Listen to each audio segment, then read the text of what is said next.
Respect.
Respect.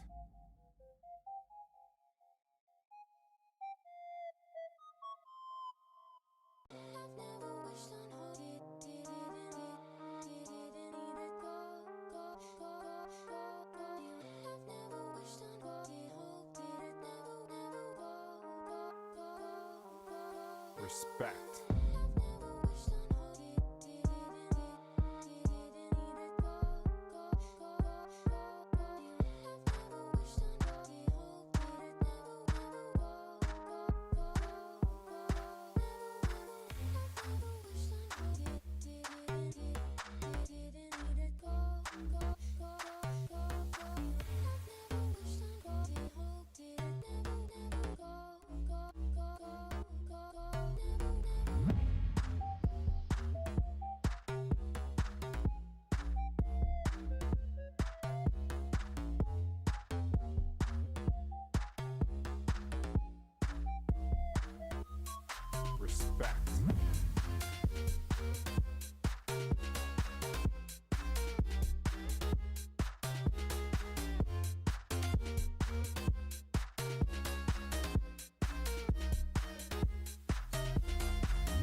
Respect.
Respect.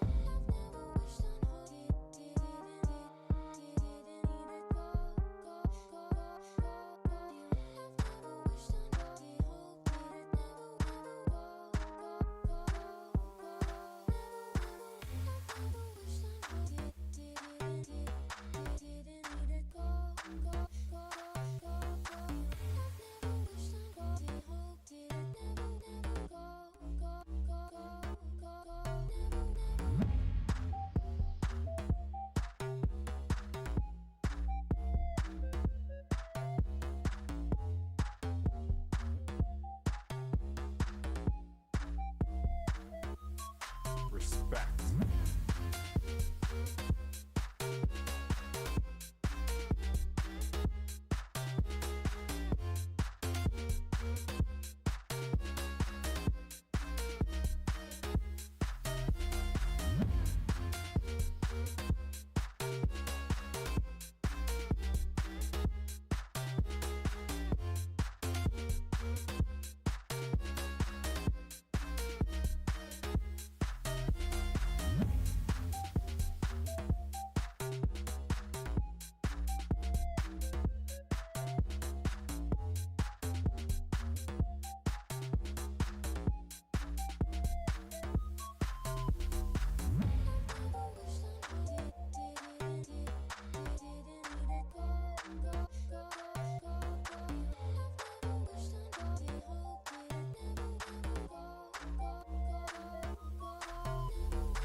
Respect.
Respect.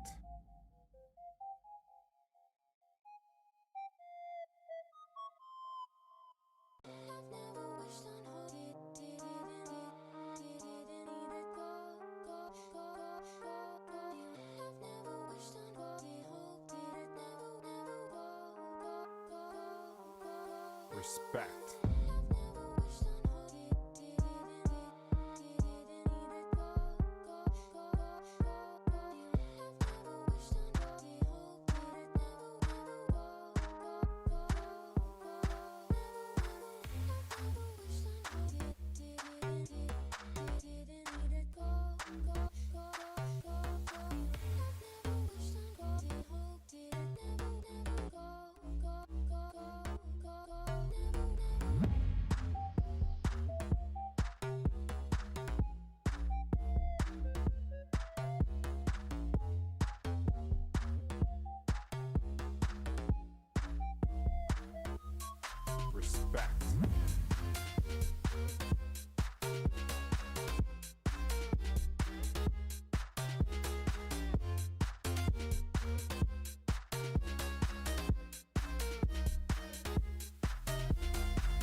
Good morning, ladies and gentlemen. Welcome again here at Kahanga Cricket Stadium, where we are rounding up the games of the Elite Women's T20 here. It's the third and fourth position between these two teams, Imena Irons and Amasimbi Hawks.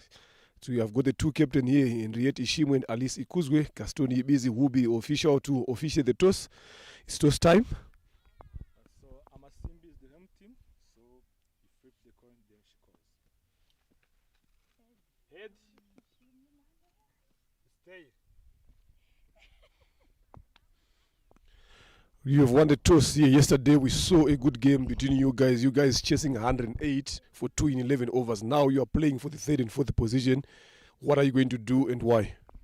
We are going to bat first, and the reason I chose to bat first is we don't have anything to lose, so we have to enjoy cricket here. That's why I chose to bat first. Any particular total that you're looking to put on the board? 150 plus. That is it. We've heard it from the captain there. They're looking to put a lot of runs there. Ikuzwe Alice, you've lost the toss. If you had won the toss, what was going to be your decision? To bat first. So now you guys are bowling first. Yesterday we saw both teams, you and Amasimbi Hawks, again, you guys put in 108. They managed to chase it. So today, what is the plan? What have you guys changed overnight? We are looking to let them score these lines because it will be easy to chase it. Okay, thank you very much. Good luck in your innings, and we see who will be crowned the third and fourth position. That is it, ladies and gentlemen. Amasimbi Hawks winning the toss and opting to have a bet first. We'll see us. Good morning and welcome everybody once again here at Gahanga International Cricket Stadium. The competition today morning taking on between Team Imena Herons and Amasimbi Hawks. Amasimbi Hawks winning the toss and opting to bat first. It's a lovely, cool morning. So Mr. Leonard there with the toss. Lovely looking surface as you can see from the background there. As we go through the teams here. For Team Amasimbi Hawks, we've got Ishimwe Henriette, Ngabere Justin, Nyurokundo Uwase Tanya, Nzaiturichi Nadine, Sonia Muringa, Mutoni Uwase Clarice, Usabjimana Sylvia, Waisaba Clementine, Nyira Kundineza Josiane, Abahozo Keza, Onette, and Akingene Delphine. And for Imena Herons, we've got Ikuzwe Alice, Shiza Emmeline, Ndaira Jije Belize, Shimamana Rosette, Mutoni Chanceline, Uwase Deborah, Kuzo Irina, Isabayo Sandrine, Uineza Diane, Muhawinimana Immaculate, Esperance, and Esther Daisaba. That is the team list. And this competition right here is taken on for the third place in the Women's Elite 2025. I'm Zaid Khan, and alongside me in the commentary box will be a man none other than the head coach of the Rwanda women's national side, Mr. Leonard Namburo. Welcome to the commentary box. Yes, good morning and welcome. Another exciting encounter that we're expecting here. These two teams yesterday, they played against each other. Amasimbi Hawks chasing 108 in 11 overs. Loss of 2 wickets. Nyurukundo Tanya unbeaten on 49. And a good start by Clarice Umtoni-Wase as well. So I spoke to the captain and she said they are looking forward to continue with the same approach, the same mindset. So it is going to be promising to be a good game to watch. But yesterday, Imena Ironzi missed the services of their opening bowler, Immaculate Muhawinimana. She is there today now with the ball in the hand. Definitely that will try to shift the balance in terms of how they are going to be using the ball early up in there. As we saw yesterday in the first over of the power play, Paris Umtoni-Wase together with Nyorukundo Tanya managed to get 17 in that over. In the second over, they also managed to get about 15. They were cruising at 10 plus an over before that run chase. So today, let's see how it is going to be. It's a different game, third and fourth. Right here at Gahanga Cricket Stadium.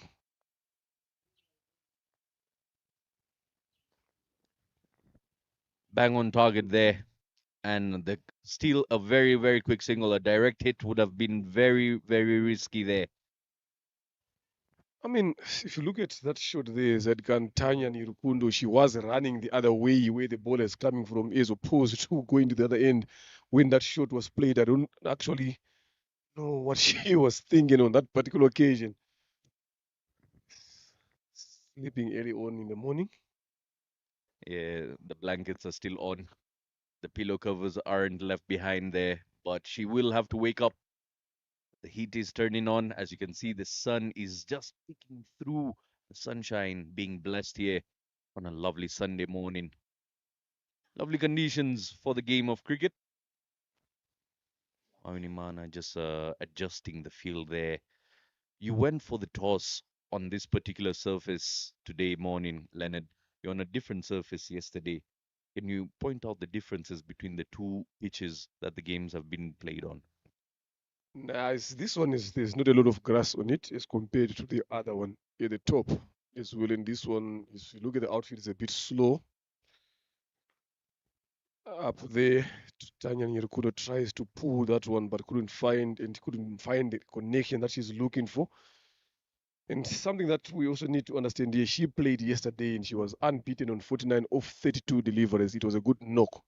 So the most important thing now, where it tests better, is now how do you continue from where you left yesterday? It is a different day, different game again. So it's the thinking that gets tested here.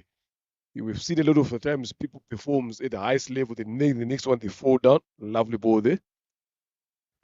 Yeah, definitely. It's a matter of consistency, and otherwise it gets called off as one-off innings, you know.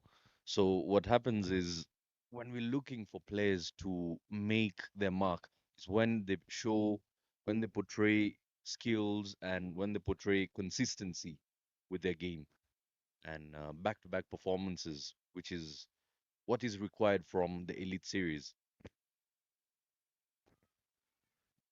Down the leg side this time. Again, she's failing to find connection there. Trying to play that pull shot we saw. She was playing it very well yesterday in that region. Anything along that leg stump line, either it's full or either it's short, she won't hesitate to punish the bowlers there. So the most important thing, Zaidkan, is it's the thinking. I'm telling you, is the thinking. How are you going to be thinking about the process? Yes, you have to forget about what happened. Yes, it gives you confidence coming up to this game, but you don't need to keep dwelling on that a lot. You see there, finally she got connection. They will push, come back for the second. Definitely, they've gotten 2 runs. So off the mark there. Yeah, some sort of aggression behind that shot as well. And definitely, it's a fresh day, a fresh game. Everything is so different. You've got a new cherry that you're facing, completely different from yesterday's conditions, yesterday's game.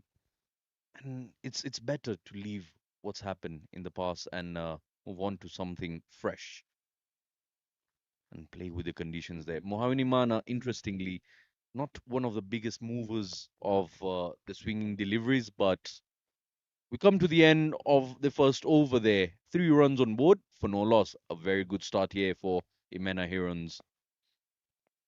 And there we have the table standings from the very top. Ingenzi Heroes with a net run rate of 2.06 will be playing in the finals alongside Ingabo Knights. What a game we had yesterday. The only defeat they had to face was a game that they played yesterday against Ingabo Knights. Shimamana Rosette to bowl the second over from the pavilion end here. So that's like what we've been talking about here. That can every day brings its own challenges, it brings its own plans and whatever. So if you are to compare again, just because this game is with a bit of some value in it now, was everyone wants to finish at least in the top three, especially from these two teams. So if you look at the approach now today, that Undo and Umtoni Clarice have started with, a bit different. So we just need to wait and find out how are they going to go about this second over. We saw even yesterday, Clarice Umtoni was scoring 14 runs off Chimamanda Rosette's over as well. There is long off and a deep extra cover on the boundary for Umtoni Clarice. Lots of interesting happenings have been happening in this elite series here. Stays flat, powerfully hit this time onto the leg side. It's got the legs to reach to the boundary ropes just there. Shot of aggression and starts off with a boundary. First ball, Shimomana Rosette gets welcome with a boundary. Yeah, if you look at that, that was way too short there. Look at that again. Half tracker, waited for it. The control was there. The placement again perfect. Outfield here is quite heavy. A lot of thrust there, so it's not going to be easy to get those fours on the ground along the ground. You have to put some amount of power behind the shots. So that was a poor delivery there from Shimomana Rosette. Yeah, definitely. They need to really work upon that using the power play. This time driven to long off, just keeping the scoreboard ticking here. One of the interesting things, one of the hilarious moments we've had yesterday, I don't know if you got the word between Shimomana Rosette and the captain, Herrera Rosine, yesterday at the toss. I was the first person viewer. The coin was flipped, and she completely forgot to say head or tails. Experience, that is what this elite brings. Understand exposure to that level. Now she understands. But if you look at it, she has been part of the national team. I think she has played around about 20 matches so far for the national side. And that level to not understand those things, that shows that when players are in the team, they don't actually look for a lot of things. But in this game, you need to learn, understand exactly what happens. And that shows that she does not even have any plans herself to become a captain one day. But it was good exposure yesterday. She has learned something good enough. I heard about it. I had a chat with her. We had to laugh about it. It's like, I'll never do that again. Wow, look at that wild swing there. Zaidkan Yerkundo So, Tanya. so close there, Leonard. Inches, if not millimeters away from the stumps. Just a feather away. Very good delivery. Clubs it, powerfully hit, and that will go up and over. A couple of bounces, and a boundary it is. Expensive over this is turning out to be. Yeah, they're now repeating what they did yesterday. They went after her yesterday as well. These two, look at that. It wasn't that bad. It was in the slot there. But the good thing that Tanya managed to do is she realized that the mid-on is up in the circle. So she had to put enough elevation and power just to get it over Mahawini Mana for the boundary there. That is a good shot in the end.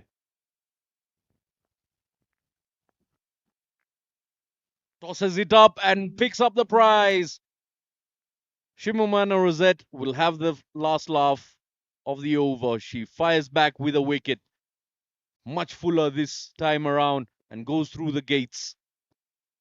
Yeah, we've seen a lot of this happening in this women's elite tournament here. Someone clobbers bowler for the four, the next up delivery, you get bowled or you get called. So that was what I was asking the other guys that I was doing poems with, and I'm like, don't understand the thinking after that. If you had to compare the two, look at Clarice when she played that four. The next thing she did was just to pint the ball along the ground for a single, keeping the shape on. So if you look at now, Tanya, after hitting that good shot, we've given you flowers for playing that shot, that the thinking is there, knowing where the fielders are. But you look at the follow-up deliver again. Look at that. Full, just straying down the leg side, then going across the line. Look where the front foot is. Look where the head was. There, no shape whatsoever, not getting behind the line of the ball. So it's thinking, side can Definitely. over. Even the balance there looked questionable in the follow through. She was all over the place, almost looked like she was about to fall down. No balance after the swing. But that brings Ishimwe Henriette. Big name, big player. What does she make out of this opposition today morning? Yeah, but the problem now, what comes in with Amasimbi Hawks is when they lose wickets, Henriette Ishimwe comes in. Like now, she's coming in over number two. She's got a lot of time to do. She's someone who likes to come in when the game is in a bit of some pressure now. That's where she's very much effective. One other thing I really wanted to figure out with Ishimwe Henriette is you've been working closely with her game and beat country level. What I wanted to know is she someone who's fond of playing with the newer deliveries? or she's used to the older ball, because playing conditions are very different. It's not all about the new ball or what. It's players come in different mechanism.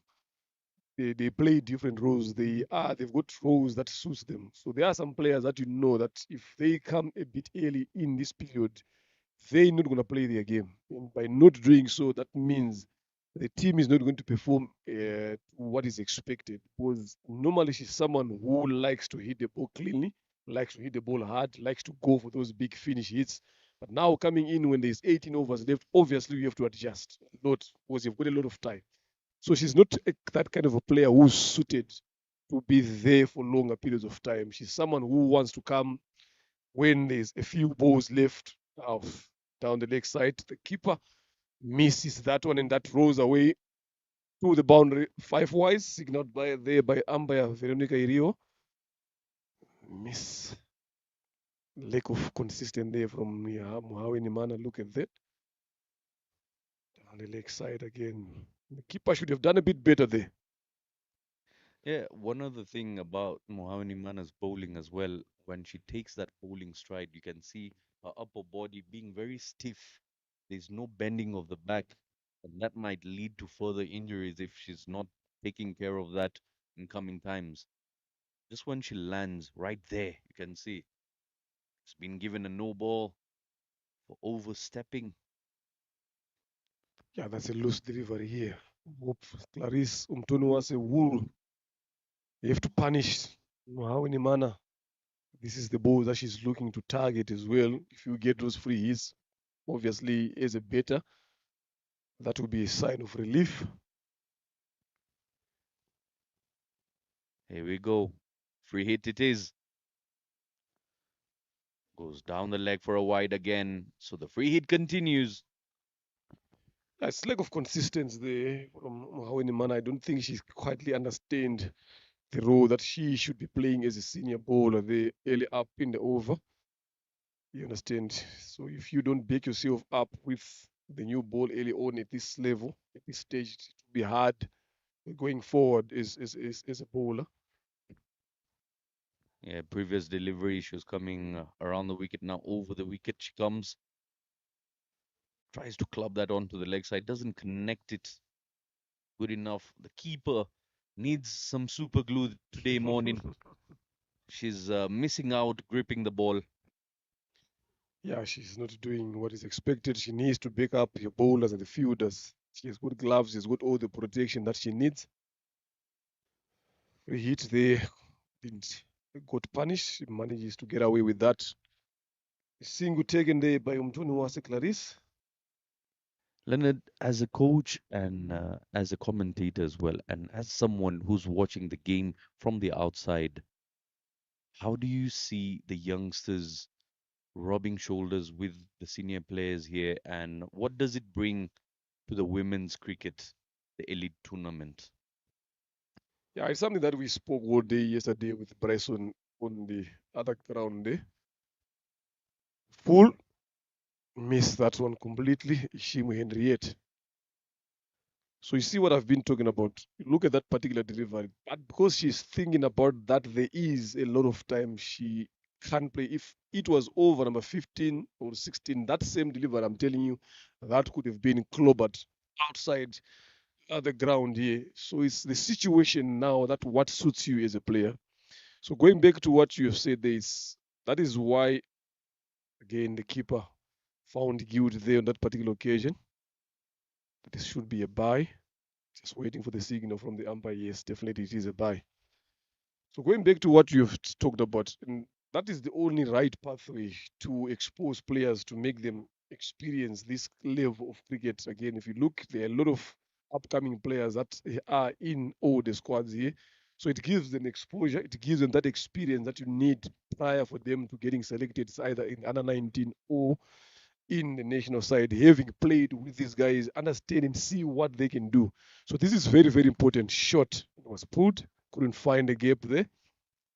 It's very important that for them to mix up so that they get the experience from the guys that have been there, that have done that at that level. also give them confidence to test their skills as well, to see where they are, understand the process. That is what is important when you are playing these games here. Yeah, and again, understanding the fact that the generation of women's playing sport is fairly new. This one has been clubbed onto the leg side, had a boundary written all over it the moment it left the willow. Fraction shorter, and her eyes glittered at it. But question here, look at that short of a length. Question here now, Zaid. She has tried that short delivery. This is the third time. The second two times, Clarice couldn't connect. She was finding that square leg up in there. So already she's showing you as a bowler that I'm good in playing this particular delivery. But you kept on bowling that lane. So where is the thinking? Where is the mentality behind that? Like probably a bit more fuller. She has never been tested off the front foot. Look at that one again behind. The keeper also continues with the misery behind there. They didn't even run. I'm telling you, they thought it was going four to the boundary, but with how heavy this outfield is, Just inches apart from the boundary ropes there. And just, I would say, the presence of mind went on a vacation. but you know what? When I walked straight into this field, I was walking there, I could feel the heaviness of the grass. The first thing on my mind was like, balls are not going to go to the boundary so easily. So players did their warm up in the field. So that is something that they should have picked. So that to know that this is a heavy outfield, the grass is not cut, it's up. So the ball is not going to be moving. Shot there. Again, she continues without shot delivery. So that's what I asked you. I'm like, the question behind the thinking of the bowler is none of these batters have been tested on the front foot. There was only one delivery in this over that she bowled to Ishimo. She missed that completely. So then that's where, as a bowler, you should say, this is the spot. This is where I should be bowling. But she has changed, gone back to a short delivery. So it's all about the intelligence of understanding what is working and what is not working. Yeah, definitely. And once we come back to that topic, we'll just highlight boundaries and the maximums that have been struck in this tournament so far. Umutoni Clarice leading at the very top with 19 boundaries to her name, 181 in total. Just just 4 days of this tournament, 8 maximums. Alice Ikuzwe sitting at the very top with 2 maximums to her name. Tells us how entertaining this tournament has been, and it's good to see the numbers piling up when it comes to the maximums and boundaries. Walking alongside entertainment factor, Shimamano Rosette comes back into the attack once again. She's got such a delayed arm when it comes to the bowling, nearly coming from the back, which at times worries the batter because you don't see it coming. It comes so late and allows her to have that air, so much air. And this time, once again, the keeper being very guilty.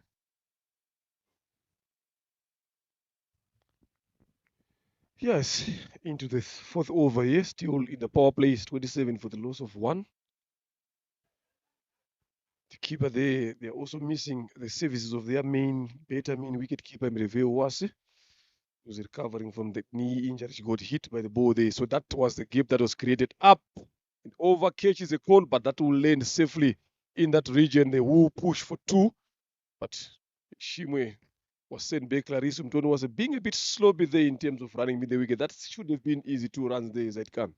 Easily should have been 2 runs there. Just not being too cautious about how they attack the bowlers here. And coming back to the topic is spinners have more time to control their deliveries and allowing them to pitch it where they intend to pitch it. When it comes to the pace bowlers, they need to really show some skills and really work hard on the control of their deliveries, not just coming in and bowling one particular spot, but also having control of where the variations can be brought in. Because the modern day cricket requires the variation. And it's not a matter of just how many variations you have, but it's also about how much control you have over those variations. This time it's been hit, and what an effort there at the brink of the inner circle. Excellent fielding effort. Yeah, good fielding by Diana Uineza.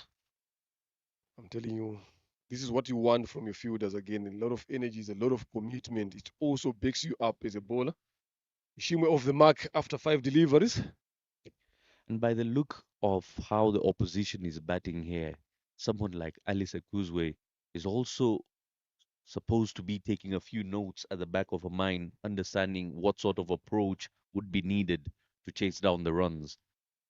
Yeah, definitely she is. She is good in doing that. She's shown it yesterday. She scored 60, 68, I think, yesterday. We just have to have a look at the statistics there. It was a good one with little deliveries as well. The score was on 64. She was already on 50 yesterday. So that shows the quality of the player she is and what she can do for your team. Slower delivery this time through the air, but well negotiated by Henriette. Just punches it in front of the covers. Well in the circle there. Complete a single there. And that particular shot there is something that really I like to watch because it could have been a dot ball very easily, but simply she just opened the face with the control, allowing herself to pick up a single. End of the fourth over, it's 31 for the loss of one. Slowly and steadily, they're moving apart from Imena Herons here. It shows the change in the shiftment of the mind. Yesterday, in the same period, they were already on 64 for 0 with the same team, same bowlers again, save for Immaculate Mao in Imana. So it's today they've come in with a bit of some sense of, wanting to be there all the way through, knowing how important this game is. But the most important now is still Clarice Umtoniwas is there on 13 of 11. And their captain as well. So these two are the last recognized batters who can be able to bat a bit longer for Amasimbi Hawks. So it's very, very important for them to hang around a bit longer. And I always feel, being a cricketer, the vibe out in the middle is always infectious. If you find your position going hard, the second innings, you want to give it back. And that's what you look for. You play fire with fire. Yeah, lovely delivery there so far. She's bowling a third, being trusted by the captain. Full, driven into the gap with push. And that will race away to the boundary. Four.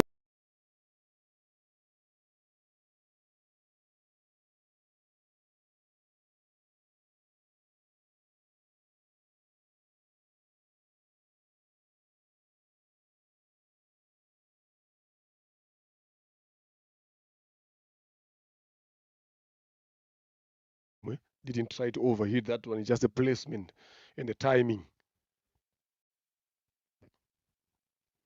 She's just having a great time out in the middle, taking her time, timing the ball, and middle of the if you pitch it in certain areas, she lights up, timing the ball with the punch. She's got a very positive and very powerful punch down the ground.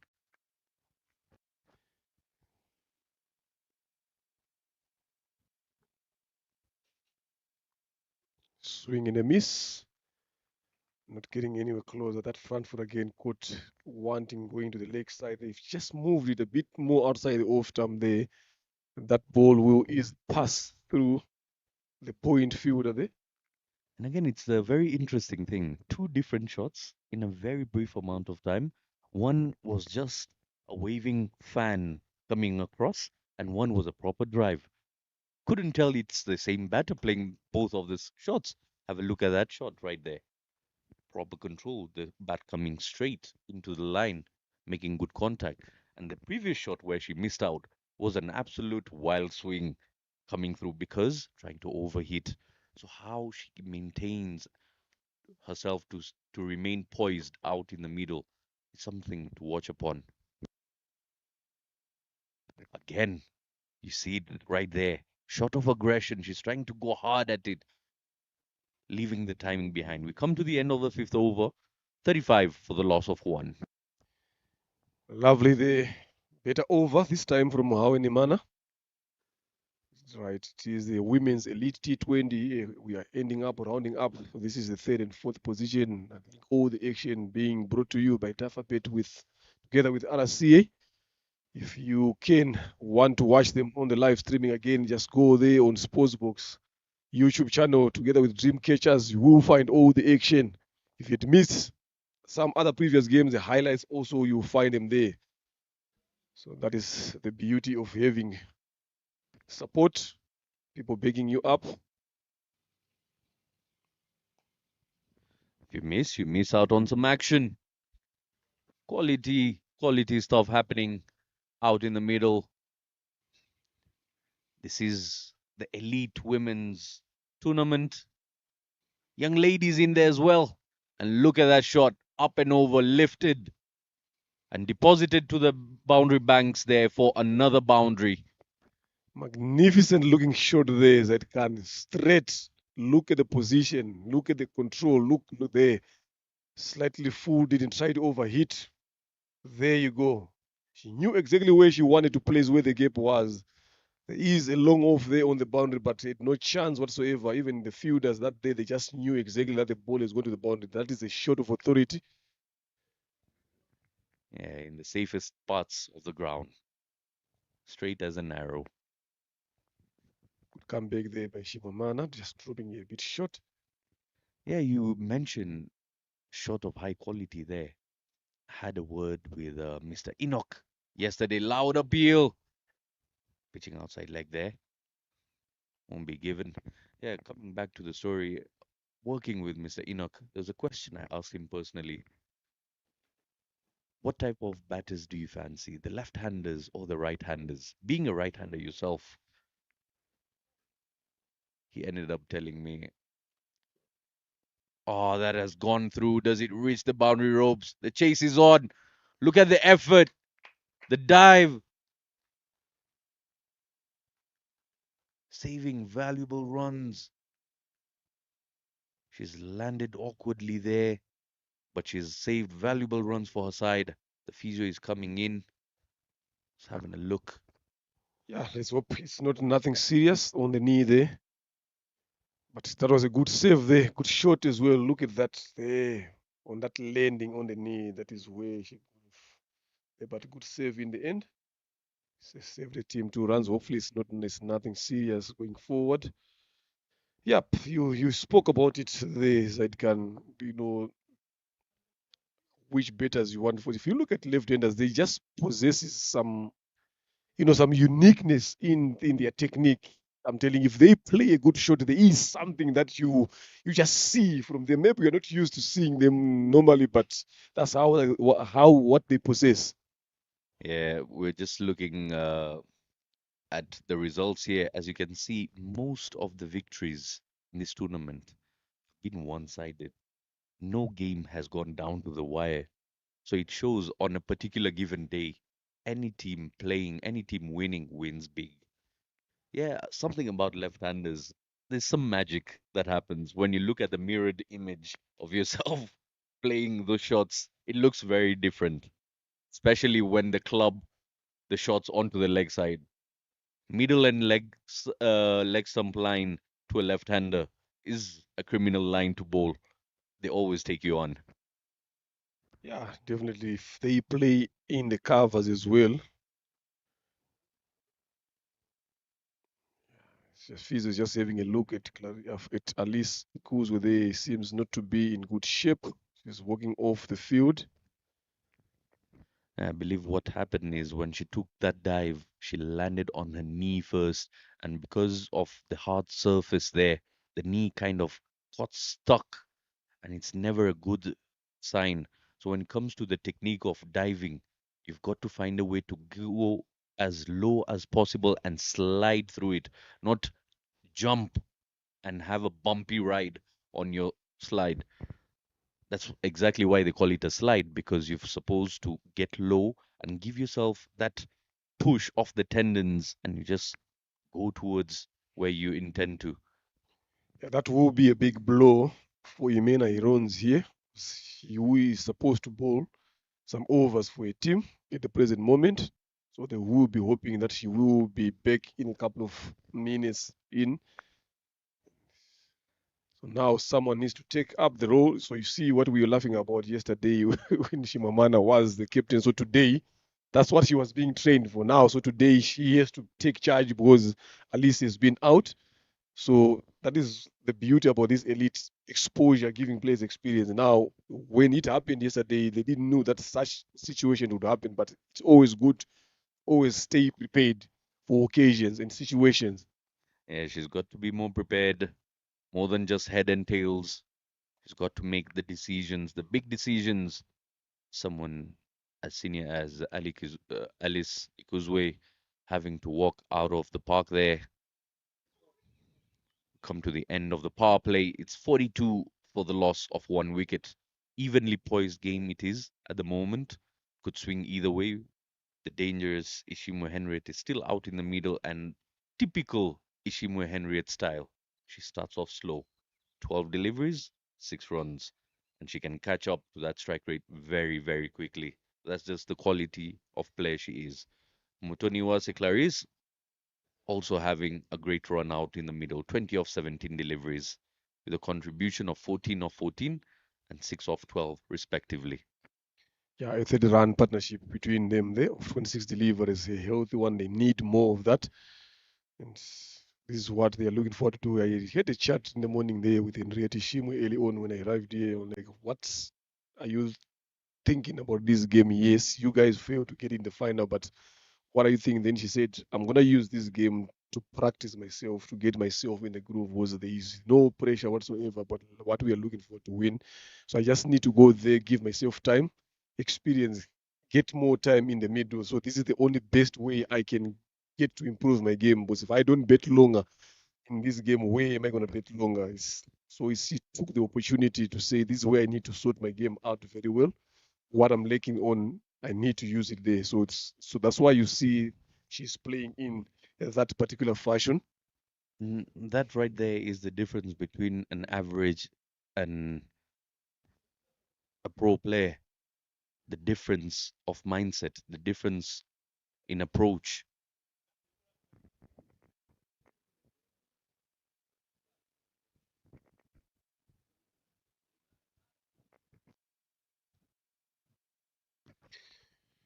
Was it Deborah? The keeper there again allows them to push for a single there. So that's the wide plus a single. So she has to bowl that again, but she has given away 2 runs there. Was it Deborah? Another exciting upcoming left arm medium pacer.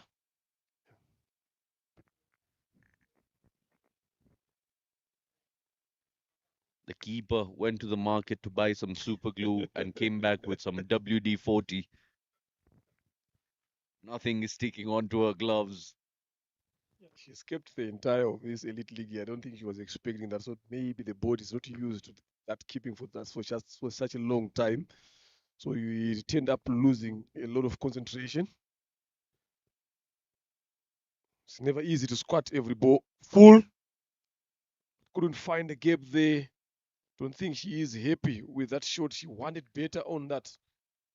Yeah, so much sting behind that shot. You could hear the crack of the willow the moment it left the bat there. It made such a beautiful noise. I wouldn't say sound, but it was a noise. It echoed all over Gahanga here. Yeah, she just wanted to hit it there, but she finds Sandrine Isabayo at deep mid wicket.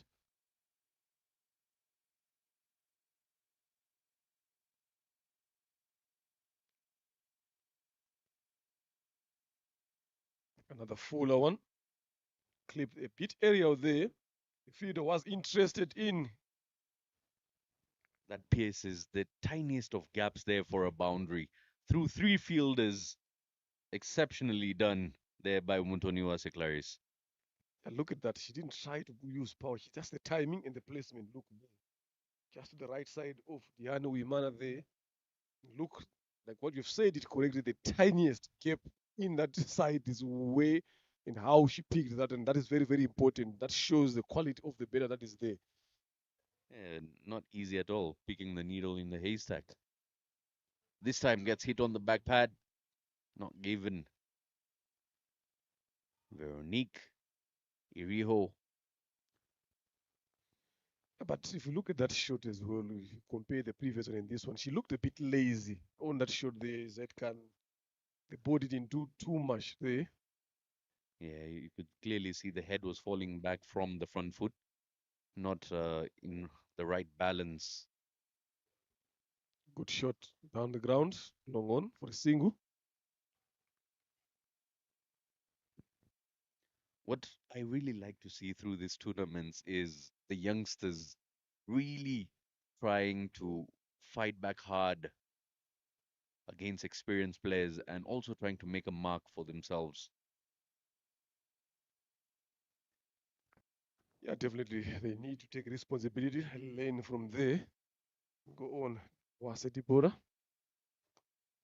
driven again, finds the gap there. They use the chase, but this time the fielder did a bit better, but sloppy running between the wickets here, between these two players here. Shimu Henriette and Umtoni Wasa Clarice could have done a bit better here.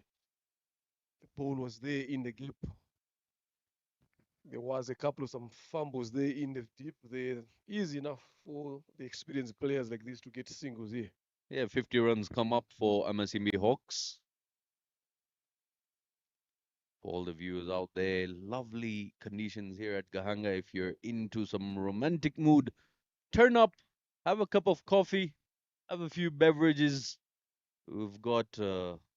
Wakanda taking care of the business up there, providing great service, and have yourself some entertaining cricket as well. Yeah, 7 overs gone here. It's 51 for the loss of one. It's quite interesting that you guys, when you mention about visiting Gahanga, you always put coffee ahead of everything. So I just want to find out if it's coffee the only thing that is sold here at Gahanga in terms of being beverages. Well, Because Mr. I was with Bryson yesterday, he was like, "There's coffee there." I'm like, "Is coffee only the beverage that is being sold here? It's at Gahanga." believe Mr. Bryson was subquoting Zaid Khan, but I'll tell you when it comes to the culture, Rwanda being very rich with the coffee quality around the world. But Mr. Wakanda also partially being Ugandan does have some matoki on offer as well and some delicious meat. Meat can never be out of the question. You're running away from what I've been asking. So I know we will discuss about it off air. Tony Chance comes in to bowl, left arm spinner as well. Funny enough, I had a chat with Enoch yesterday. He was talking about coffee as well. Good shot there. Touch on that. They will push to come back for the second, but again, sloppy running between the two. These are easy twos here. I believe someone batting alongside Ishimwe Henriette is fortunate enough to pick up a thing or two about their own batting. When you play against a good quality batter and you pick up a few traits out of their own character, out of their own style of play, you add to your own arsenal, which is very good to see. Yeah, she's always someone who looks to be busy on the wicket, someone who looks to be in control. Yes, he's just moving at a total pace in terms of scoring here. But you said it earlier on, that will change in a flash when the situation comes. Another flighted delivery swept, but couldn't find the gap there. At square leg. Yeah, Not happy with herself there. Look at there. She thought she'd gotten that to the boundary, but only to find the square leg up in the circle there. the beauty of cricket. Perfect alignment of the field set. You try, and this Mm. time goes up and over, turning away, but great work in the deep. Lots of power. And what is really positive to see here, the girls, the ladies are developing the awareness of placement with the strokes. Yeah, that is key when you're betting. Very important. Full at this time. Straight. They are now picking fielders here. I'm telling you, deliverers that you normally see them hitting them through the gap.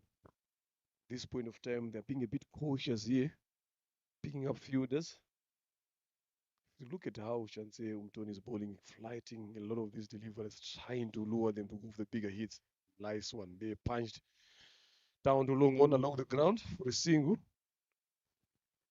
One of the reasons you find Ishimu Henry generating so much power through her drives, so much power through her strokes, is because of that unweighing of her bat in her setup. If you see her unweighing her bat, allowing her to have a better bat flow into the strokes. Yeah, but what I'm liking from these 2 years, Edkan, is if you look at all the shots so far in this period, they've never tried to go across the line. They're always finding themselves behind the line, but they're always presenting the full face of the bait, and that is what you love to see batters doing, and something that even you talked about youngsters learning here. They should be also be able to pick such things. How are these guys controlling the game? How are they playing? If you look at their foot movement, look at their head position, look at their hands. Again, that is why now it's easy for them to find those gaps. It's easy for them to place the ball in the gaps because of how they are playing there. If the more you use the full face of the bed, the easier it is for you to make the connection. Yeah, it's all about developing the good habits from the core. It's just about how all the ladies obviously want to put on nice shoes, look fancy, to look dressed up well. So when they come also with their playing, they want to stick to the basics, do what the pros are doing better, do what the better players are doing, and imitation is a form of learning as well. That one was drop shot, got away with that there. Chisa Emmeline, that could have gone again on the boundary. Shimo Henriette, she spoke about looking to score 150 there. Swept that one again, finds the short fine leg. 5-5.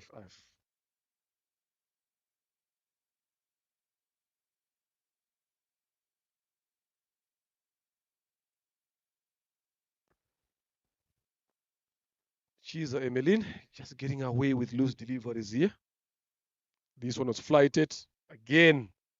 Misfield in at mid wicket there by Muhawini Mana Immaculate allows them to get a single there. But Ishimwe not happy with that connection as well. That ball was there for the taking, but lost shape in the process. The first time that we've seen a losing shape there.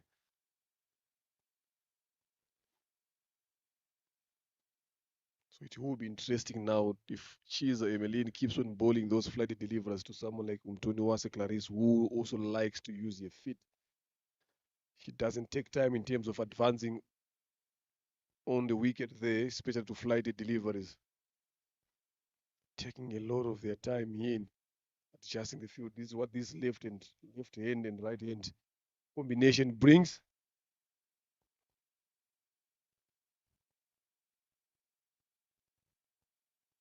It's never an easy task having that pair, but that has been given lots of elevation, not the distance. The catch will be taken. She comes in and she makes no mistake. She makes a mark of herself. That is exactly why she's so important to Imena Herons here. Yeah, bowling change there. Tossed up, yes. The shot was there, but it's just the execution again and not finding the gap. The first time she make a mistake, the first time also he goes out there. Umtoniwasa goes for a good 26 of 23. Amasimbi Hawks loses their second. So this is where things get interesting now. This Yeah. is okay. One of the funniest parts of cricket is batsman always needs one delivery to get out. Out of the six deliveries that the bowler will bowl, only one is required to get out. She played one wrong shot, she got out. And look at that delivery there. Again, well flighted there, but it was too much elevation, not enough to clear Alice, who is standing at long on. Just come back from that short injury break.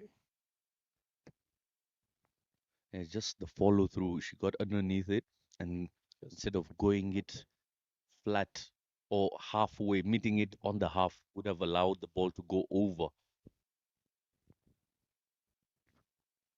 Yeah, so in comes Waisaba Clementine. Let's see what she can do. Yesterday also, she just played. They needed 4 runs to win.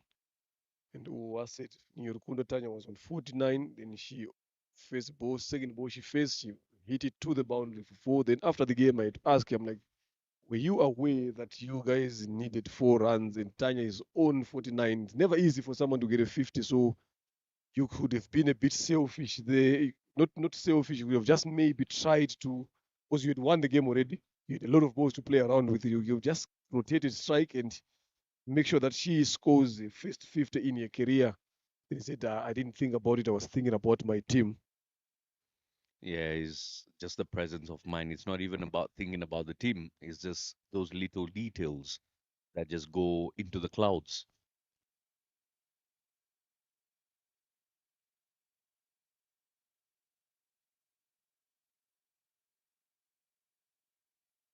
End of the ninth, it's 55 for the loss of two.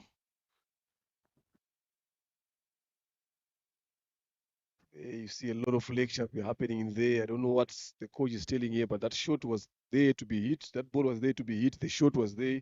It's just that the placement that she failed to execute very well. But there's nothing much to talk about that shot there, I'm telling you. And sometimes if you talk to players like this, they look like they're listening to you. I've been there. She's just doing it for the sake of you talking to her, but deep down she knows that that shot was a good shot. I just picked the wrong fielder there. So sometimes I've been there in the coaching department. There's I can know that I'm just talking to myself here. They are not listening. They know that if I had cleared that ball to the boundary, you were not going to be talking what you're saying. So sometimes it's good as a coach to just leave them alone, make them think, and get it on with the game. Words of honesty. Mm. Been there, done that. Mr. Leonard shares his personal experience as a coach. At times, the players do feel that way. And it's never easy. Never easy. At times, the ego comes in the middle. But it is a learning process, so you've got to go with it. This time, the catch will be taken at covers, not in control of that. No timing on that shot whatsoever. First mistake, and she's got to depart for just 11. She swallowed up 22 deliveries, 23 now for her 11 runs. Ishimu Henriette departs, and wickets now tumbling for Amasimbi Hawks. Like losing wickets there in quick succession. Not happy if you look at the way she's walking back there. She's not happy with that particular shot. She knows she would have done a bit better there. Just lost Clarice Antonio at the previous over. Yeah, just closing that blade. Couldn't connect it very well and finds Deborah Wase there. Short cover. Now, this is now where things get interesting. Remember, I said Clarice Antonio and then rate is the last recognized pair of batters who can be able to take the game away from you. So now they've got Waisaba Clementine and Sylvia Usabimana, not known for their ability to bet a bit longer. So they find themselves coming in just halfway through the first inning. Also a test to see how they will take up this game forward. A lot of the games that they've played, they would normally come when there's maybe 2 or 3 overs left. The batters would have done the job already. Now they still have got 60. No surprise, Mr. Leonard has found the scheme going on in the women's elite. The first 50 runs and the first 10 overs take a while to happen. And then from there on, everything goes down the hill, like in Jack and Jill.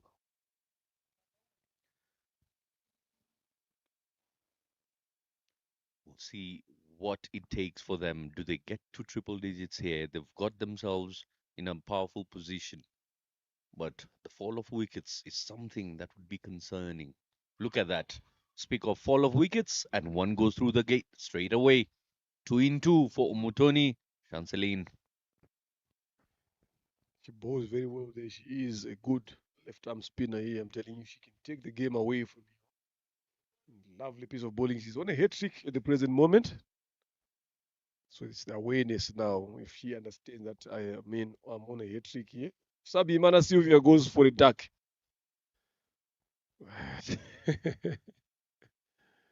Another edition comes in through. They always find a way to get themselves into there. Look at that. Lovely delivery there. Right on the money. Not well in line there. And I was saying it yesterday with Bryson there. I'm like, spinners, sometimes when they come into bet, I think to me they should be the one who should be able to play spin very well. It's something that they bowl. So they know, so the thinking when you're bowling should be the thinking that you should use when you're betting because you know exactly what the better is supposed to be doing, but they always play the opposite. Yeah, it's like the pharmacist doesn't know what he's selling. Off the drugs. But I'll tell you, some of those ducks that we've got in our farm have got to start paying rent now because they've been there for too long. Very often visits down the leg for a wide. Hat trick delivery goes down the leg for an extra. That is just a shot in your own toe. Yeah, Nina Continenza Josiane comes in, not known for her ability to bet there, but she comes in when there's a lot of time to bet here. A lot of deliveries to come. 62 deliveries left in this first inning between Amasimbi Hawks and Imena Hirons, the third and fourth position playoffs.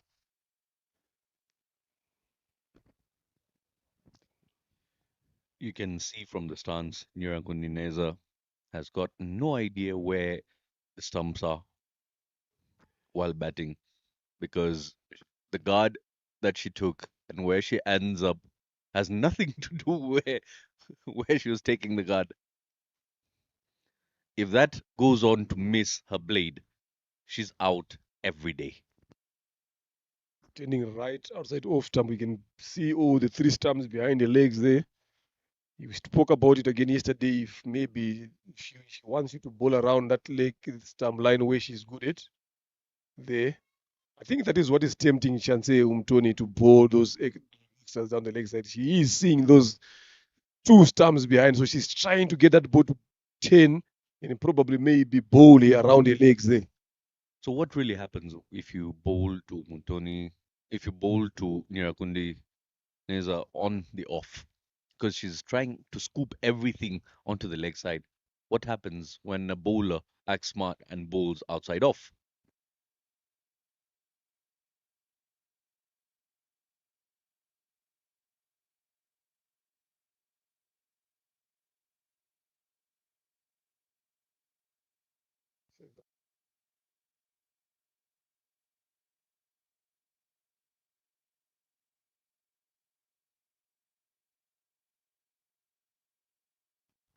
End of the 10th, yeah, it's 59 for 4. So far, the bowling there. How any man are bowling 3 overs, 21 runs. And she's a Emmeline, excellent. 1 over, 1 run, and 1 wicket there. She comes back to bowl as well. We've reached only the halfway mark, Leonard, and 15 extras have been bowled here. That is one other figure that they need to look forward to decreasing and minimizing. Quality bowling sides give away very little extras. Yeah, definitely they need to do that. But if you look at Chanceline, she was tempted to go for those stumps there. Look at that swing from Hira Kundineza Josiane. Is she watching the ball there or she's just playing guess and hit?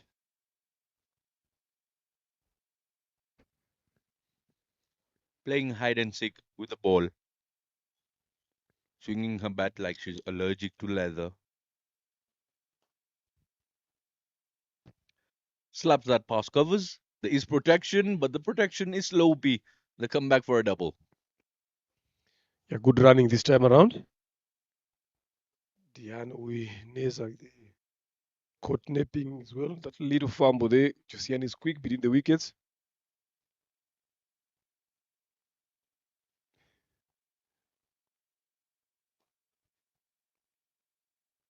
Driving that one straight into the covers. That drive right there was a drive of frustration. It's a drive you take to your lawyer.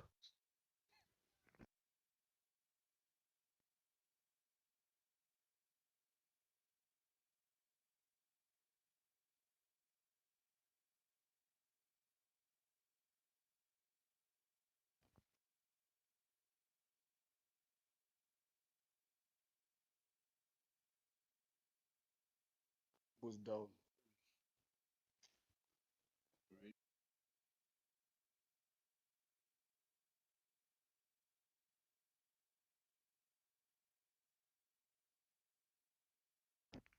A catch has been taken, a wicket off the final delivery, and the miseries of Nyirankudineza come to an end. Perfectly orchestrated by the coach from the outside. Ball. Ball, he called it the moment it left her fingers, and a catch it was.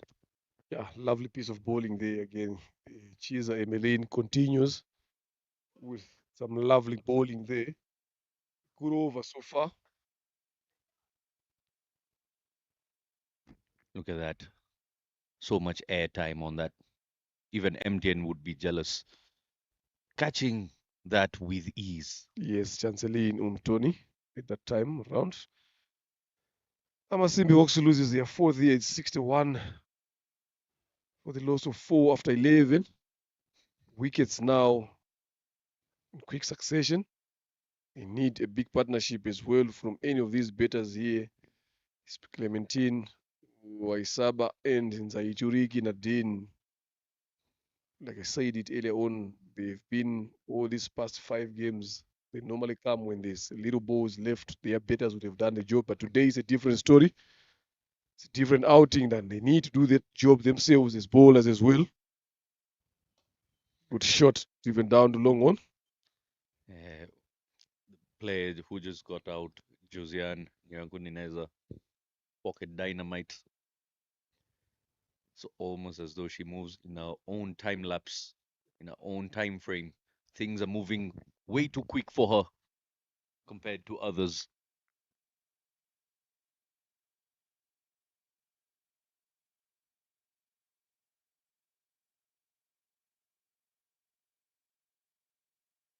And that's a wide right there.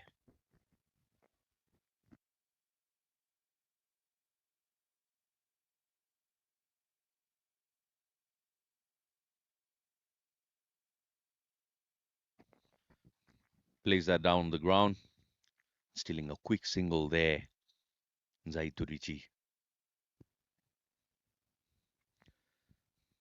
also known for some powerful hitting. At times she doesn't have control of them, but she can hit the ball. Look at that. Couple of bounces and finds the long on fielder. Into the 12th over we are. It's 64, 65 now for the loss of 5 wickets. Half of the side back into the dugout. Earlier on, we spoke about some coffee. 5 of those players went back in to have a taste of that. I believe the rest are on the bench watching closely to the action unfolding.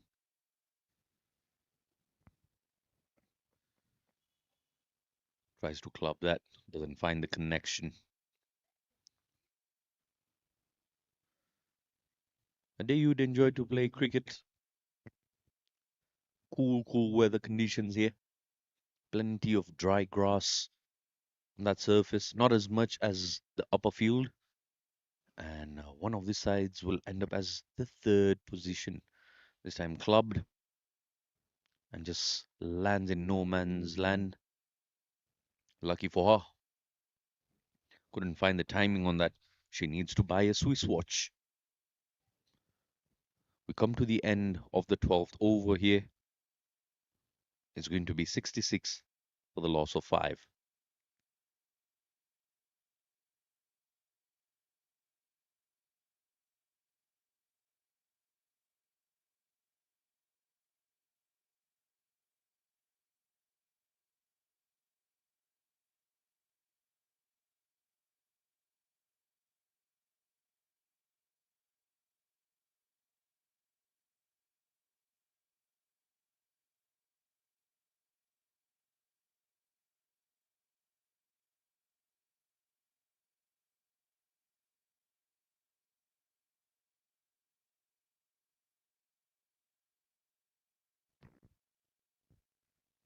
Excellent bowling figures for Chiza Emeline.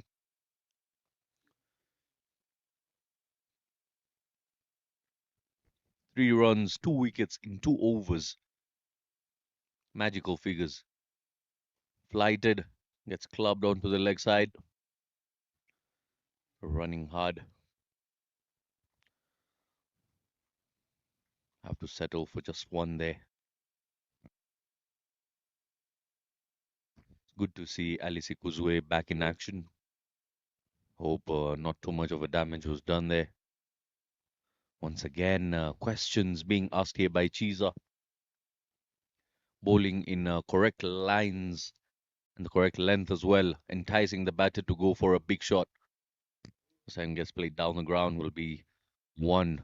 And that is not going to be too concerning for the bowling side. The singles and doubles will not matter that much.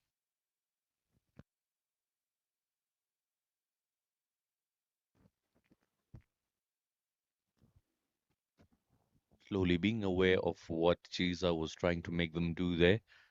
So now they're trying to rotate the strike with the singles. Should be taken, will be taken. Make that wicket number 3 for just 5 runs to her name. She's Excellent bowling this. And definitely, she has got a partner there, Alice Kuzwe, taking over the catches in the deep. Lovely piece of bowling from Chiza Emeline. Amasimbi Hawks loses their 5th. Turigi Nadine trying to go for the bigger one day. Only finding. Again, it comes down to the game awareness. They played 3 shots in the same area with no connection whatsoever, and then ended up losing a wicket on the 4th delivery, trying to execute the same shot. Trying to hit that out of the park, but can't hit it cleanly enough. Barely got outside the 45-yard mark. And I'm liking about the placements there. Alice Kuzwe and the other fielders in the deep, not all of them on the rope as well. They are about 10 meters inside there, knowing that these batters that are there cannot make a clean connection to clear the rope. It's good awareness to understand where to put your fielders. That's how they've been taking wickets as well. So it will be going to look like to be an interesting game here as well. We're going forward, especially whatever runs that they are going to end up putting. How is Imena Hirons going to chase them? Yeah, the game of cricket is all about judgments. We've got a judge, in fact, 2 judges out in the middle, known as umpires. But apart from that, every other player is a judge within themselves. They've got to make the correct judgment. And that is when you judge the opposition as well, whether the ball is going to be struck firmly, whether it's going to be struck slowly. You've got to adequately place yourself. The one who chooses the right decision, the one who makes the right decision at the right time ends up having the upper hand. You could see the fall of wickets tumbling very, very quickly. The first wicket fell for 40 something odd runs. Then, right after that, 6 of them have been piled up. Yeah, that's what happens when your lineup is exposed.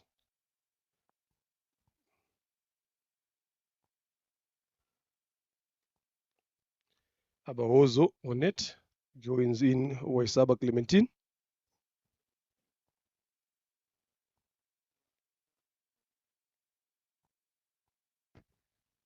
Amasimi Hawks. I'm not sure if I've seen a hawk in real life with such a long tail. Look at that. Catching practice for Alice today. 3 so far she's taken in that region there, Zaid Khan. Nothing can stop her today, not even a dive, which was mistimed. The catches have been perfectly placed and poised. Look at that. She can do no wrong. Yeah, you've been talking about a hawk there. We'll go back to that as well. A lot of them there. Here, Kali in Rwanda. Abahozo goes without troubling anyone there again for another duck. Another inclusion there comes in. You've been complaining about range. Now you need to make sure that all those ducks need to hatch some eggs to increase the number. There, it was flighted. Good effort there, but she just placement again, finding Alisi Kuz with the understanding of where the fielders are. Masibi continues with the misery of losing wickets in quick succession here. None of the batters who are coming in have got that ability to stay longer on the wicket.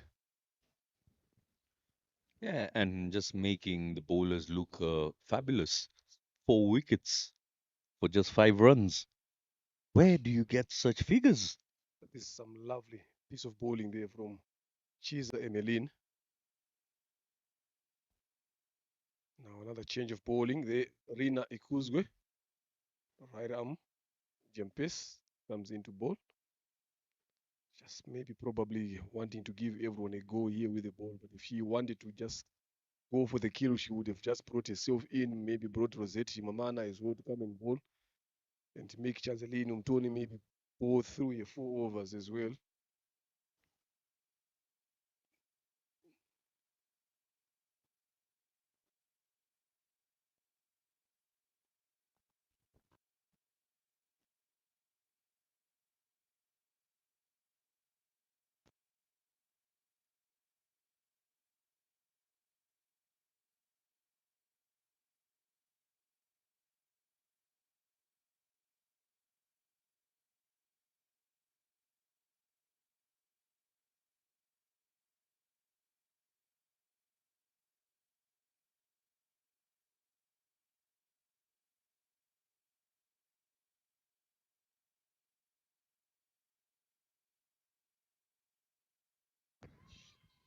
Hitting the back pad there, but it was moving down the leg there. Good decision. Yeah, good start from Ikuzwe Rina, bowling full and straight. This is what you need to be doing now, especially to these guys that are not known much of their batting. Keep testing them, keep asking questions, make them play each and every delivery that you bowl. That's how you put them under pressure. Yeah, you've taken 7 wickets already. Now is the time you go for the kill. And the keeper will be tested as well because the pace bowler coming in. But it's a very, very good opportunity for her to learn a thing or two about the craft of having the gloves behind the wickets. Mentioned earlier, it's not an easy task to be squatting every delivery and then also coming back to bat. Definitely, I'm telling you, it's never easy. So you should be one of the fittest fielders in the team there as a wicket keeper because every delivery you're squatting down. Oh, so we're talking about 120 balls, then plus the extras. And plus these 4 starts as well. Look, she's done this 2 times. The keeper went down and up again 2 times.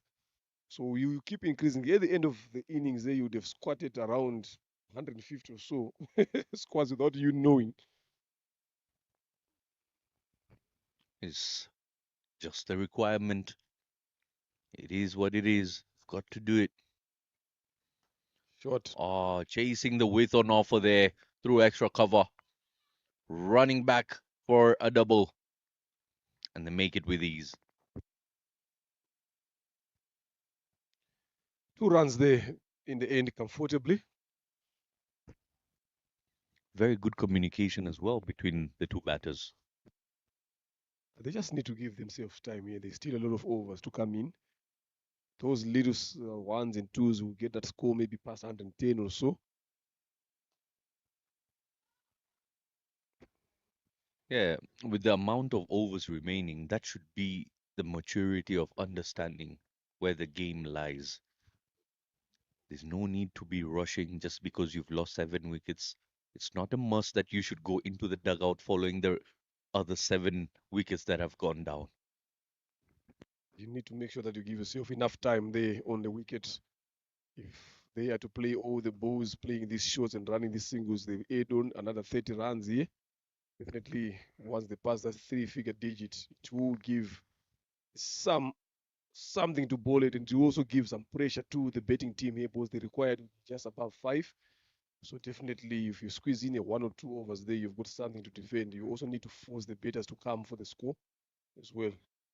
Yeah, and one other thing is, I believe the girls should also be learning from looking at others play and learn a thing or two from their game. if your partner, if your teammate has gotten out playing a ball in the air, why would you go out in the middle and play it in the air? You'd want to play it a bit more better to show you that I can play it better than you. But you always end up making the same mistake. 14 gone, 7-1 for the loss of 7. Only to find both of them having a chat about it in the dugout, both being dismissed for a catch. 50 dots have been played in a span of 14 overs of play. That is a number that needs to be cut off. We spoke about 15 extras, and now just one more extra has been bowled, making it 16. So better late than never. They are hearing a thing or two as a word of advice. Emmeline Chiza to continue to bowl a fourth catch. Ah, that could have been wicket number 5 there. Is she aware that she's on 4 wickets here? I'm telling you, if she was aware of that particular figures there, I'm telling you, she would have just gone for that one and take the first fiver. This, this over, she is in for picking up her 5th wicket. The way she's been bowling, you can almost smell it around the corner. Clubs it. Protection in the deep will not allow it to be expensive.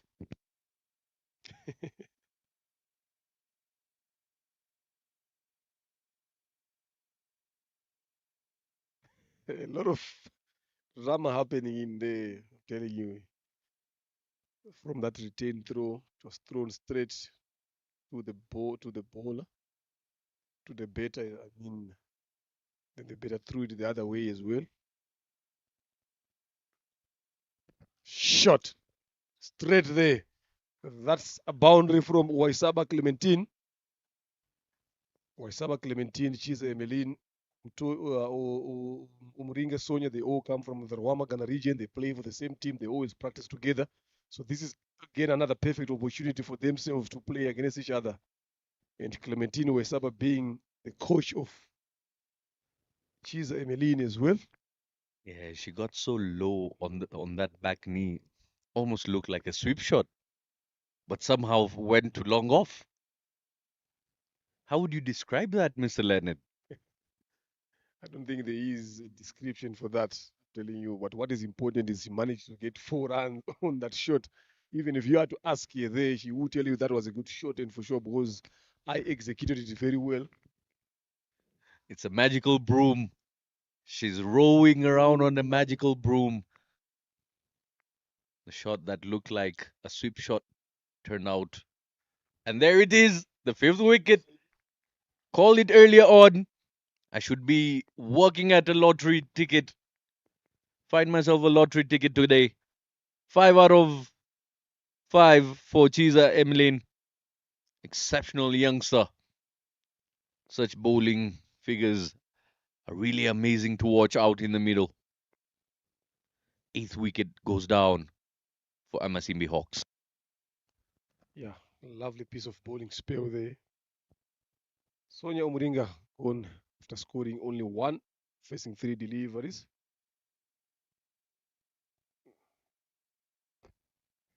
Again, not understanding. This is the same bowler who's taken 4 wickets out of your team, and you want to dance around the surface like a cat on a hot tin roof. Yeah, like I said, it's all about understanding the time left that you've got as a better here. So sometimes when you know that you've got a lot of time, there are some shots that you cut away so that you'll be able to survive 8, a bit of some runs for your team. Here, look at how Waisaba Clementine is going here. Nice flowing 12 for 14. She's not even trying to do a lot there. She's just making sure that anything that is in her zone, she takes them away. If it's not there, she's just making sure that she blocks them. Ingabire Justine joins in and was welcomed by that one that turned way away from me. No clue whatsoever on that. And that is the end of a brilliant spell from Chiza Emmeline. 12 runs she's given away and has taken 5 wickets. I'm telling you, this is the first fiver in the women's elite. It's really amazing to watch the youngster picking up 5 wickets there. I mean, the previous wicket you could see the batter was never settled at any particular point. She was moving all over the crease, and the ball ended up finding her awkwardly onto the stumps. Ngabire as well. The moment she looked down at the pitch, the ball was already in the keeper's gloves.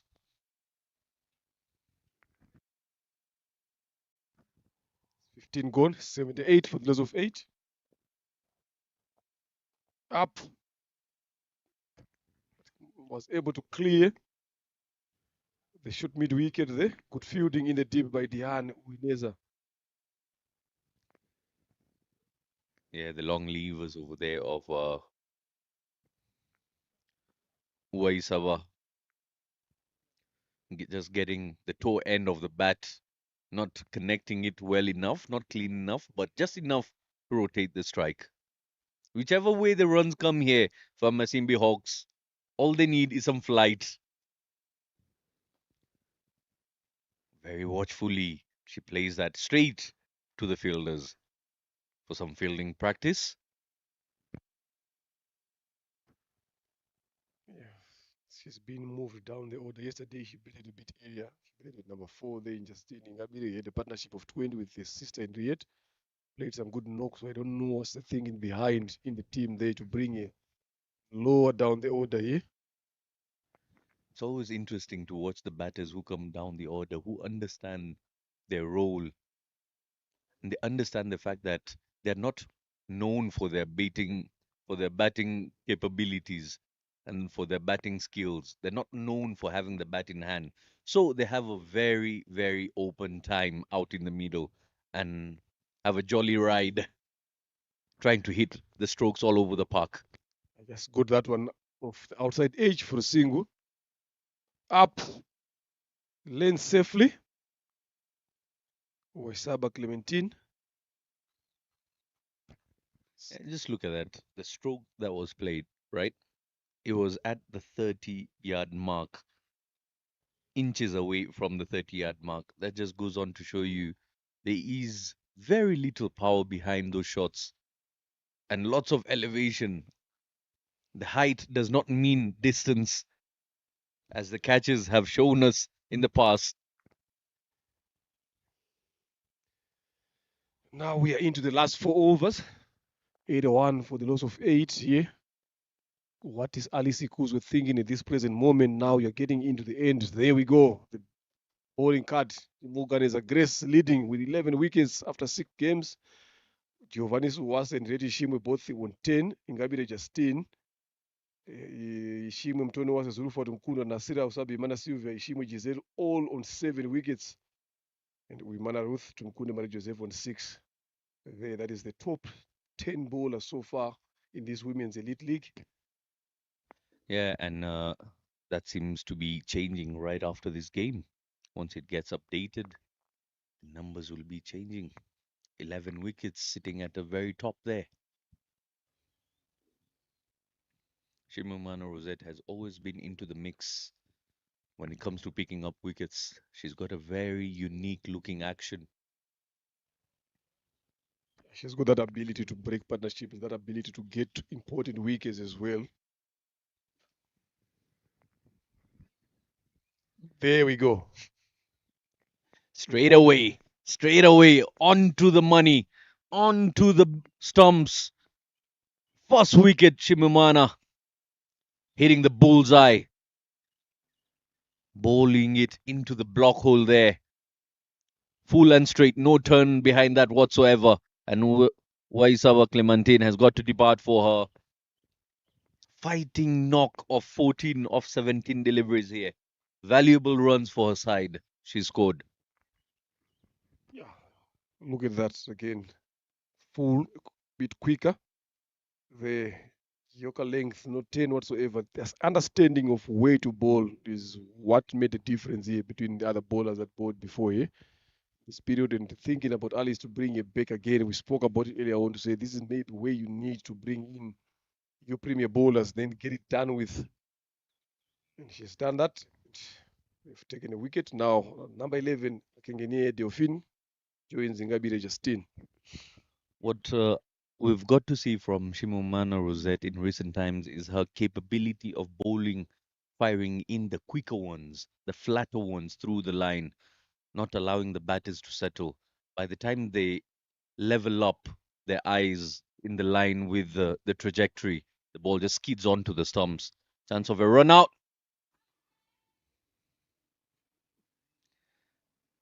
The wicket keeper guilty. She looked like she was putting down a carton. The ball was too heavy for her to carry and put it onto the stumps. Just a matter of time here, I'm telling you, before one of these two gets dismissed. Because if you look at even the way they were running in for that second run, there's not a lot of speed behind it. The awareness is not there. Yeah, she was battling against time on that occasion. Needed some roller skates to get to the crease just in time. Lucky for her, the keeper wasn't as sharp either.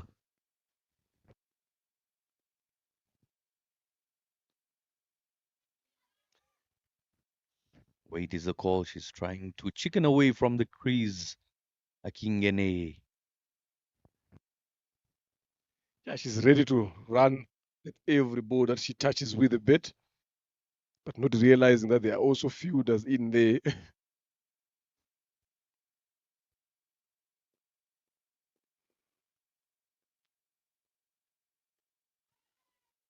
Brushed off the pads there.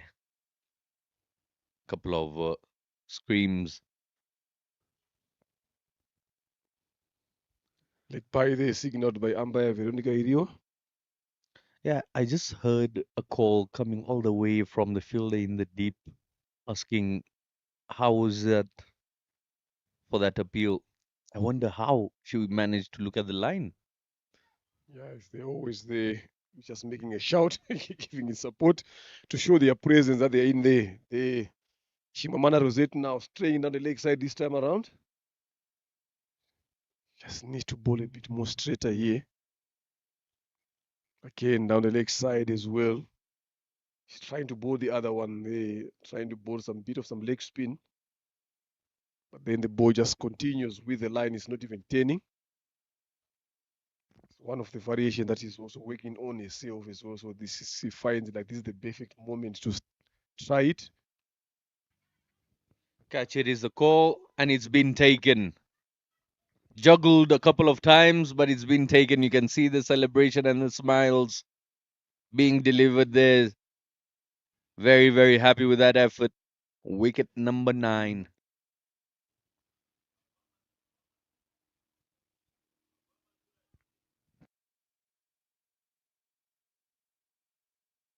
With that, we'll see the end of the first innings as Amasimbi Hawks have been all out for 86 runs.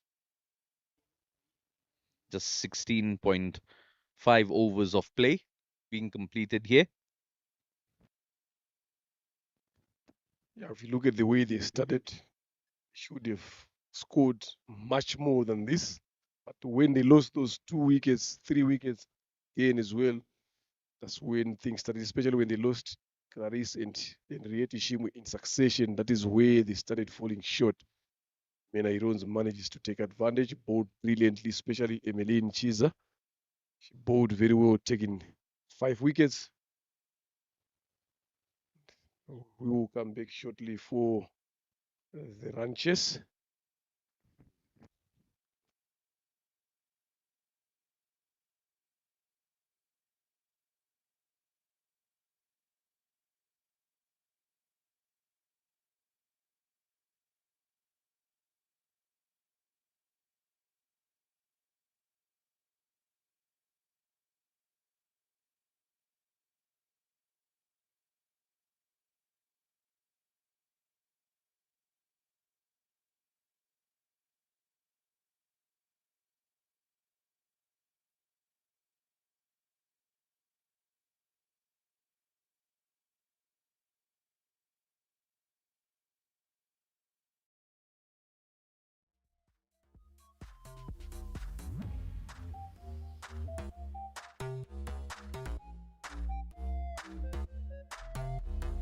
Respect.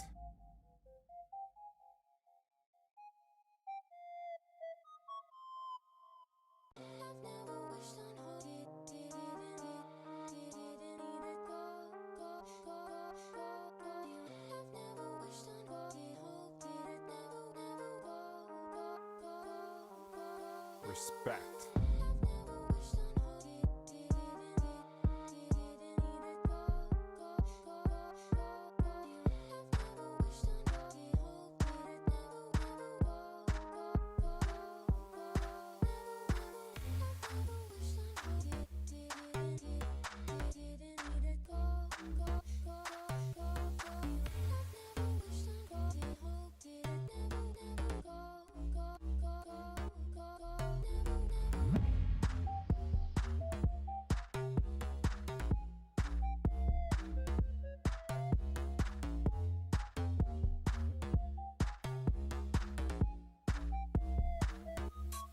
Respect.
Respect.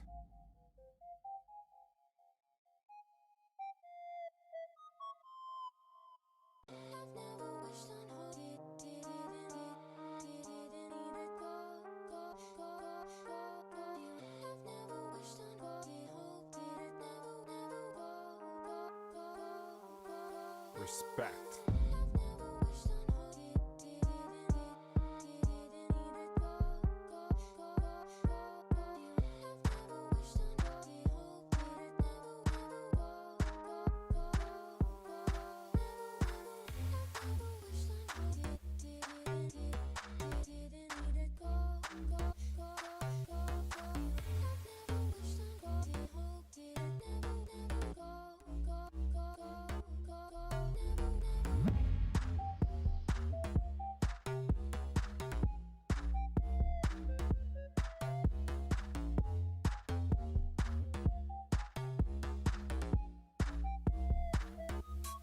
Respect.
respect.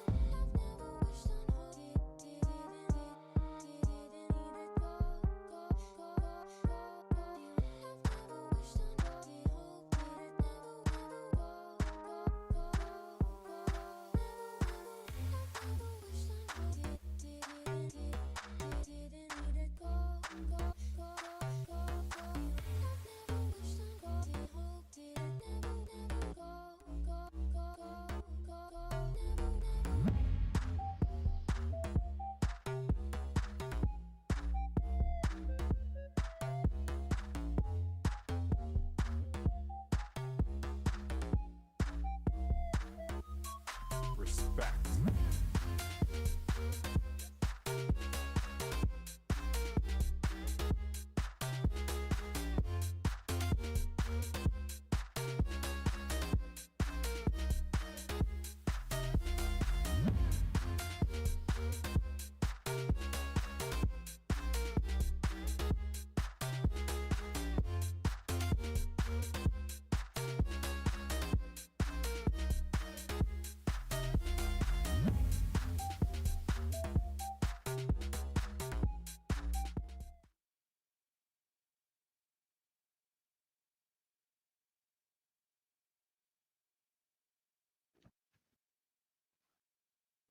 Right, we are back on here. Welcome back, ladies and gentlemen, right here at Gahanga Cricket Stadium, the RCA Women's T20, third and fourth position between Amasimbi Hawks and Imena Herons.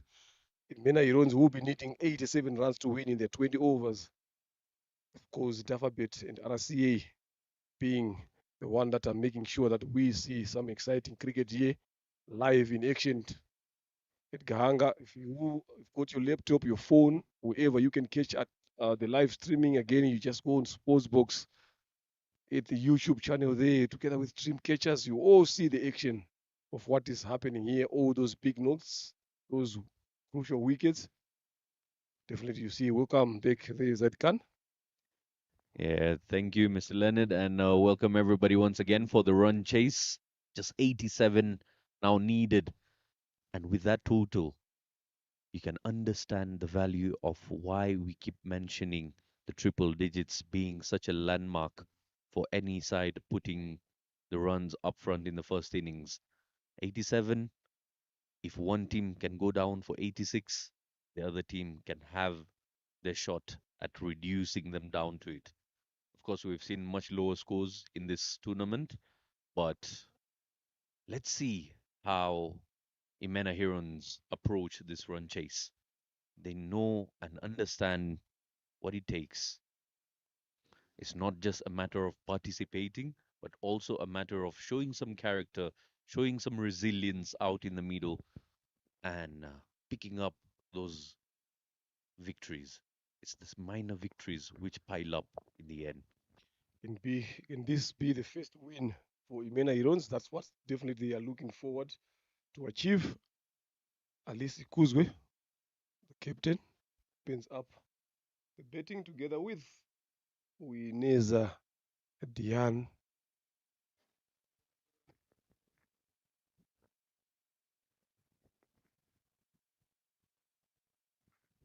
Subjimana will be starting the bowling attack from the pavilion end. There's a couple of switches in the field set there.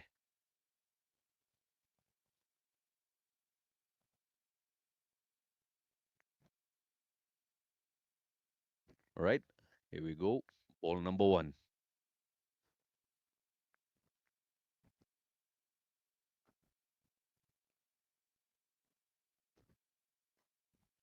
Plays that off the back foot. And I'm telling you, Zaidkan, she is good on that particular occasion, on those shots there, Alice Kuzwe, especially to spinners rocking back into the crease and punching it through the covers there. Yeah, early on we saw her picking up catches in the field.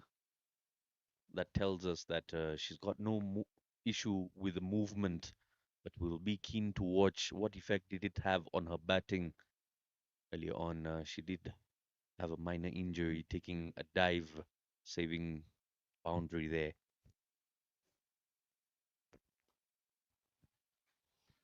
Better start there from Usabimana Sylvia. Because Alice just being a bit cautious here, but I'm telling you, the moment she picks that one, as long as it has got some slight width there, there we go. This is what I'm talking about. There is protection there in the deep. Good running between the wickets there from Ikuzu Alice, pushing the deep fielder for two. Yeah, applying pressure early on Alice Ikuzwe. And one other thing that is really standing out for Alice is her hand-eye coordination. She's not missing the deliveries. Look at how deep into the crease she stands, allowing her to have that extra space. But then when she moves onto the back foot, she doesn't have too much room with the wickets. Also, what she's doing is realizing playing the ball with the 10 as well, playing with the straight bet. Also, what is it that is important? There we go. Up, down to long off and Rieti Shimwe for a single. She retains strike. This is how exactly she played yesterday for that knock that she scored yesterday. Taking charge, always be calculative. Yeah, in this particular edition of the Women's Elite, what I've got to see from Alice Ikuzwe is she's allowing herself to play her shots. If she loses her wicket, so be it, but she allows herself to have that freedom to play the shots.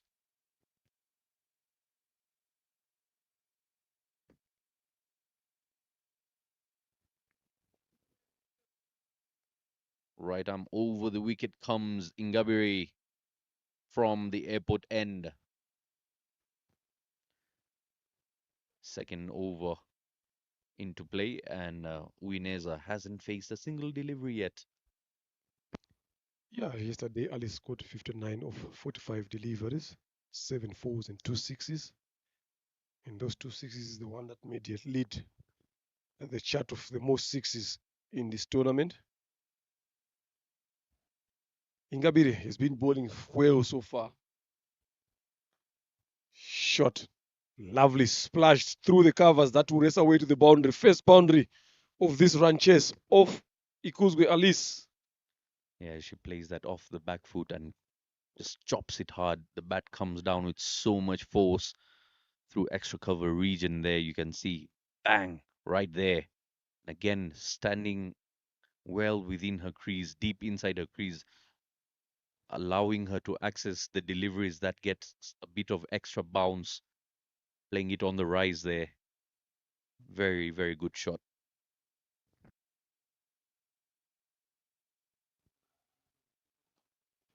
Once again, this time, 2 out of 2.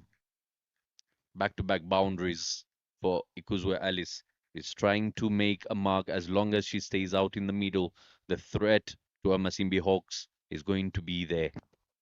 Yeah, she's trying to get this runs, get scored quickly. Even if she comes out, you'd have laid the foundation there. 76 of 112 deliveries needed. So she's picking the bowler, she's picking the time to do that as well before it gets too late. This time, 3 out of 3 on the leg side. She plays that. What an over this is turning out to be for Ingabire. Hat trick of boundaries. Look at that sweep shot. Well controlled, well placed there. She's hitting all sides of the ground here. So it makes it hard for the bowler now to come up with a plan here. Ingabire Justine, just after being hit 2 straight fours in the cover region, she tried to bowl a bit more straight again, got swept away. Now she goes a bit wider, and wider it is.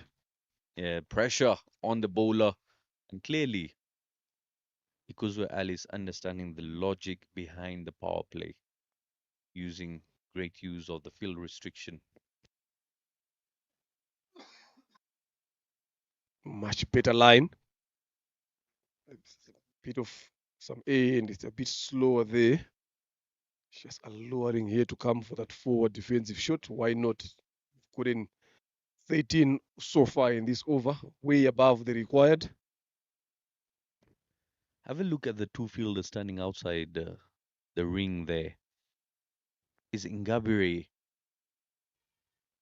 That should be taken. It's been put down and it goes for a maximum. Oh, the fortune favoring the brave there. Ikuzwe Alice had her heart in her mouth for a moment, but look at that.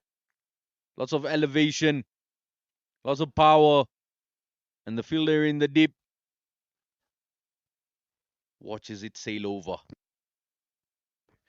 Should have done a bit better here, or maybe if just scoop the ball back into the field, they save your team some runs than wanting to hold on to that when you are standing right on the rope. Sensible. Big over this one here. Said Khan is 19 off. Ingabire Justin's over. Tell you this should be the most expensive over she has bowled so far in this tournament. She has been bowling 4 overs, getting hit for 4, getting hit for 6 runs, taking wickets. But today she got a different treatment. End of the second is 22 for no loss. Yeah, off with a flyer. 12 deliveries it took her to get to 21. And look at that blue Manhattan right there. Burj Khalifa standing right in the second over. She's in the mood today. At times, it takes a spike to wake someone up. The sleeping giants do wake up, and the shock was after that injury. Once she took a dive, the pain checked in. She took the catches. She's piling up the runs.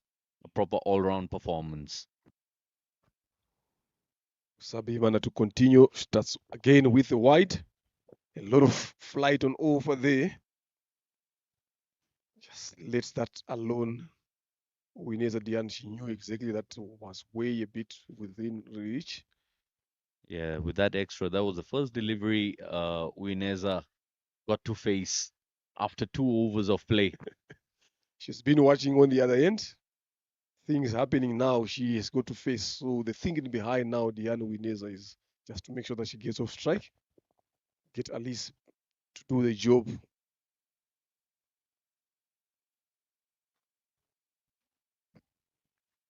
That's the field set they've set for her. They just want her to play it straight to extra cover.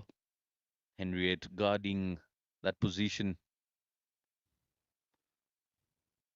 Goes through the wrong line. Chance. Oh, and a poor throw.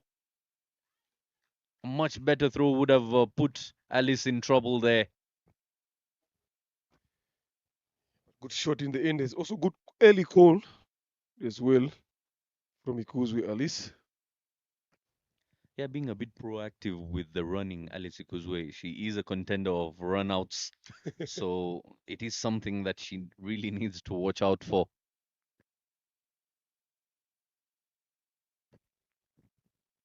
That wasn't a wide.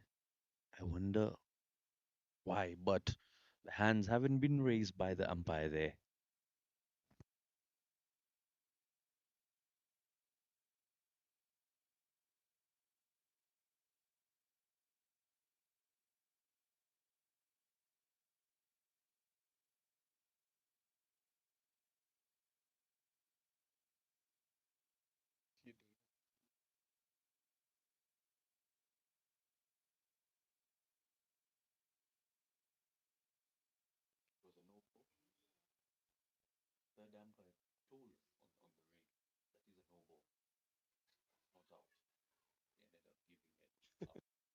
Good running there, good shot in the end. Alice retains strike as well. This is how dangerous she is. Alice, that calculative mentality that she has got. Understand that she is the one to put a lot of runs for a team here, so she needs to make sure that she faces a lot of a lot of balls and deliveries that she faces here. Already she's faced 15. She's scored 22. After 3 overs, they're on 25 for no loss. Going at 8 and over here, Zaidkan. Yeah, with that sort of an approach, she doesn't seem to be slowing down at all. That is the intent. The first 6 overs put the threat back onto the opposition and easen up your task out in the middle. An absolute blinder of a knock she's playing because with Alice, that 19 run over is what made the initial difference. 25 for no loss after 3, 62 in 102 needed. Yeah, I think she just needs to continue, especially in this power play. If they can get around 40 or 50 there in this period, definitely that will be the games in their hands. So she needs to keep that positive mindset, that positive approach, as well, that attacking mindset. That's what she needs to have, especially to these bowlers. Zaituriki Nadine to replace.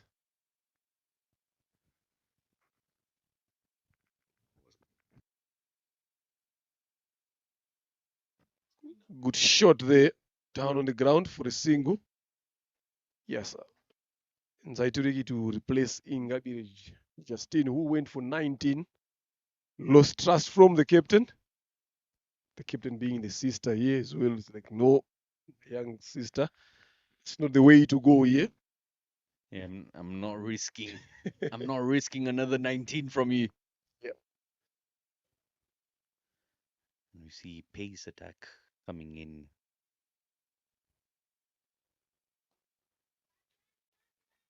Keeping that one on the ground. No threat behind that.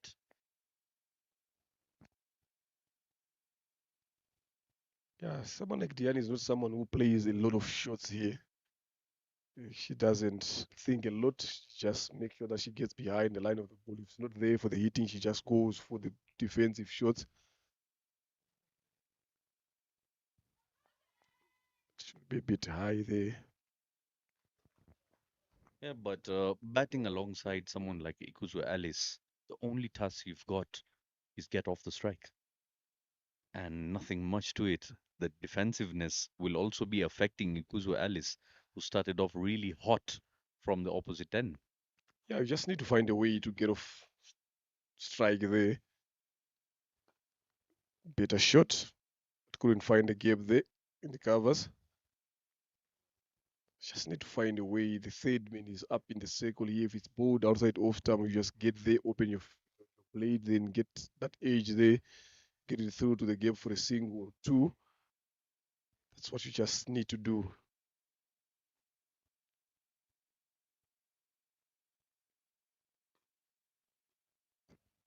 Once again, she goes for the drive, but not understanding the elevation, the rise of the deliveries off the surface. It's coming much higher, hitting her on the shoulder of the bat compared to the sweet spot. And that might be risking her to giving away a catch at covers.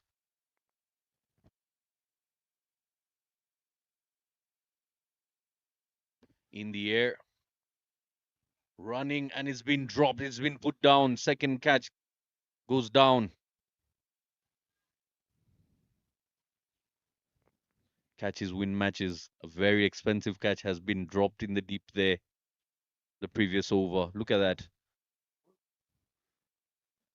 Trying to scoop that shot, and you can see the fielder just putting it down. Slipping through the hands, butterfingers, early morning. Yeah, good intent there by Kuzwe. Sorry, by Uwineza Diane, realizing that the five leg and the third man are up in the circle. Yeah, so that's the only way or the only region she can maybe get a boundary there. But what is important for Amasimbi Hawks now is she retains strike, so they will be looking to bowl a lot of dot balls to Uwineza Diane as opposed to bowling it to Alice. Definitely, that is how they will apply pressure to Alice Bush. She's been on the other end. She only faced one delivery there. Now, after 4 overs, 27 for no loss. Uisabi Mana Silvia to continue to bowl a third.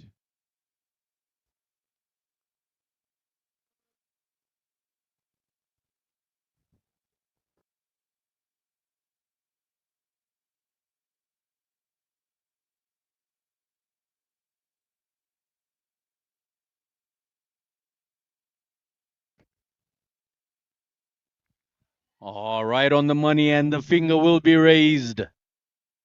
Plump wicket it was. And she's been plucked out of misery there, Uineza. 9 deliveries she faced.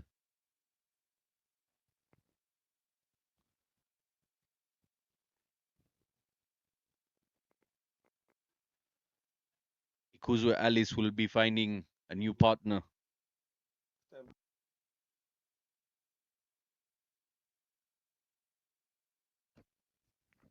We'll see that on the replay. She went down on one knee and the ball striking her front pad as she tried to sweep that one onto the leg side. There it is.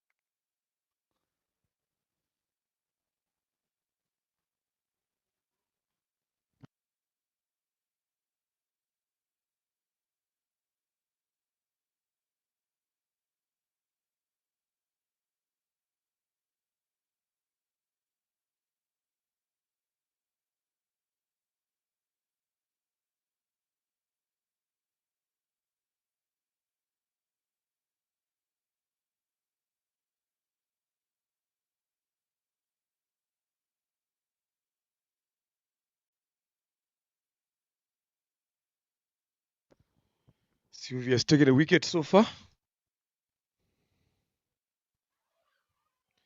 Was an edge there put down by Nyurikundo Tanya. Wicket keepers of both teams today are not up for the show. That should have been wicket number 2 for Usabi Mana and Amasimbi Hawks. Esperance wanting to go for the bigger shots there. I don't know if she's understand the situation that they are in now, yeah? Oh, look how far she stretched out to play that Esperance, but missed it altogether. It's all about understanding that kind of knowing what you're supposed to do is the other bit on the other end.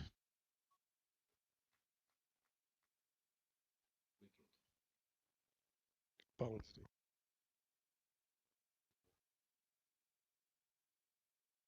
That was a bump ball spectator sketch. The batter was already working, but she was sent back by the fielders.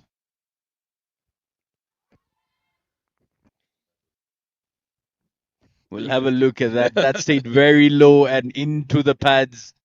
Interesting decision there. Umpire feeling that one was missing the stumps. Let's wait and find out on the replay.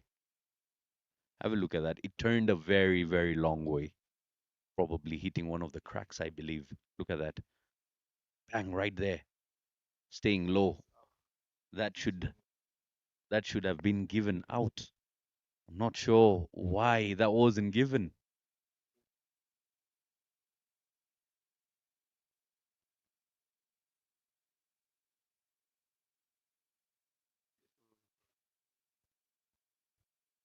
Survives the Esperance.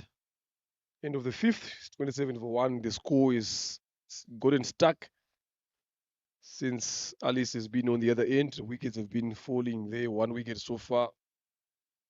Runs have not been coming in. The rate has just dropped from 11 to 5. 16 runs needed in 90 deliveries.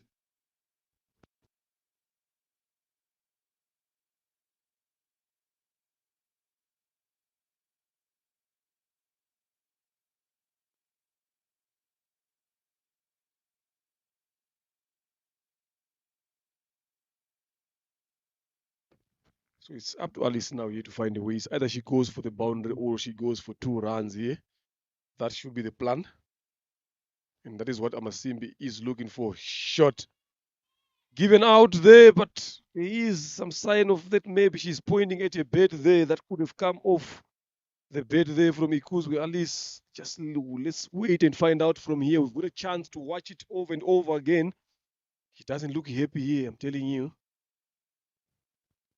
Yeah, she's falling towards the offside, trying to flick it. In the end, did she get any contact with the bat? That's what happens when you spend a lot of time on the other end without having to face a lot of deliveries, especially when you're in good touch here. You always try to do some things there. Yeah, that is a massive, massive wicket. Nzaituriti Nadine picks up the wicket that the team needed so desperately. Angling in.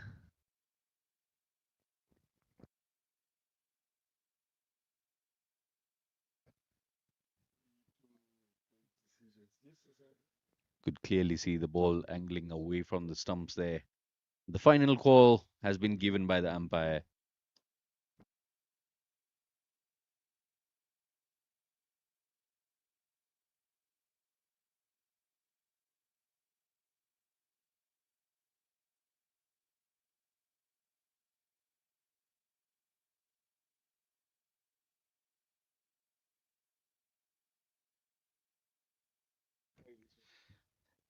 Second wicket goes down.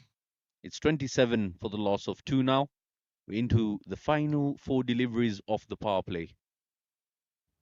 60 in 88 needed. We mentioned it earlier on.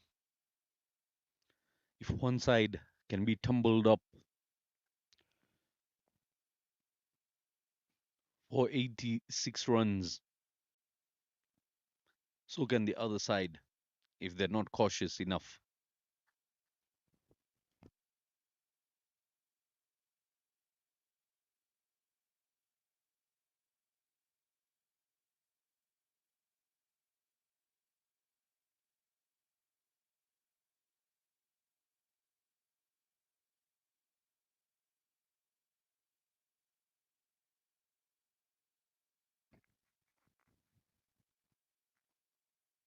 Ooh, swing and a miss there.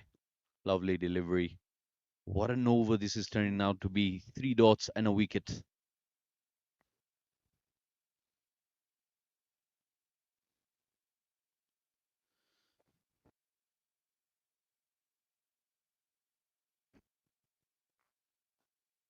In the air, lands short of the fielder. The pressure has been pushed back onto Imena Herons here as the Masimbi Hawks have picked 2 valuable wickets here, especially that one of Alice Ikuzwe. 4 dots and 1 wicket. In the air, is that going to be taken? Yes, it is. A double wicket maiden. Nzaiturichi has bowled here. What a gem of an over. 27 for 3 now. Wickets going down in quick succession, one after the other,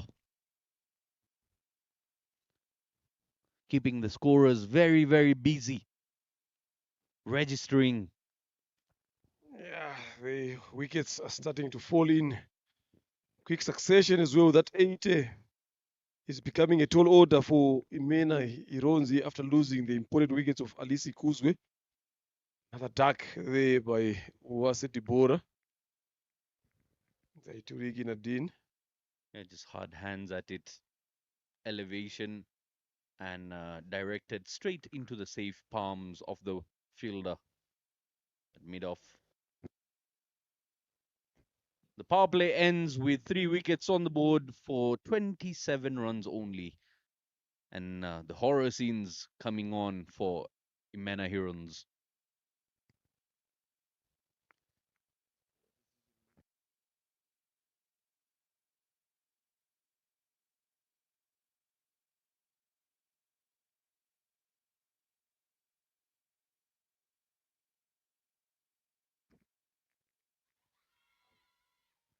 That will be given out. Another wicket, another duck. At this particular point, I feel, Mr. Leonard, we should start building apartments on our farm. Need a bigger one now. Increase more there. The misery continues again. Duck again. For Esperance, BW Muringa Sonia. In comes Shimamana Rosette. Is Abayo Sandrini yet to face? Yeah, last over ended with a wicket. The very next over starts with a wicket.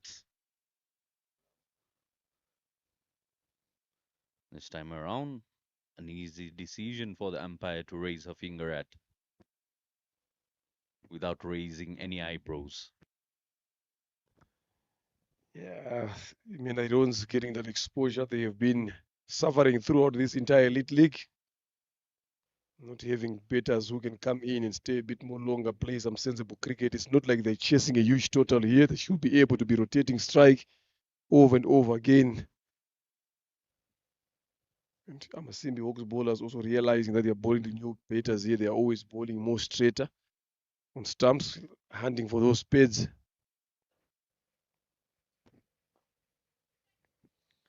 Skips it on the ground defensively.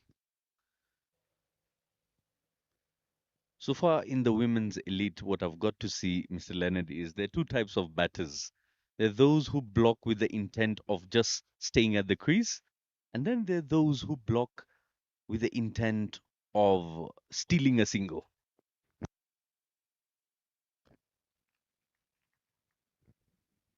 Sometimes you run out of vocabulary trying to find how to mention a swing and a miss. Yeah, that was swing and a miss, but it was a wide anyway. They will take that main irons. Moringa Sonia just offering a lot of width, a bit too much there. Yeah, never phone anybody who says no to a Christmas gift. Early Christmas here. Vimana Herons. Beautiful shot through the point region there. Hard hands. They're running very, very quickly to come back for a double. Yeah, she is also good in that region there, Shimamana Rosette. Anything that has got width on it, she is good at playing that and finding the gaps there. So they should also realize that ball a bit more straighter to her. And this is where she will be tested as well to see how is she going to carry on with this game here. 57 needed in 81 deliveries. Much better line, much better length there from Moringa Sonia. Yeah, it's a very, very different side, I'll tell you, Imena Herons here. Because yesterday they got bundled up for just 34 runs. The game they played in the morning on this very surface. Now they're on 30 for the loss of just 4. Some improvements have been made.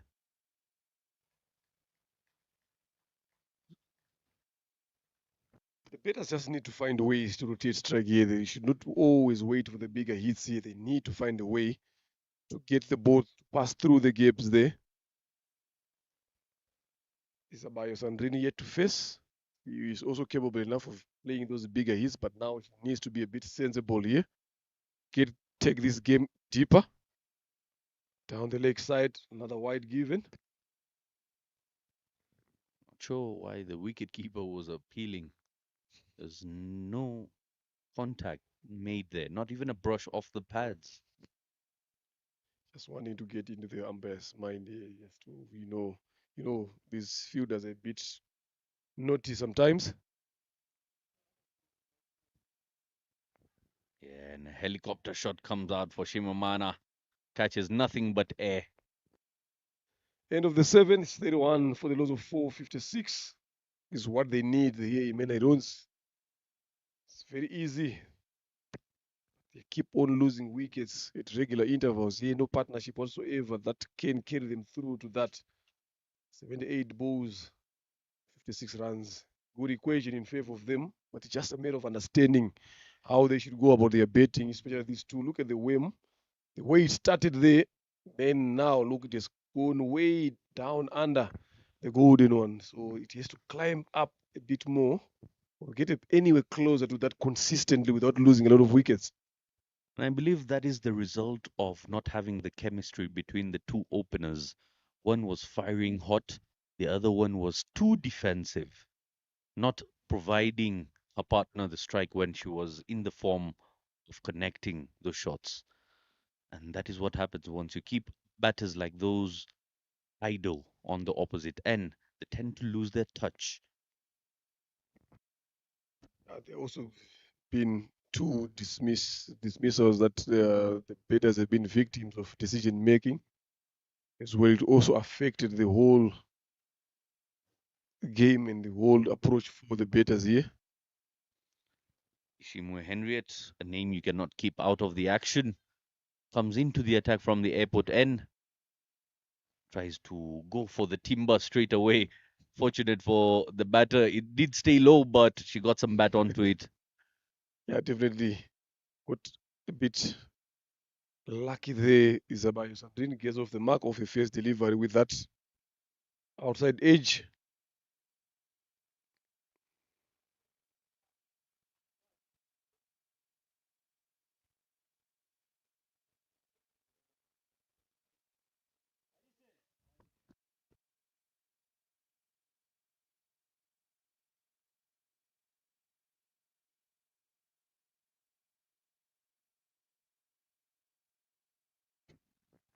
Clubs it onto the leg side.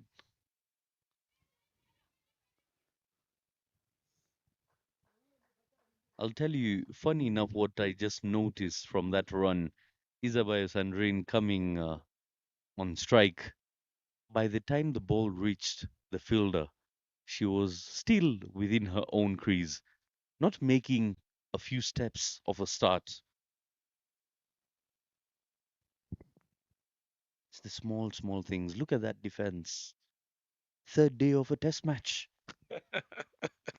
They need that. They're trying to protect wickets here. This point of time is all about wickets here. They don't want to keep losing wickets, especially in quick succession. They need to get something going on. So they have to do something here to defend their wickets, but in a positive way. They try to go for the pull shot, but it went straight to the bowler. He's a long on there, maybe trying to look for that gap for a single. Yeah, Isabayo Sandri in there trying to pull some shoestrings. Not the cricket ball because it never came off the surface that much. Eighth over. Two deliveries. Look at that. Keeping it on the ground once again.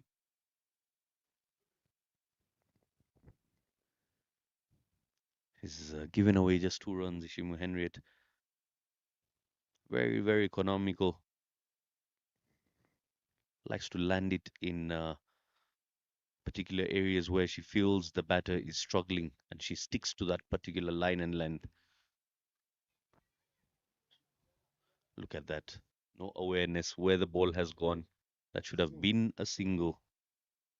Not even having a look at the partner. If you don't understand something and your partner does, you've got to cooperate with your partner out in the middle. That's the only voice you should be listening to. Definitely. So there's lack of communication between these two batters here. And that shows that they've never betted a lot of the times together for their team. So it takes a lot here to understand each other here. You also need to understand even body gestures as well without communication that there is a one, there is a two there, or there's nothing there. So something that they need to go. They've got potential to bet and they bet a bit longer, but that understanding among themselves and that awareness of knowing where to take singles, where not to take singles, should at least go a bit more up. Once they do that, they will definitely get those 54 that they need in 72. There you see 6 matches, 6 dismissals, and 5 catches to Belize Morikatete, being the top fielder in this women's elite competition. He's been doing a well-rounded job apart from bowling as well. When it comes to communication, very, very vital, not just in cricket, in your daily lives as well. It defines who you are as a person, defines your character as well. What's really concerning here is that column of wickets. The runs are all right. The overs, they're moving in surplus at the moment. But those are the type of shots that will lead them into getting into deficits. Once the balls remaining become less than the runs remaining, that is when the challenge gets tougher.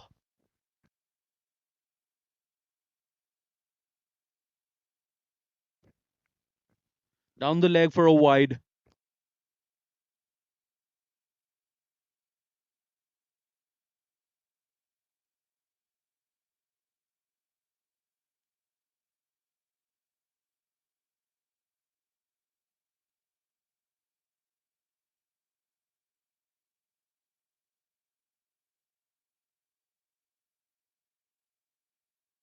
Yeah, it is slowing down here a bit. Full, driven, catch in the end. Shimamana Rosette just giving that soft dismissal here. Easy catch to Nzaiturigi Nadine in the covers. Fifth wicket goes down. Half of the side is back into the dugout for just 34 runs on the board. And that is the column that was most concerning, as I mentioned earlier. Fall of wickets is very, very healthy for Amasimbi Hawks here. Shivamana Rosette has to depart for 3 of 8. Caught by Nzaiturichi Nadine. Look at that. And Sonia also bowling way behind the crease, trying to get that extra bit of length to her bowling, allowing the batter to miss time. the shots. Yeah, now in comes Muhawenimana Immaculate.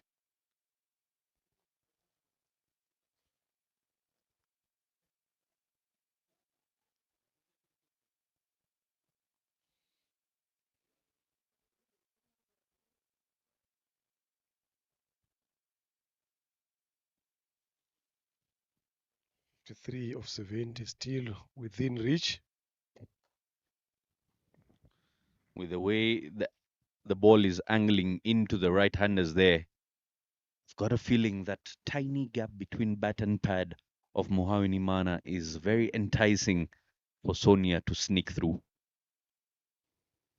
Yeah, and the good thing for Sonia is she always bowls straight there, always targeting those stumps every time. So one of those balls might sneak through, as you said. Tries to go for the cover drive there, but just didn't get the middle part of the bat. So Amasimbi Hawks knows that it's just a matter of time. Howe is not known for the ability to bat a little bit longer here. It's just a matter of time, just a matter of being patient here, doing the right things. Definitely, she will give away the wickets. Bottom edge. Oh, surviving by the edges there. Should have been easily too. They gather just one run there.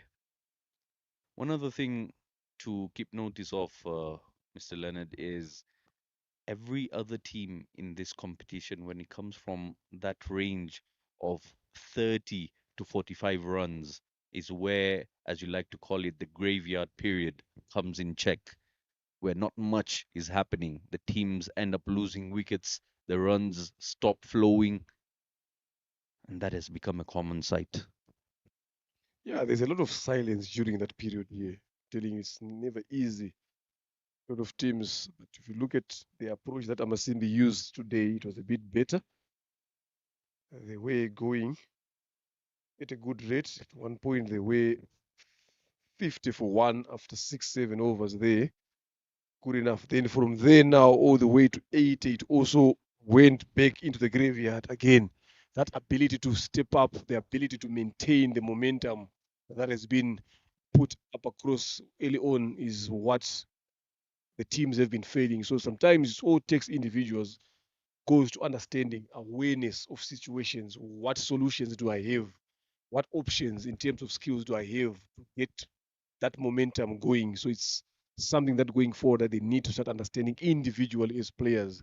You mentioned about watching games. If you watch a lot of games as well, definitely that's where you learn on how other players can or will be able to handle those situations. Yeah, definitely. More likely to read a game better if you know a game better. And knowledge is key, comes with time, developed over a period.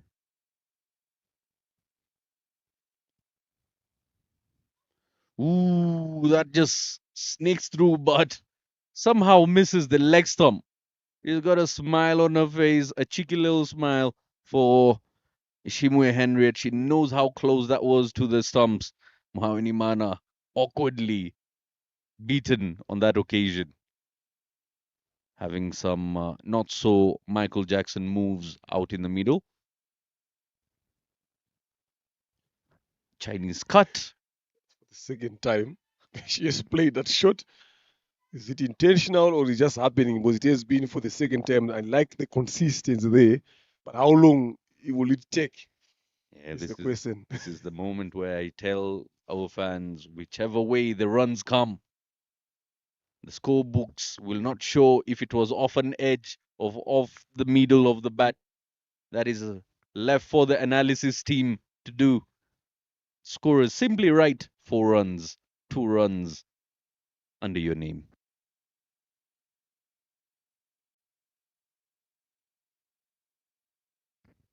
Bitten with a slower delivery there, Ishimwe Henriette playing mind games with Mohawini Mana.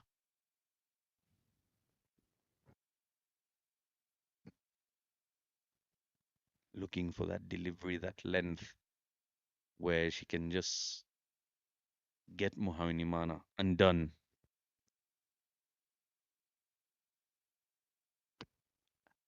Lovely, lovely length. That is why she's beating her consistently because she has gathered the information.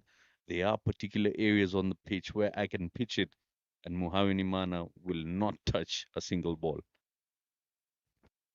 Yeah, that is the intelligence of a bowler. The understanding the condition, what works, what does not works. Another slower delivery as well.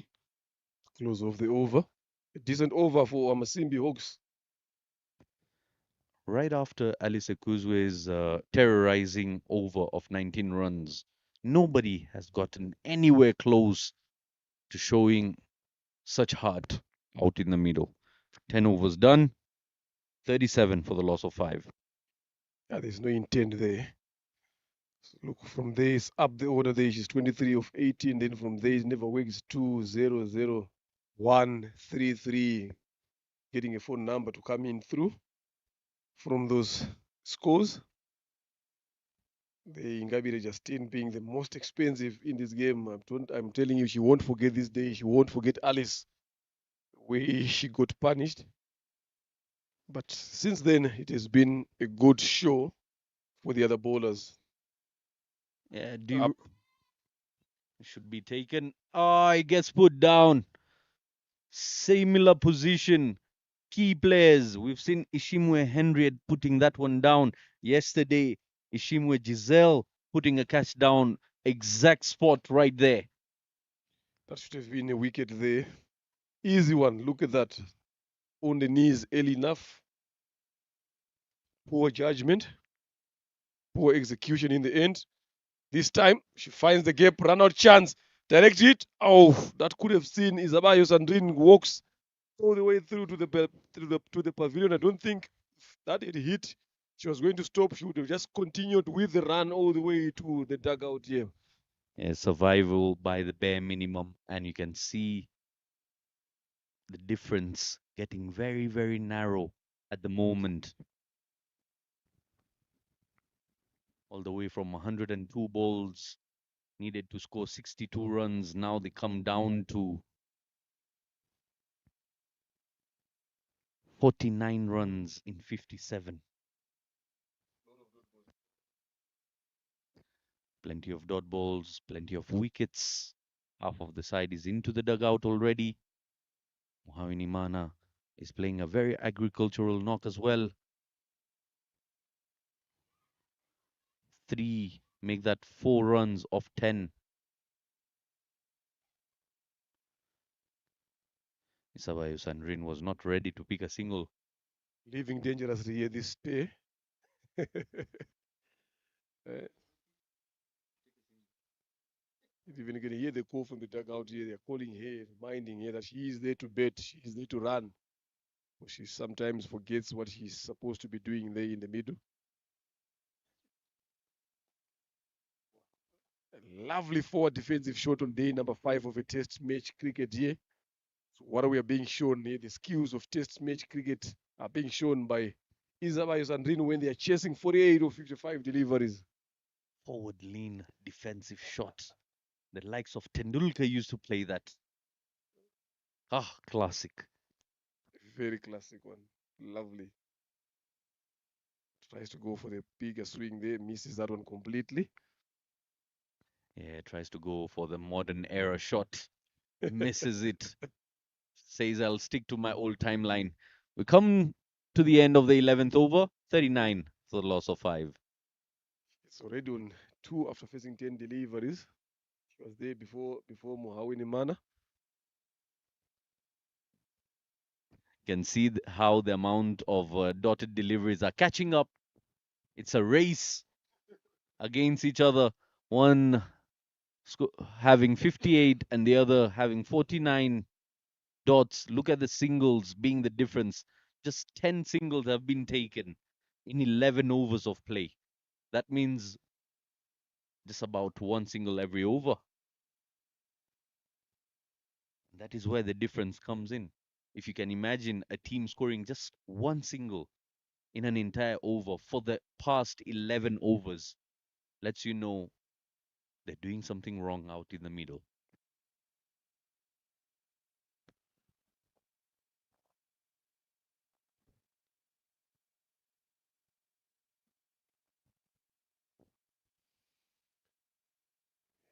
There's been some change of equipment there by Isabayo Sandrin. Nzai Turiki to continue to bowl a third. She has taken 2 wickets. Very economical, giving away 2 runs. Starts with a short one. Pulled away. Poor fielding there by Nyira Kundineza Josian at mid wicket allows them to go for a single. Something that we've seen a lot from Nyira Kundineza. Even yesterday, the fielding leaves a lot to be desired. She needs to improve the fielding, especially with the experience that she possesses. She's been there a long time enough in the national colors as well. But the fielding don't seem to be moving up.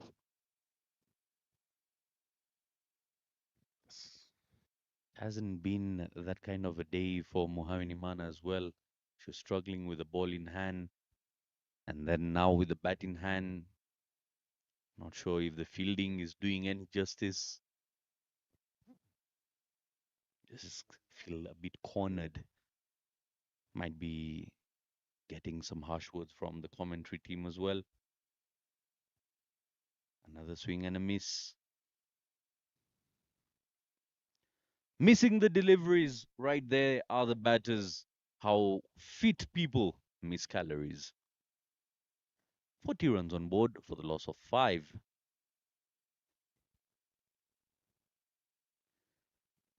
How much of a learning curve does it become when every other game is a learning curve? You end up with a full circle. That's how much it curves. Yeah, sometimes you don't need to give yourself a lot of time. In this game, you need to learn and learn quicker because it might take forever for you to learn. You better learn quicker, start executing things quicker. You keep cycling in the same mode, so you need to keep moving, find other ways of learning. The shape of a circle, also known as a zero. It's always cycles around the same, so you gotta find ways to get out of that zone. Some good piece of bowling display being shown here by Nzaitirigi Nadine. Here's something that I would like the coaches of these teams to be talking with their players about.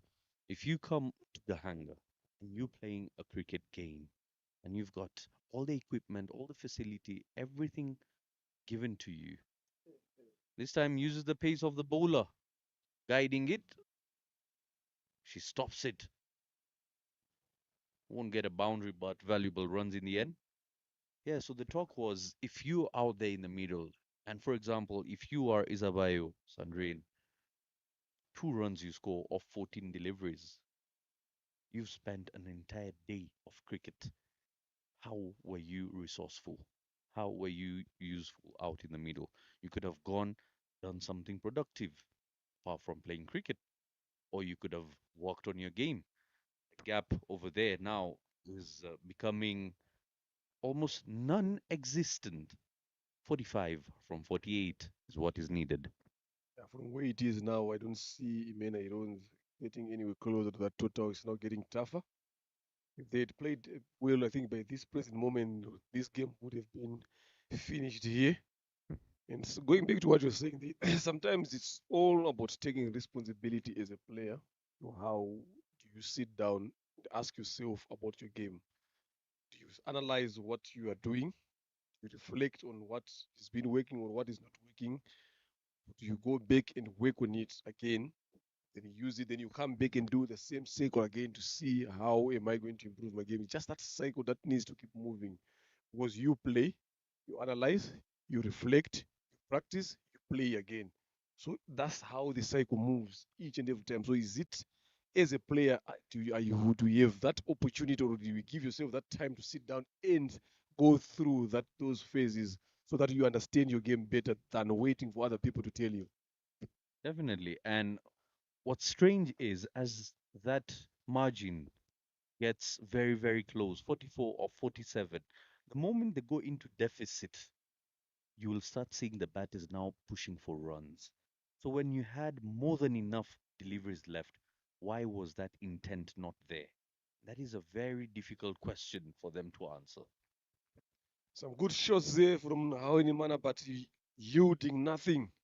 She's only picking fielders, both sides of the wicket. Brilliant piece of bowling from Uimana Sonia, bowling a fourth over here, and giving away 9 runs so far. 2 wickets under her belt. We haven't seen the pocket dynamite bowl either. Josiane, also being in her side, hasn't been given ball to bowl. The wide day being bowled by Winga Sonia.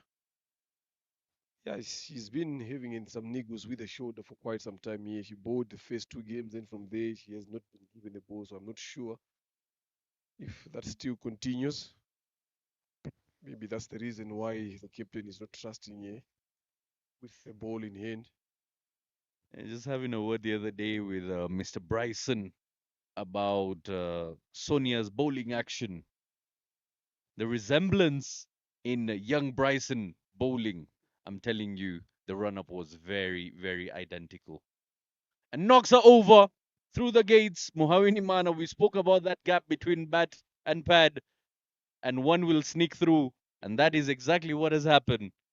Yeah, I said it's just a matter of time when you're bowling to players like Muhawini Mana. Yeah, they just wake up thinking something otherwise. So she's been dismissed for 16 deliveries. Yeah? 15 deliveries she has played, 5 runs she scored. Emena Irons loses their sixth. Look at that. They spoke about it. They gave their full look at their bait and paid through the gate.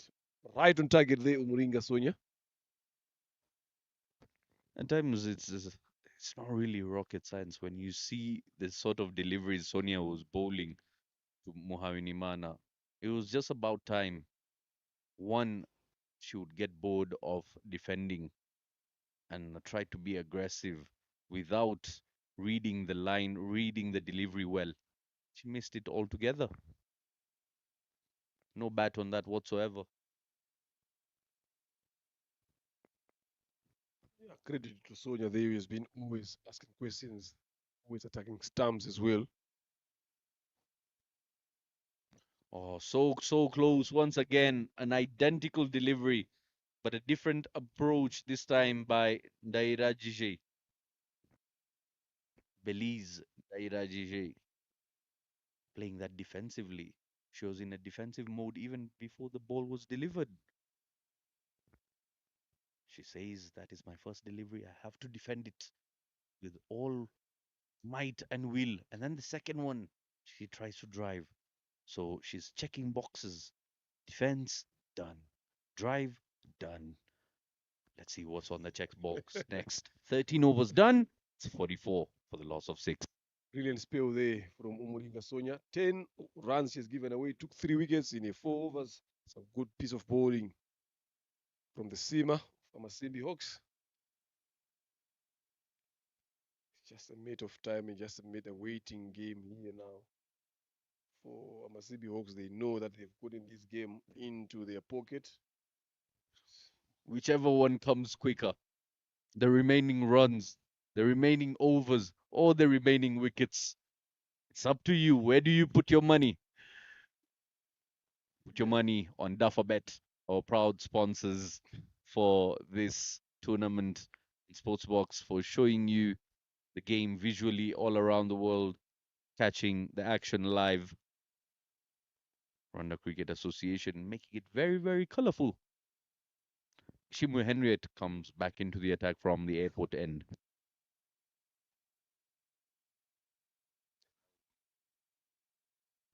What shot was that?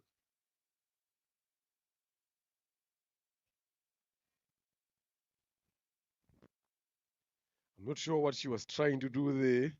Isabayo Sandrine on that particular delivery. It's right on the floor there.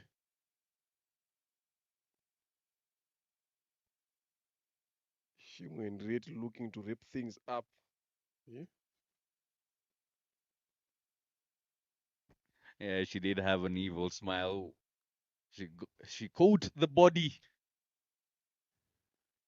line unintendedly. The good thing is she's up on her feet, which means I don't think it's that serious. Those are just blows that you get as a batter. Even if you look at the fielders, they're having a chip, they're having a laugh at her as well. being dramatic there is Abayos and Rain. Look the way she went on the floor, like she's gone in agony. Then next thing, look, those are just normal blows. They look exaggeration of the pain. She knows that they're under pressure. Definitely, these players are good actors as well. Trying to buy some time there. Look at the amount of wickets that have gone through that middle phrase, all the way from the 5th over to the 13th, 14th over. It's a pool of wickets.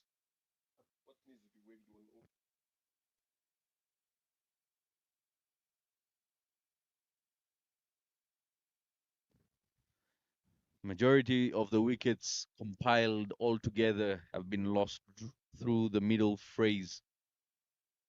This time drives it down the ground. I'm telling you, it's the spikes. They get hurt and they get alert, start making some contact. Have a look at that. Right after being hit, she starts delivering the runs.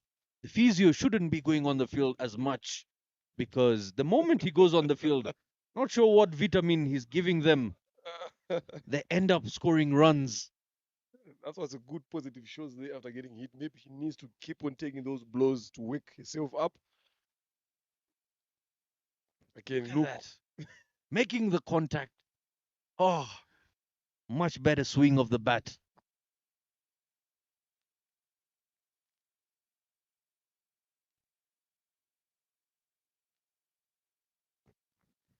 Eighteen deliveries it's taken her to get to 6 runs. And this time clubs it onto the leg side. Look at that. Look at the effect of being hit onto the body. They should look to push for the third here if they're quick enough. No, they settle for 2. Not good fielding there. There is a short run signaled by the square leg umpire. It's known as the fear of being hit. You get hit once and you never want the leather to touch you. Definitely was, if you don't score, then what stories do you have to tell that I got hit on this day? I scored some runs. So you need to do something there. Otherwise, if you don't score runs, you will get hit. The scars of war. You've got the scar, but you can't tell the story of the war. Definitely, you need to have something to talk about. This is what I did for this. I wear it as a medallion on my body. Yeah, some lovely scenes that we are witnessing here. Kahanga Cricket Stadium, Ground A. Amasimbi taking on Imena, Elite Women's T20. Brought to you by Tafapet. Collaboration with RCA in Sportsbox Dreamcatchers playing part in making sure that we see all the games live in action. It's the last day of this elite. Shot.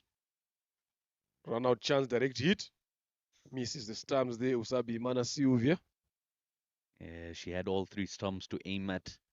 Loses the scope. Loses the target. Lucky for Belize there. 2 deliveries she's faced so far, yet to score a run. But her partner, who's faced 18, has somehow managed to get to 7 runs now. And now they are into the deficit officially, 38 balls to score 40 runs.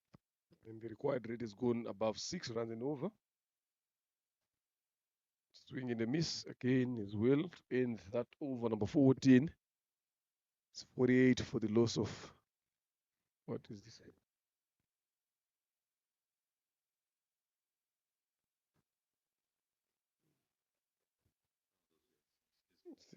It's 48 for the loss of 6 after 14.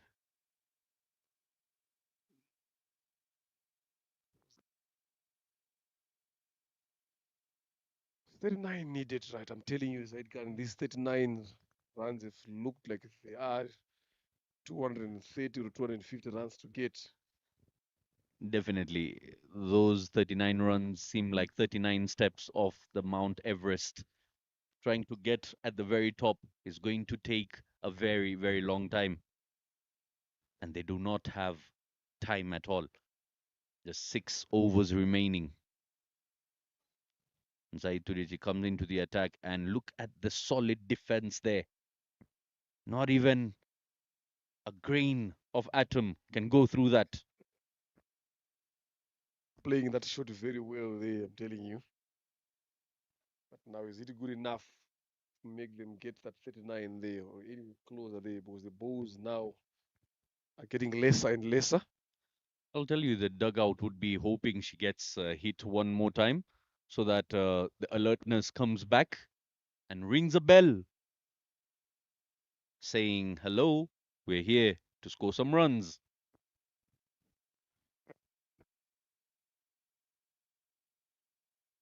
Now, this is an innings she'll look back at and wonder what was she doing out in the middle after having faced 22 deliveries and blocking it down. There you see she rotates the strike, and then you will find Belize was going to dot out all the deliveries. Yeah, that has been the business of the day. Go for those solid blocks, make sure that you survive. Yeah, with 1,000 ways you've got to win the game, one of the strategy is when you've got batters of that kind, you do not want to take their wicket. You want them to hang around.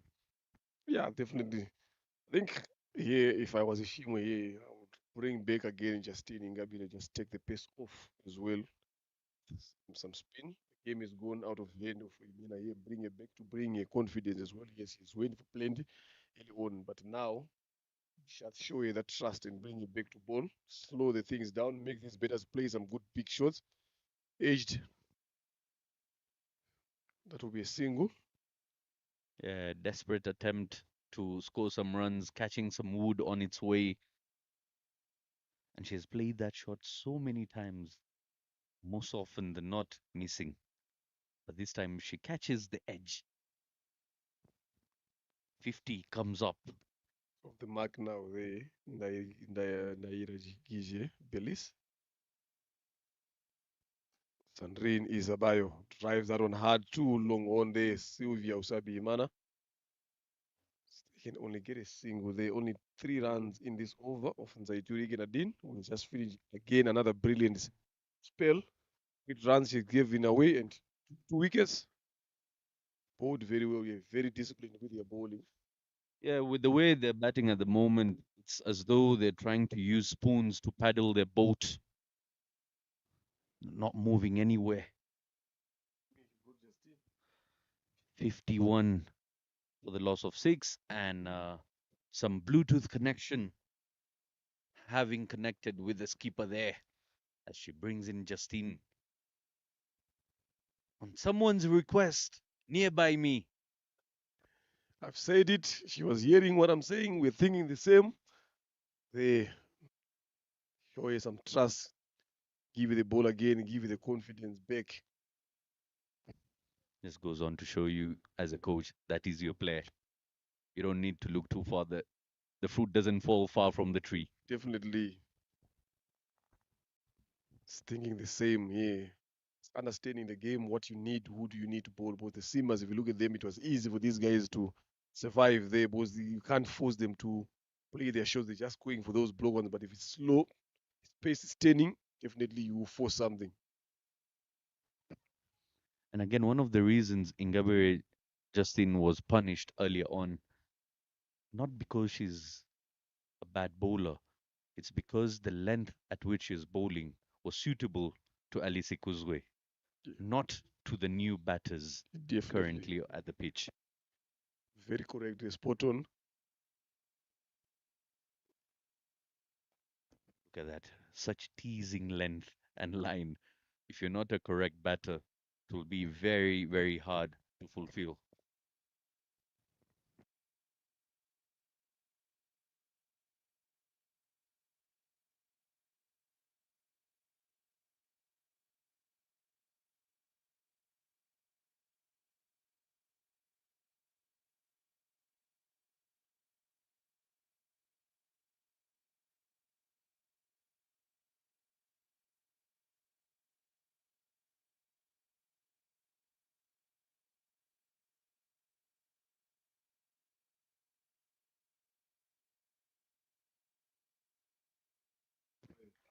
Signs of aggression. A good shot. Isavayo Sandrine gets to double digits with a boundary. Yeah. It's not just in Ingabi's day there. It was with offered, no protection there in the covers. Yeah, that is when you don't match eye to eye with your captain. You were in trouble earlier on. We gave you some rest, brought you back when we're 6 wickets down, and the opposition is 6 wickets down, and you continue gifting away runs.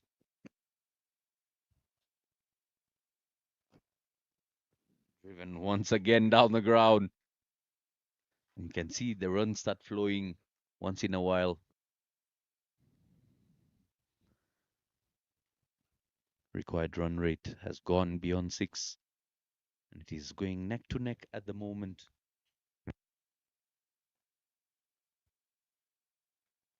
If you play the ball that softly, you can more likely push yourself with a follow through and pick up a single because Definitely. you've played it with such soft hands. Yes.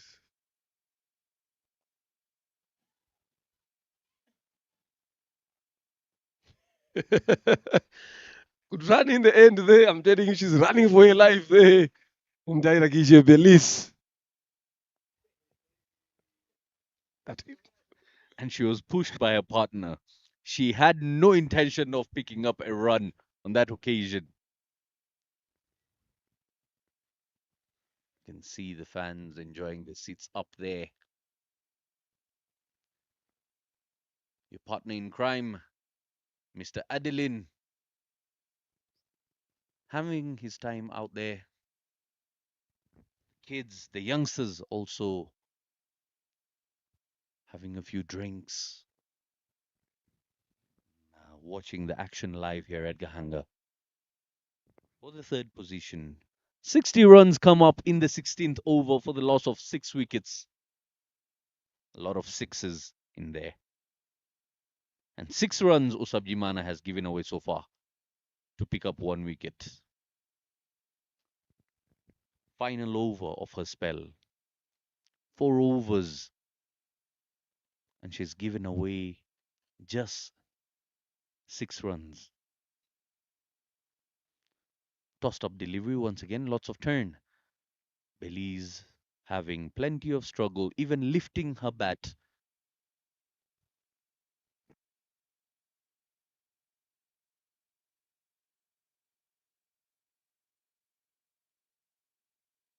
That will be a run out. Call it storm, call it run out. She is way out of her crease. She went for a walk in the park. The presence of mind had gone to the kitchen to take a snack. Meanwhile, Amasimbi Hawks pick a wicket. Wicket number 7. The multiples of sixes were too good to be on the screens for long.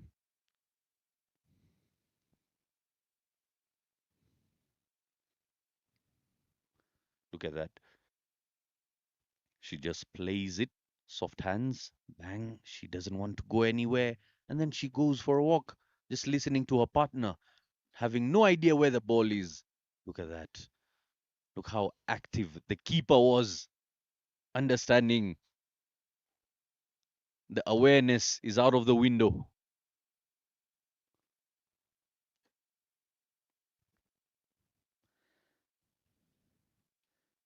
Ikuzwe finds herself out in the middle now. It's interesting. She took leg some guard and then starts hitting straight away. Gets off the mark in no time. Ikuzwe. It's very interesting to see. She took leg stump guard and then stood on off stump.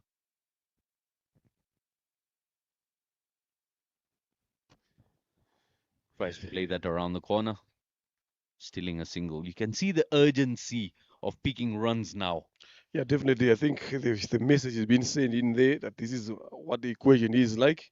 It's 26 of 20. Let's try to get in as many runs as we can Ikuzgurina has got some power as well to hit the ball outside the park if it's in a zone. But with Sylvia Usabimana turning the ball away from here, that will be a bit harder.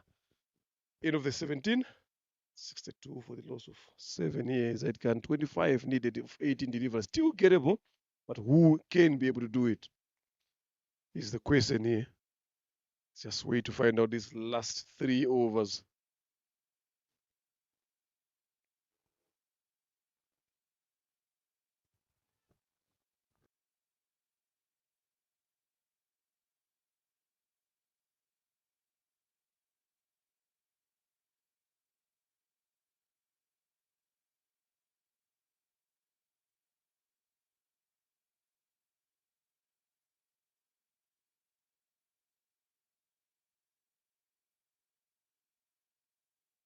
Change of bowling this time. Waisaba Clementine to bowl from the airport end there. To bowl a first over of this inning. Looking forward to defend those runs there. 18 balls remaining. They need 25. Still game on here. Pulled away. Finds the fielder there. Isabayo Sandrine, 17 of 29 deliveries. She needs to find a way now to get the ball maybe to the rope. Maybe get a couple of boundaries in between to make this game interesting.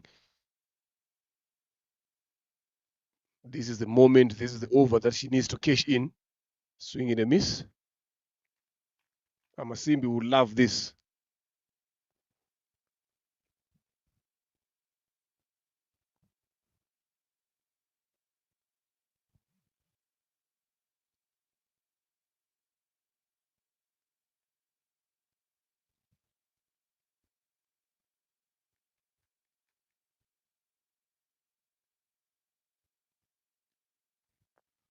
Wide delivery this time around.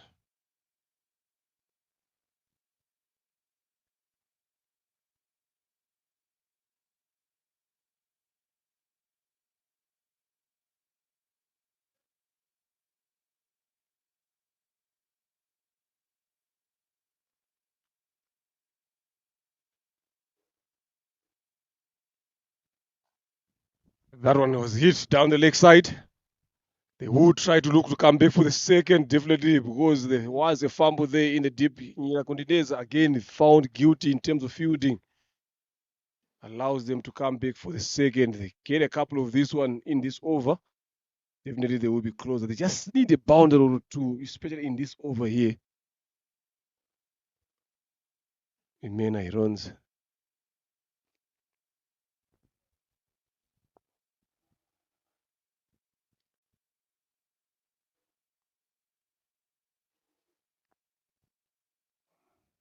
Not sure why that one was not given there. It seems like it was down the leg side or just maybe passed on top of leg stump here. Just got away with that there, boys, about 17.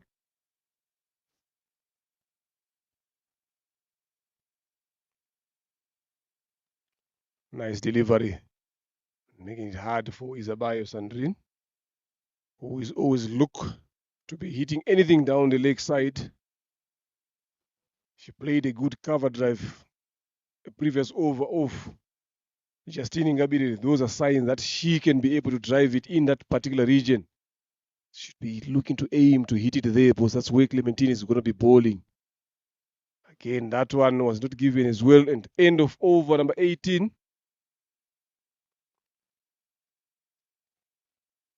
65 for the loss of 7.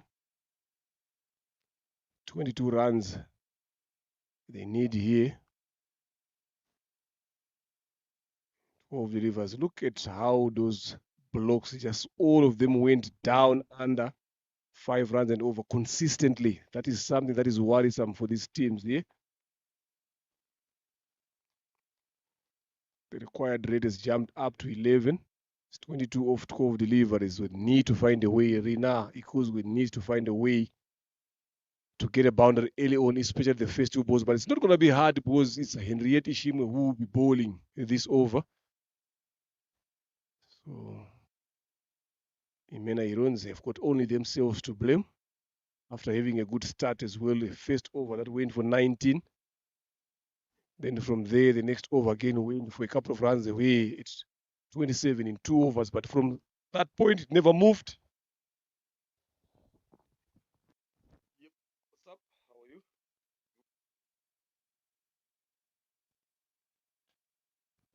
Hit hard down to long one. Just would only be a single there. They don't need these singles at this present moment in Mena Irons if they want to win this game. It's 21 needed of 11.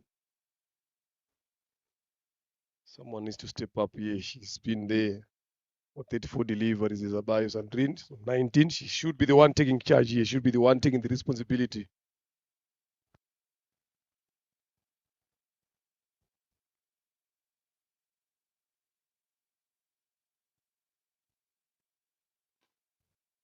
Hard straight to the bowler.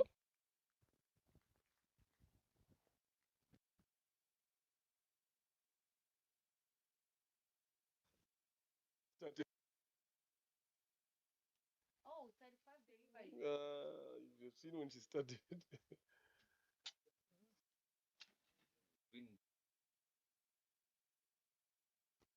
Good shot in the gap. But there is protection again, run around there. In Zaiturik and Nadine cuts off that only a single. They have to find ways to get this ball to the boundary.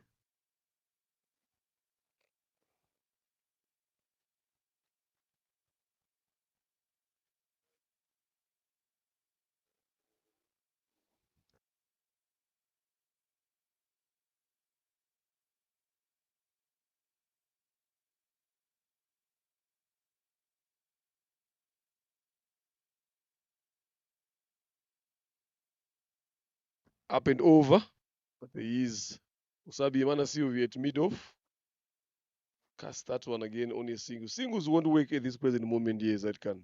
Need to find a boundary. Two of them. It'll be very interesting if they do.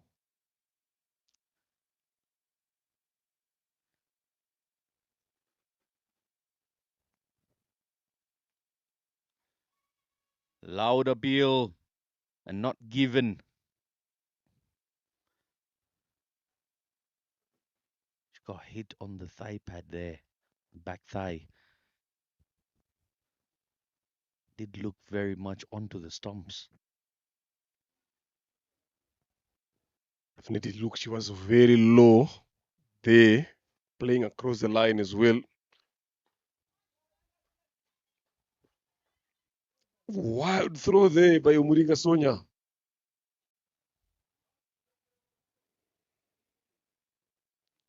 That should be over, number 19. 69 for 7. Last 6 deliveries, 18 runs to get. It's only 3 sixes, right? Only 3 sixes. 5 fours, the game is done and dusted here. We saw Alice here that over hitting 4 fours in that over. So that can be done. Yeah, finding a 6 here will be like finding a mirage in the middle of a very hot desert to a thirsty person. 69 for 7. 19 overs, it's taken them. And Masimbi Hawks feel they've got the victory in their claws. Jimenez Herons still to battle the final 6 deliveries. What can they do in the last 6 remaining?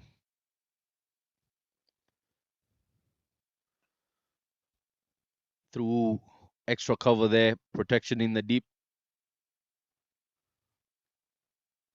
And the peak. Just one run being taken off that shot. And so many occasions they had to turn the singles into doubles, but they didn't, being very, very cautious about it.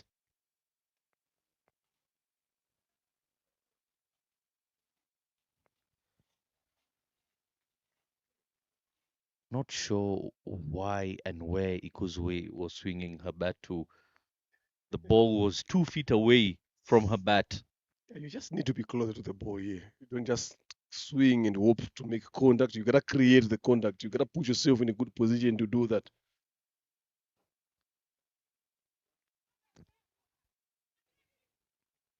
That has gone through Ah! and it's gone to a boundary. Given as buys. He's not been having a good time in the field there, Onet Abawozo. Telling you every position she's been put in through. Yes, the keeper is there to blame, but this should have been stopped. Look there.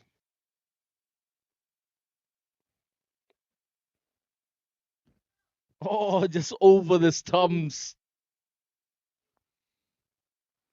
The bowler feeling agitated there, so close to picking a wicket. Just a second over here. 4 runs she's given away.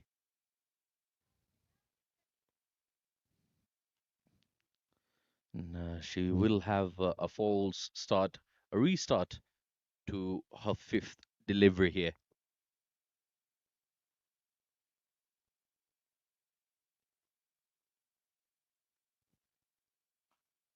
Powerfully hits that up and over.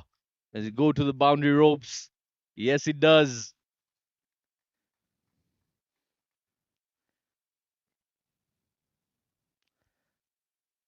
A final blip in the innings.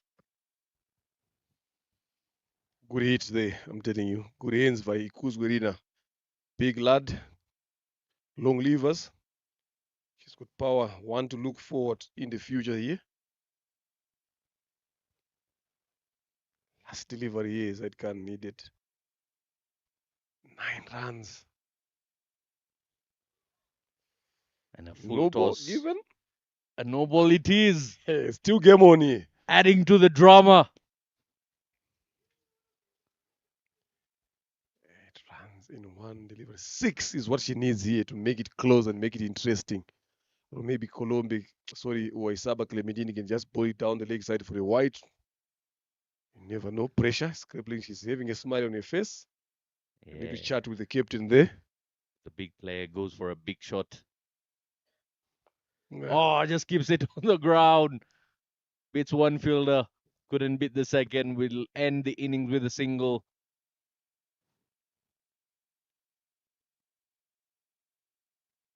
Mana Herons lose the game. They complete on 80 runs for the loss of 7 wickets.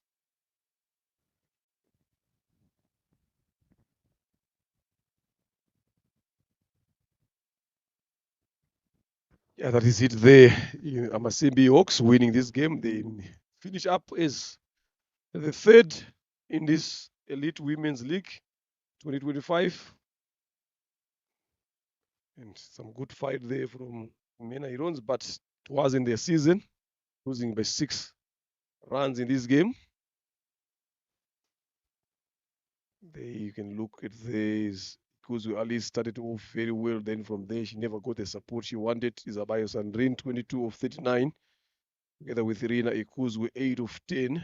Then the other batters have got nothing much to talk about in terms of contributing. It was a good game in the end.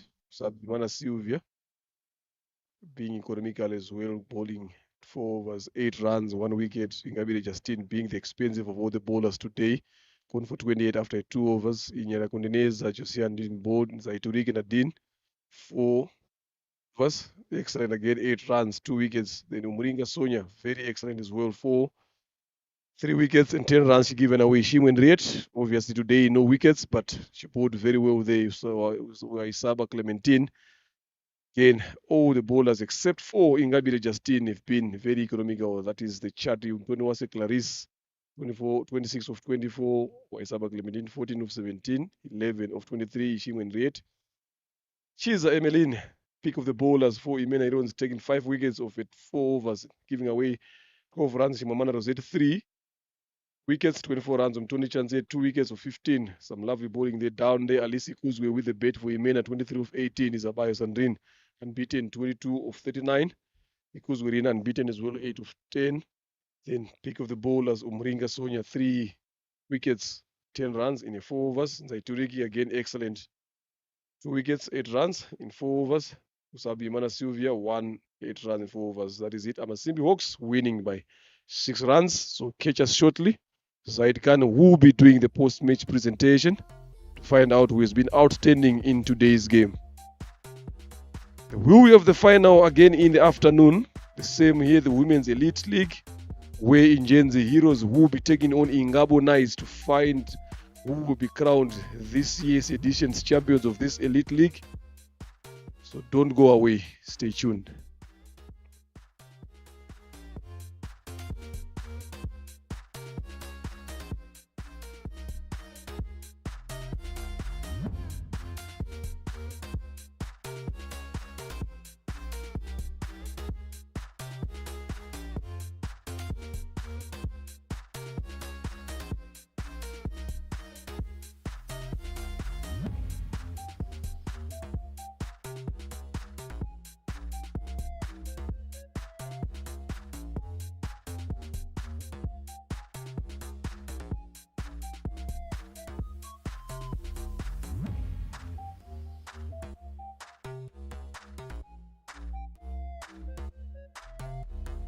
Respect.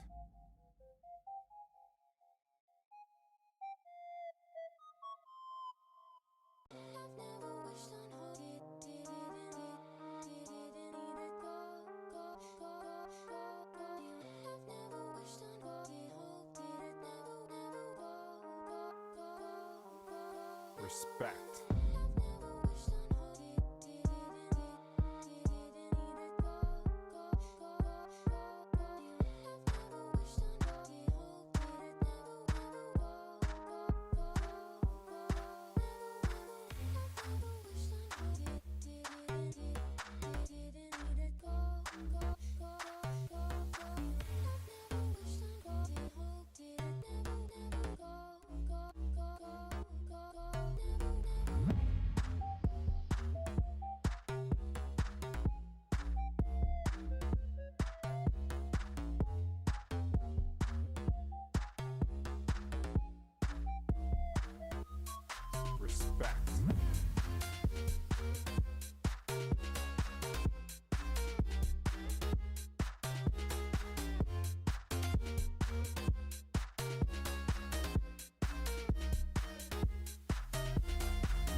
Respect.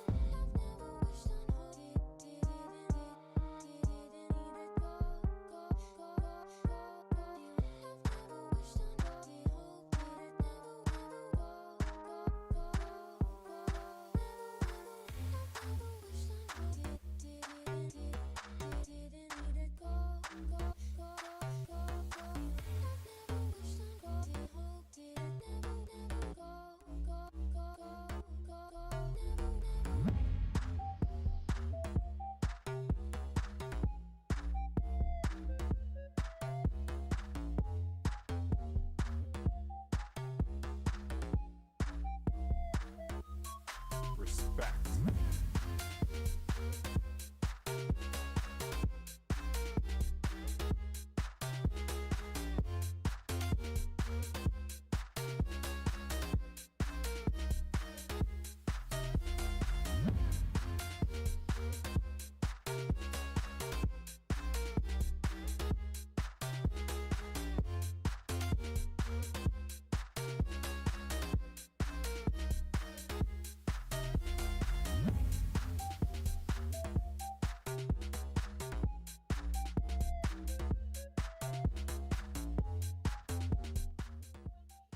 Good afternoon and welcome everybody for the post-match presentations for this competition between the two sides that played for the third position of the Women's Elite T20 tournament. Amasimbi Hawks taking on Imena Herons. Amasimbi winning by 6 wickets. I would like to call upon the captain of Imena Herons, Alice Ikuzwe.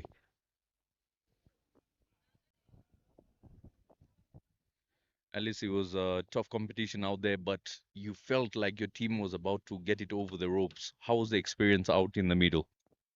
Experience was there because I'm happy for the girls, their improvement. They have played well in this game. It was the final game of the tournament. What would you like to say to the youngsters, and what would you say they have to work on in the coming tournaments? What I can tell them is to keep working and improve their batting or bowling, fielding, everything. Any personal message as a captain to your entire team? Sorry? Any personal message to the players of your entire team? I would like to be with them next year, go and practice and learn for everything. Thank you very much. That was the captain of Imena Herons, and now the winning captain, Henriette Ishimwe. Congrats, Henriette, for winning the game here. Thank you. What would you like to say about this victory, and what are the things that you'd like to work on with the coming tournaments? How's your experience in this T20 tournament? What can I say is yes, we managed to win, but if you look to the batting side, it wasn't good. So you have to work more stronger on the batting side. Yeah. Any message to the youngsters that were joining you in your team? Yeah, we have many talented that are coming, so they have to keep working hard. If they keep working hard, they have something good that are coming. Yeah, they have to keep working hard. Thank you very much. Congratulations once again. And now, for further proceedings, I would like to call upon the match official, Mr. Guston, to hand over individual rewards. Despite not making it to the winning side, from Imena Herons, an individual who picked up 5 wickets, Chiza Emmeline, will be handed over the ball. Chiza Emmeline.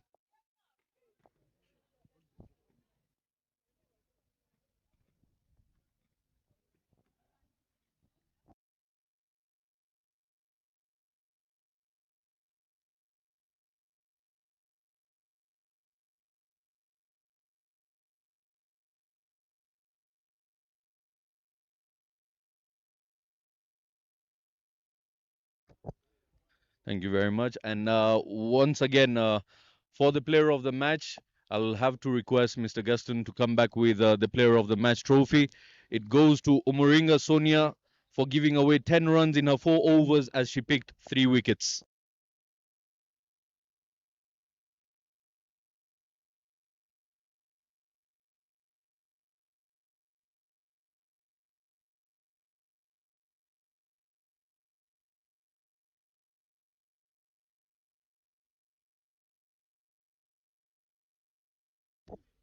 Thank you very much. This is Zaid Khan signing out. We'll be joining you for the finals.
Respect.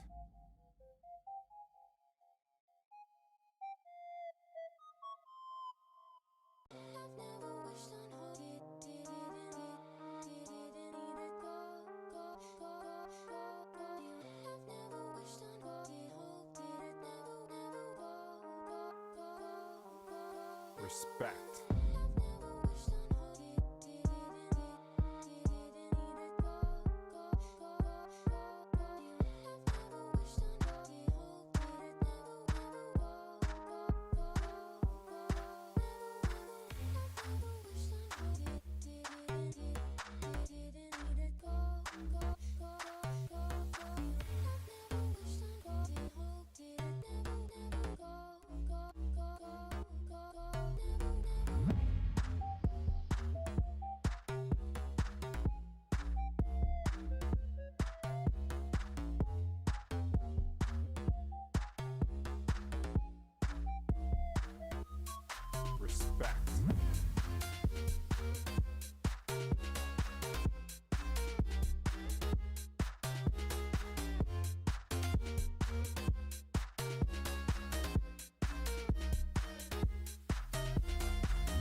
Respect.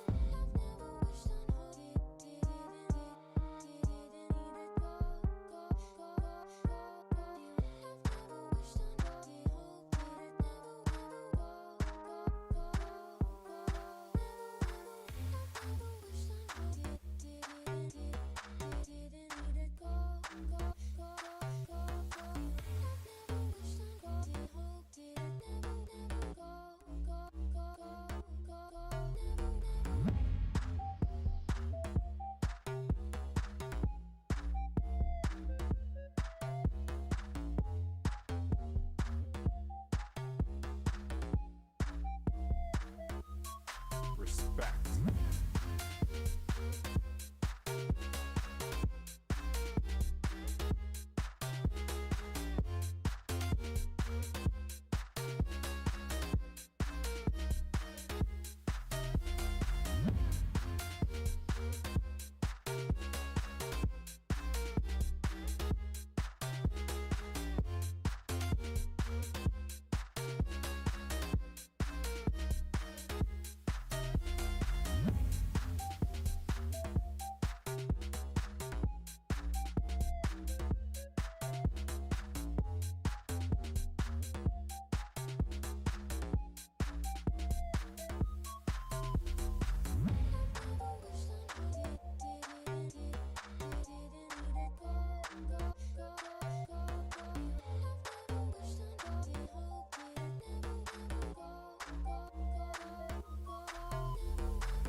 Respect.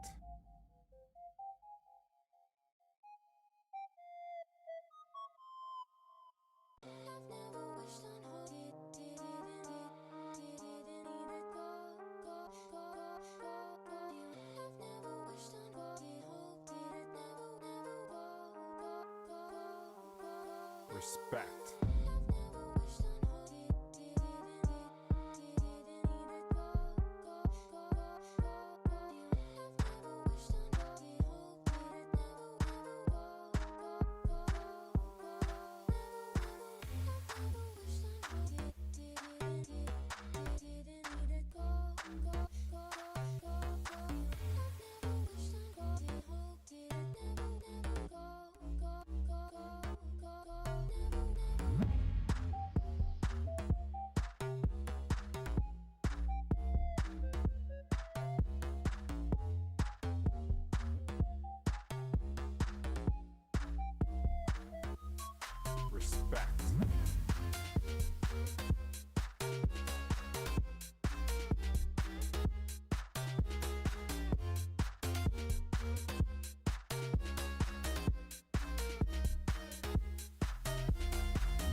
Respect.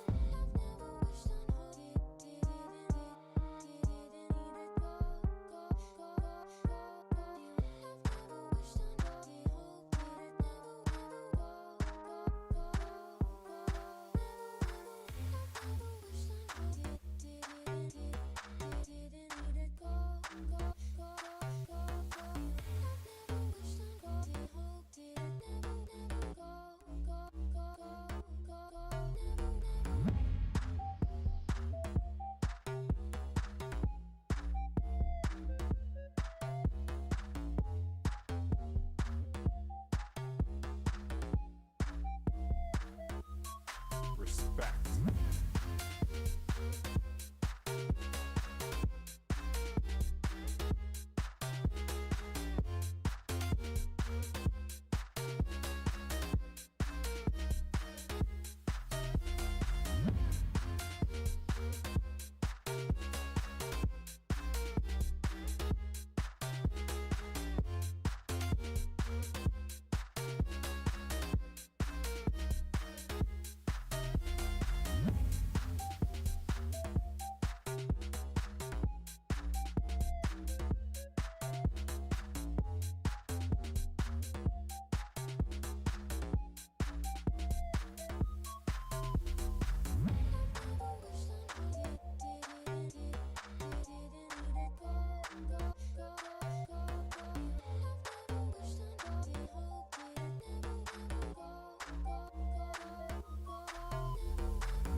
Respect.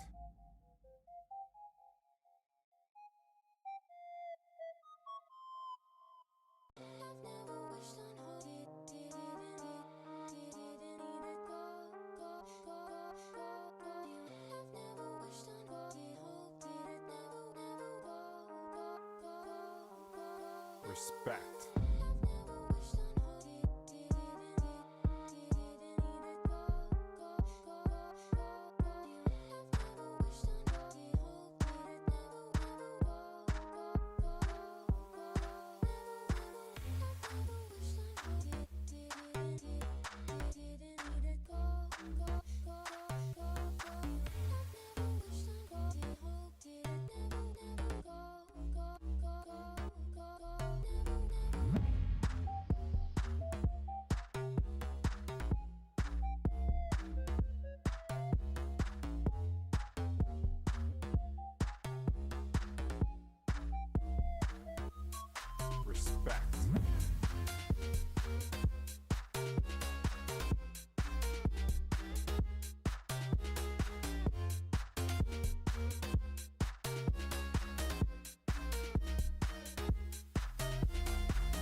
Respect.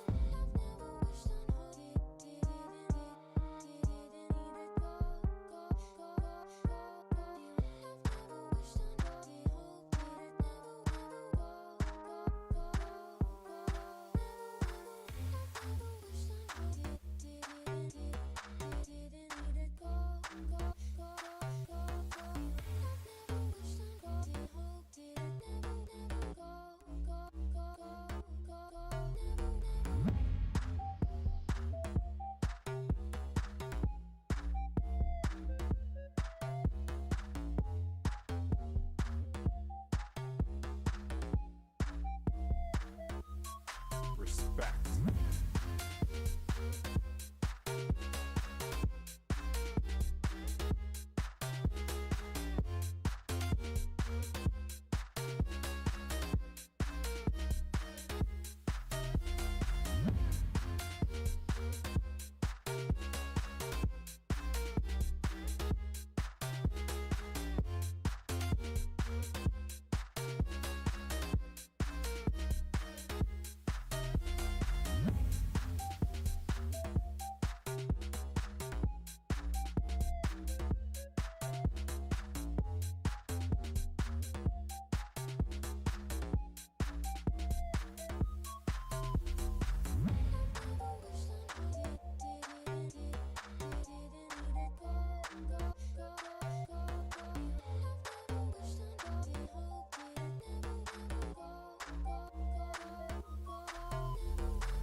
Respect.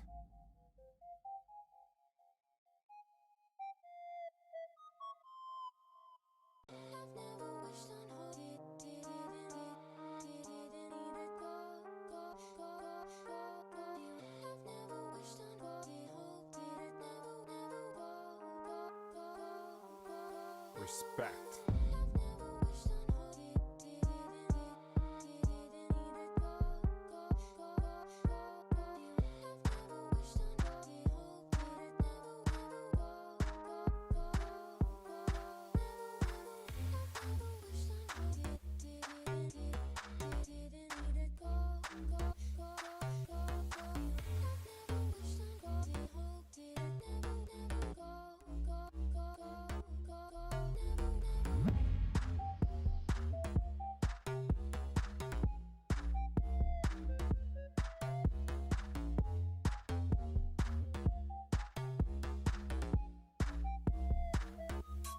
Respect.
Respect.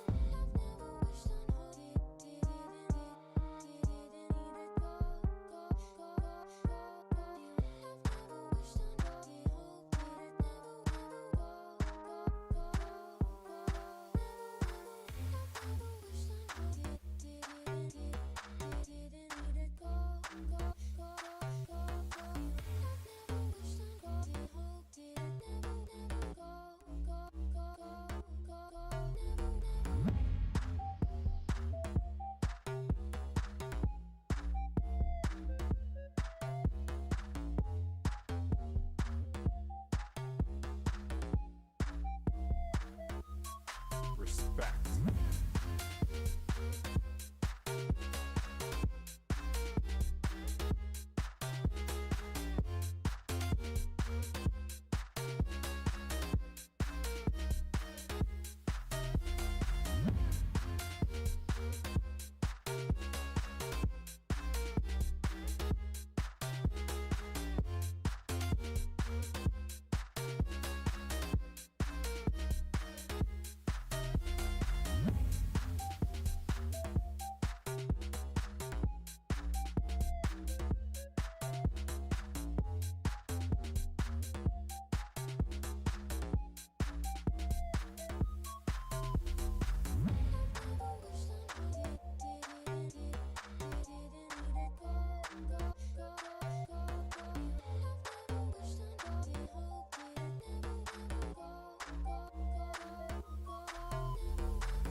Respect.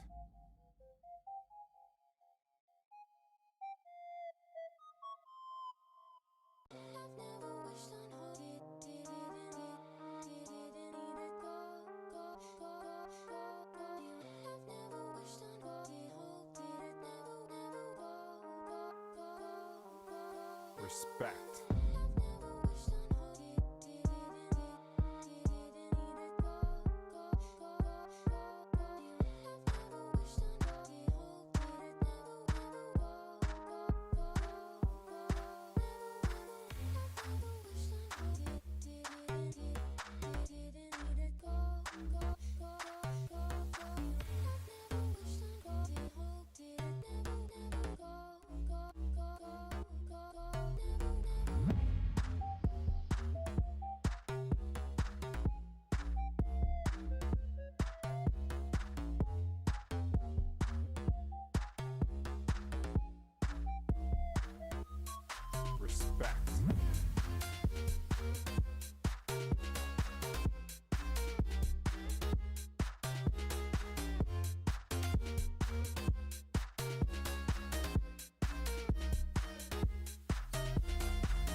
Respect.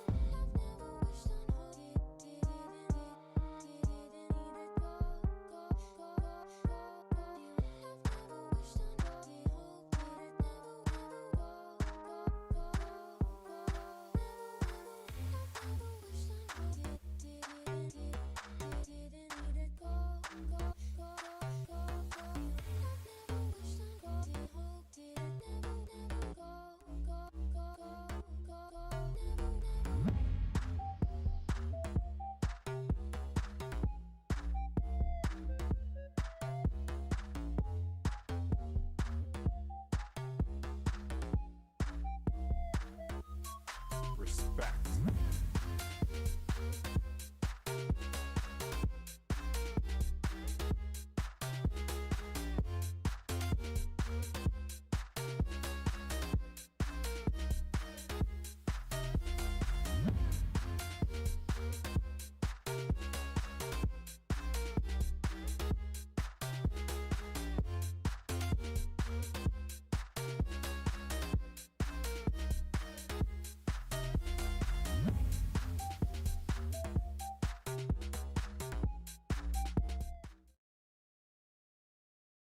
We have been waiting for. The cadence finally is coming down in a few hours, and we will be able to witness who will be crowned this year's elite women's champions. I've got the two captains here, Ingenzi Heroes and Ingabo Nice, Rosini Herrera and Shakira Niomoza Anje Nico, the umpire, to officiate the toss. It's toss time.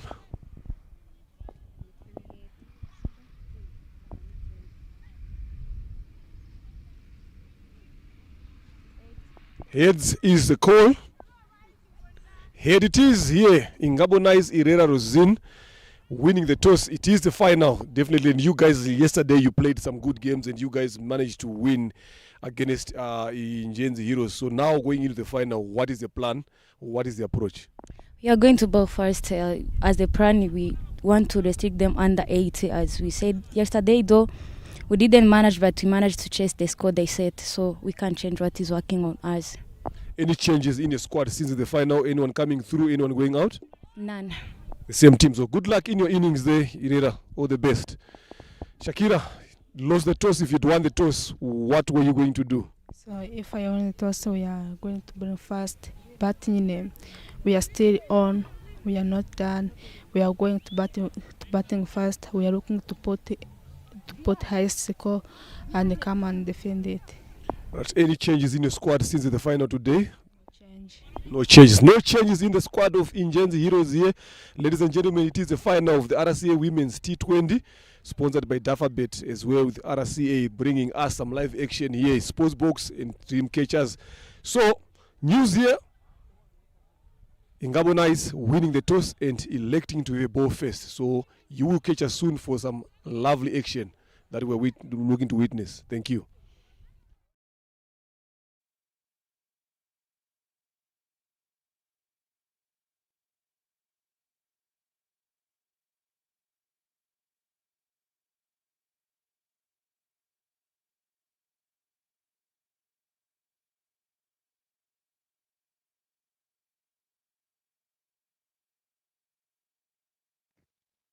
Good afternoon and welcome everybody once again here at Gahanga International Cricket Stadium. It is the day for the finals and the final game that every single cricketer here has been battling so hard for. It's between Ingabo Knights and Ingenzi Heroes. They face each other once again this afternoon. And here we have the team list. Ingenzi Heroes, starting with Ishimwe Giselle, Mugwanesa Grace, Mukunwa Nasila, Tagushimaninde Fanny, Wasi Giovannis, Uimana Ruth, Nyumuhoza Shakila, Iradukuna Melissa, Vomilia Margaret, Niosenga Jeanette, Sonia Irajena, and Uambajimana Christella. For Ingabo Knights, we've got Rosine Herrera, the captain, Bibenyimana Maridian, Ingabire Georgette, Mukamusoni, Anifa, Murakatete Belize, Tumukune Marie Josepha, Fitenema Lilian,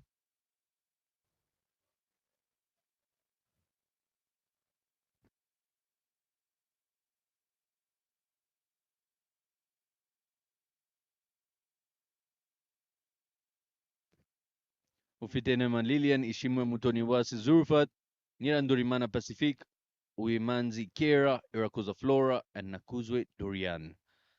That is the team list. Ingabo Knights won the toss and opted to field first. The man who was there at the toss earlier on, my co-commentator, Mr. Leonard Namburo, will be joining us in the commentary box. Good afternoon and welcome to the commentary box, Mr. Leonard. Good afternoon. Welcome to you as well. Wicket is finally coming down today. In this moment, in a few hours, we will know who will be crowned this year's edition of the between these two sides, Ingenzi Heroes and Ingabo Knights. Yesterday, they played against each other in the group games, where Ingabo Knights manages to give the first defeat of Ingenzi Heroes in this elite women's league. So can they continue today? Two openers, the Utagu Shimaninde, Fanny and Ishimwe Giselle. Ingenzi Heroes. Yeah, they need to repeat the same feat if they're to lift the trophy, the Champions Trophy. Starting with the bowling attack is Dian Bimenyimana from the airport end. Usual openers here for Ingenzi Heroes. Ball number 1. Here we go. Movement straight away by Dian. Starts off with a dot. Yeah, there is a slip there, very much attacking. They've got a deep extra cover. The third man, anything that is good with anything on the drive, on the off stump, Fanny won't hesitate to go for those. So that's why they've got protection in that region. They know what she's good at. Loud appeal. Won't be given. Was it a matter of where it was pitching? Right. And lots of caution there. They need to pick up a wicket very, very early here. Ingabo Knights. This is the main partnership that they need to break. You see there, like a flash, but she just didn't get quite closer to that particular delivery there. Maybe Giselle just needs to whisper to her that she just needs to move and close that off stump, then she will be able to play those away swingers. Anything that she feels like it's in her zone, what I like about her is she doesn't hesitate. She throws her hands onto that delivery. Hard hands this time. She makes some connection. First runs on the board for Ingenzi Heroes. Such promising performances we've seen through young Fanny in this tournament already. And also, in a way, letting other players know what sort of batting is to be expected and what can be done out in the middle. The youngsters watching, they know aggressive batting is the way in T20 cricket. Yeah, T20 cricket is all about putting runs on the board. Whatever opportunity that you get, you need to make sure that you capitalize, you take advantage of that. And that is what she's good at.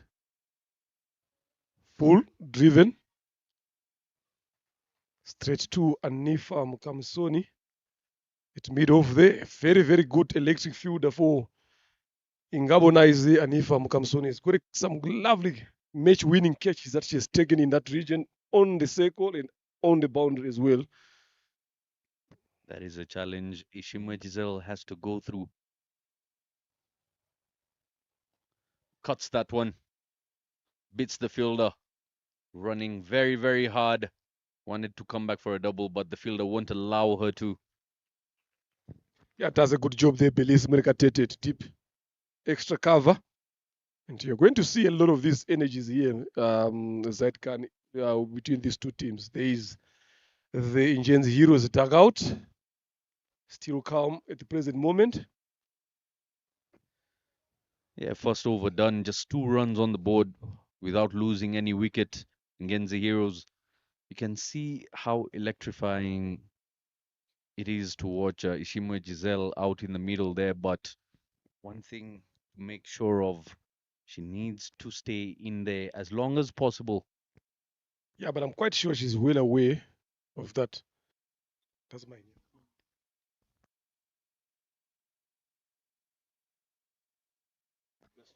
she's well aware of that, Giselle Ishimwe, that this is an important game here. Definitely, she will try to take a lot of responsibility. The ball over number 2 is the captain, Herrera Rosin, from the pavilion end. Right arm off spin. Long on, a deep mid wicket for Ishimwe Giselle. I'm telling you, this is going to be an interesting game that we're looking forward to see. A lot of energies from the fielders as well. The batters as well, all busy at the wicket. And today, Ingabo Knights have got the services from yesterday of their wicket keeper batter, Irakoze Flora. So that's an addition to their depth.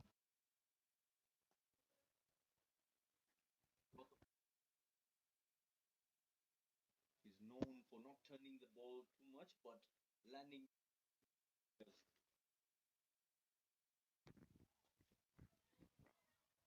Can see the agitation when the runs are not coming despite keeping it on the ground. For how long can you sustain that mental stability? They've got a good bowling lineup to play around with. Shot this time, found the gap. Ball controlled to Ingabire Georgette. It's long on. And they've got some good bowlers to face around here. So they need to be a bit more cautious, a bit more careful in terms of shot selection. Murekatete Belis yet to come. There is Pacific Nyirandorimana. Once Hard on again, it. you see Fanny playing with the spin and not against it, which is a good way to approach spinners. Yeah, that is what she's good at as well. Good playing both spinners and seamers. Run out chance. Poor throw there by Marie Joseph Tumkunde at backward point. That could have been an interesting decision there if she had thrown it accurately with power to Flora Irakozero on the stumps. Yeah, very, very quick Ishima Giselle, but also Fanny took some time getting off the mark, going to the non-strikers end there. If the throw was directed that side, things would have been different as well. Yeah, Fanny is not one of the quickest between the wickets as well. She has got a lot of runouts as well under her belts. And now with Giselle as well, who has got a lot of runouts as well under her belt. The communication needs to be spot on there. Yeah, yesterday we got to see Ingenzi Heroes losing their first game in the tournament. And if I was to make the most out of it, a catch has been taken. Ishimwa Giselle, the massive wicket. Rosine Herrera, the captain, delivers. She went for the bait and phoned that one fielder out of the two. And that too on the last delivery of the second over here. This is a massive, massive blow to Ingenzi Heroes. Yeah, definitely, that is lack of understanding and thinking of realizing where the fielders are for Giselle Shimwe. That shot was not supposed to be there. She should have gone for the better option. Last ball of the over. Yes, she has bowled very well. Yes, you need to score. But what you need to do is to make sure that you execute the shots very well. Big wicket goes for 2 after facing 6 deliveries. Look at that. Upish. Good catch there by Ingabire Georgette. What a catch that is in the deep. What a catch that was in the deep, running effort to her left. She made lots of ground as well, and safe hands in the deep. She knows the value of catches. Yesterday, I was about to mention how Ingenzi Heroes lost the game yesterday because of the catches that they dropped, and it costed them the game. Ingabo Knights not doing that mistake.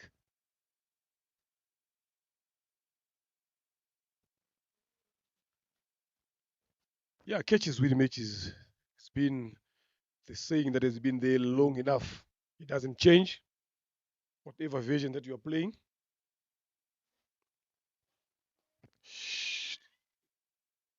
Good ball there. Some good touch there. So it's up to Fanny with the captain there in Yamuhoza Shakira to take the responsibility and get to bit a bit more deeper.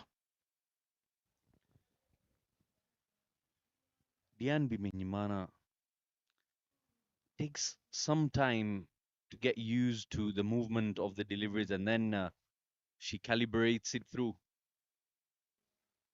This time playing with the swing, plays it through covers, picking up 1 run, keeping the Ingenzi heroes very, very quiet here into the third over, just 5 runs on board, and a massive wicket of Ishimwe Giselle.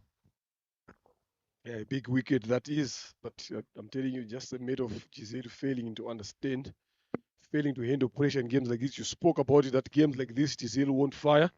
You spot on there. He's already sitting in the dugout. A game that matters most. Edged for the single to third man.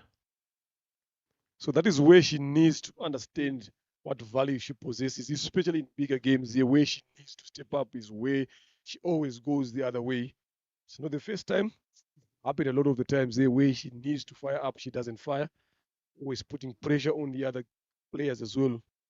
Games that does not matter is those are the games that she always performs. Something that she needs to think about as a player herself. Yes, definitely, because the importance of hanging around players like Giselle, if it is the finals and she happens to hang around until the 16th over of play, you will find her on a very, very big total because just the presence of her being around at the pitch keeps that pressure on the opposition because they know at any given point she can click. Yeah, good word said there. If you look at that dismissal shot, but couldn't find the gap. That was hit hard with power.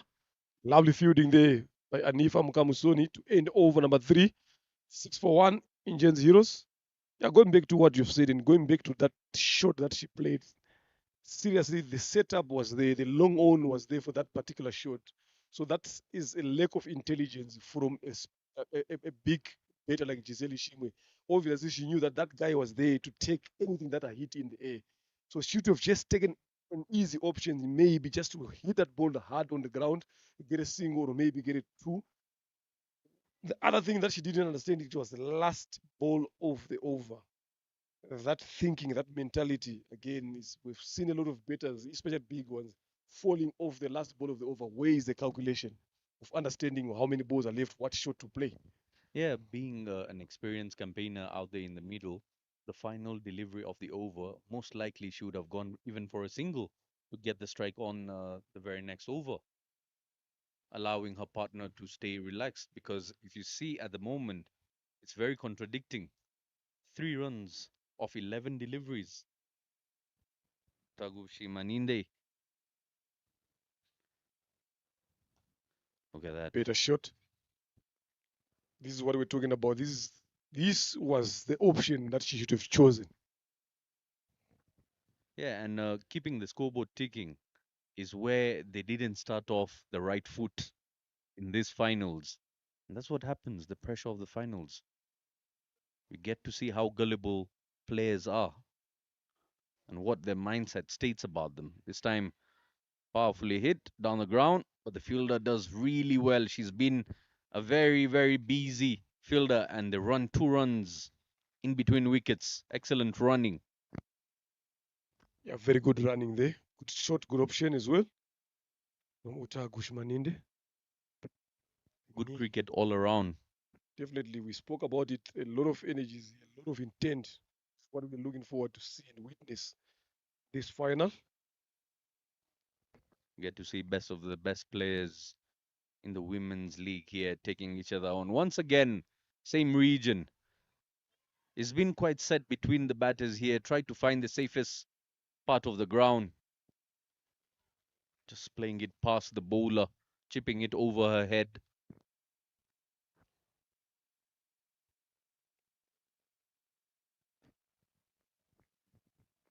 The captain has walked out in the middle. Nyomo's Shakila facing another captain, Herrera Rosin. Yesterday, Herrera Rosin was the one winning against Nyomoza, but she played a very, very needed knock, a supportive knock yesterday.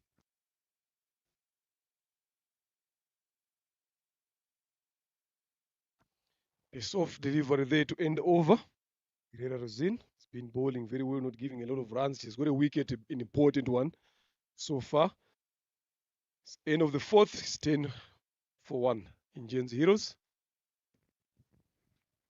With the amount of cricket I've watched and played, I always believe good habits or bad habits in cricket are always infectious.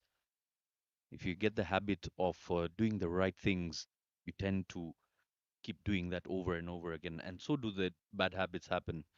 On your screens, you get to see the amount of boundaries and maximums, three maximums to the name of Ikuzwe Alice, 23 boundaries to the name of Umutoni Wase Clarice, who's leading the table by a mile. 193 have been struck in this tournament already. This being the final game, let's see how many more can be piled up. Yeah, definitely. Change of bowling from the airport end. Leg spinner Tony Wase Ishimwe Zurufat comes in to bowl. I think this is where they need to start stepping up the gear now here. Much better line, good ball, good start there. Shimwe Zurfat getting some drift through the air coming into the right-hander. They tend to go for the wrong shot across the line, which is some of the shots that we've been requesting players, almost begging them not to play it. This time in the air, goes up and over. Aggressive shot by Fanny and picks up the results. A boundary it is. This partnership here needs to bring some balance to the rocking ship of Ingenzi Heroes. We waited for that delivery again.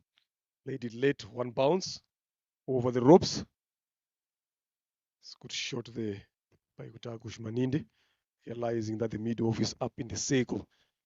Once that length to hit was offered, she makes sure that she was on to that particular delivery.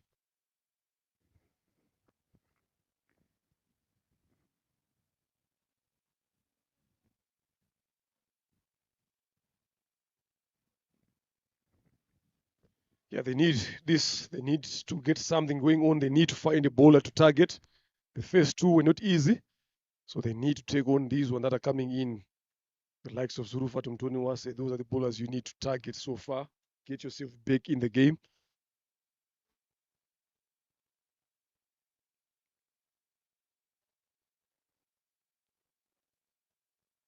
So you need to take the challenge to the bowler as well. And also need to take the challenge to the captain to keep thinking of who to bring now. They haven't brought in Belize. Yeah, she's not bowling in this particular game today. So definitely the likes of Pacific, the likes of Tumkunde Marie Joseph, the likes of Keria, who will be coming in to bowl a lot here. So those are the bowlers that you need to wait for and target. Yeah, trying to get the right combination at the right time is a task upon the captain to figure out. Running effort there by the fielder.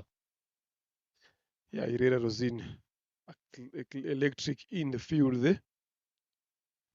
And from that shot, you see there's a long on now on the boundary. See Shimwe Zurfat bowling that leg Shot. spin. Goes over. Extra cover there. Powerfully hit. It will be a boundary. So much power behind that shot. Lovely good shot, I'm telling you. From Uta Gushmaninde. I'm liking the waiting that she's doing there. Look, wait for the ball to turn. There, she knew that there was a fielder there, but the moment it jumps, the fielder in the deep extra cover, Belize won't have any chance whatsoever to cut that from crossing the boundary. Lovely shot, lovely thinking there from Uta Gushmaninde. Fanny has got one of the best hand-eye coordinations in this tournament. She connects the ball, she waits for it to come within her zone, and so much power behind it. Makes it look effortless. This time pitched full by Shimwe.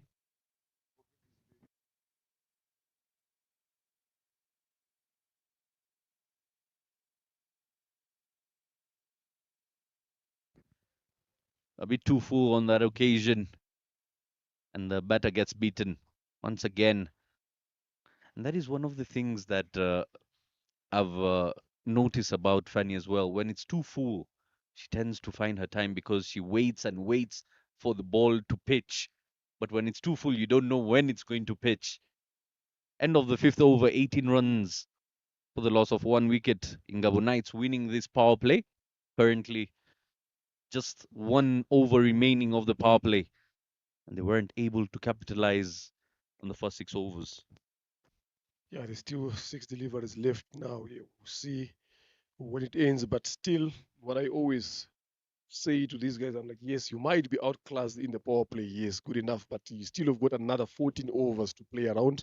A lot of these T20 games are won during those middle periods where you still runs when the fielders and the bowlers are not way aware of what is happening. The moment you keep knocking it around, get ones and twos, get a boundary in between, they don't notice that. That is where a lot of these games are won.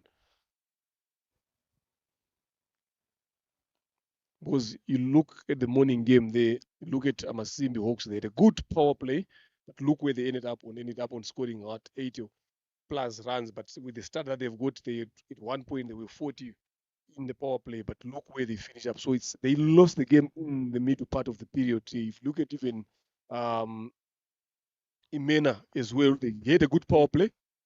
In the middle there is where they lost it again. So it's yes, sometimes people would want to see the game being scored a lot of runs in the power play, but it's how you carry on through after that start is what matters. So you win games during this middle part of the game, yeah, because the games are there, it's open, it's easy for you to knock the ball around. Yeah, definitely.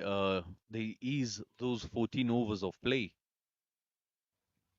So in 14 overs of play, if you've not done the correct thing to do in the first 6 overs of play, you've got 14 to correct yourself, work out a way, work out a formula, and keep scoring those run singles and doubles, and they all pile up into a massive total. Yeah, good single there taken by Shakira Nyomoza. Nyirando Rimana Pacific is bowling over number 6 from the pavilion end. Yeah, a bit quicker on that occasion would have been very tight, but she's getting some balance. Taguchi Maninde, Fanny, she's on 14 now of 19, had a shaky start. And I believe that's where it got Giselle Ishimwe going. When she saw the first over, Fanny not clicking, she thought to herself, saying, I might be the one to take the lead here. I might be the one to charge. In the previous innings that we've seen, when these two were batting together, Ishimwe Giselle and Fanny, Ishimwe Giselle was taking the back seat, allowing the youngster to free her arms. Powerfully strikes that one. Lovely shot there. His protection in the deep. She has been busy so far. There in your screens, there, number 9, Wicket Ingabire. She has been busy in that region. Yeah, you've said it very well there, Zedkan. But look, what I still go back to, like that shot, when she's sitting in the dugout, definitely she's thinking that I should have used a better option. Look at what Shakira is doing here now. This is sensible cricket here. You don't need to go for those unnecessary risks, especially when you are playing games like this. This is where you're tested. This is where your understanding, your awareness is also tested to see how well do you handle yourself under pressure game situation. What options do you take? Exactly. It's one of the talks I had even with the coach of. Shot, lovely, funny at your best. Straight as it. The bowler had no chance. Diane Bimenyman at mid off had no chance whatsoever to stop that. Look at that shot. Let's see it once again. Then look at this right. Lovely flow of the bat. Look at the balance. Look at how powerfully she strikes that. The fielder had a couple of yards to her right to cover, but the ball won the race to the boundary ropes. Power play comes to an end with a powerful shot. 26 for the loss of 1. I was telling you, having a conversation with the coach of Ingenzi Heroes when it came to Ishimwe Giselle in particular. I had a word with the coach asking her, does she have a way to generate awareness of placement when it comes to placement of shots? She's got the power, she's got the agility of moving very quickly between the wickets. And if she can just add that touch of control in her shots, it would be So good to watch. Zurfal continues from the airport end. This rotating strike, easy as you like it. New Moza Shakila just taking the pressure off completely. People don't realize what effect singles and doubles have in a long run. The This is captain, what I said earlier on. The game in between here, when you keep doing this continuously, look at that. This is where you win the game, regardless of how many runs you had in the power play. But if you continue in this period, the next 7 overs, I'm telling you, if they continue like this, they will be ending up around about 70 or 80 runs mark. Then the last 6 overs, you start going for the party. yeah, and signs of that will be clearly visible. If you continue that for the next 2 to 3 overs only, you'll see the fielder's body language also dropping because of that extra bit of work to be done when things are not working your way. We've all been in the pitch, we've all been in the field. We know how it feels when our bowler is being played around and the field is being manipulated with by the batter. It shows dominance, it shows control. Look at that once again. Easy as you like it, all day long.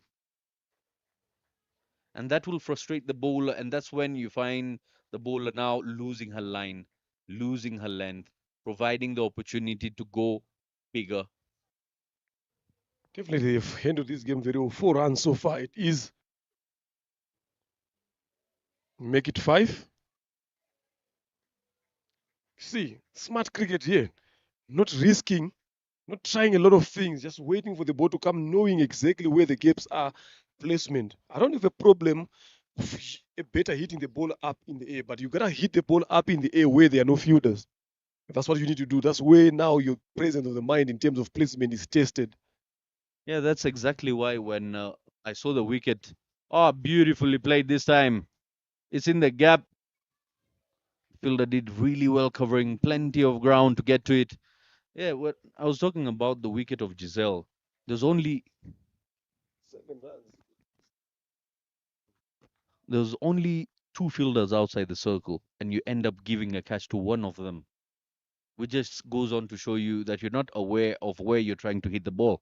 You're not picking the gaps well.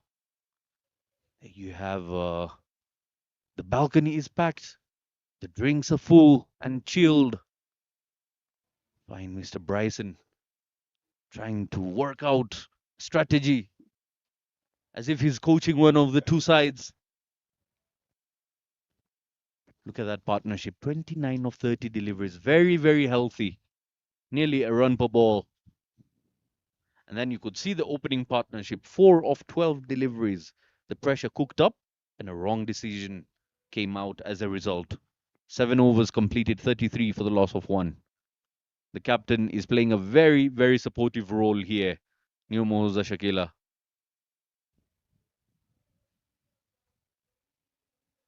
Walks it around the corner, easy as you like it. And this is the type of batting you'd like to see from individuals who've represented the national side, their national jerseys. They've got a big task coming ahead, heading towards Namibia later on. So the quality of understanding the game, reading the game appropriately is a must have. Definitely, those are the qualities. That's what separates the good from the better from the good, whichever way you want to use there. Shot,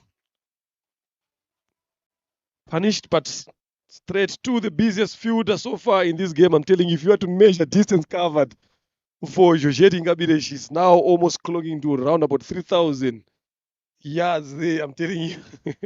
Yeah, very, very busy. But the slap shot coming in by Fanny and just clips it to the leg side. So much power in her swing. Fanny, when she makes the connection, you hear the loud crack of the willow.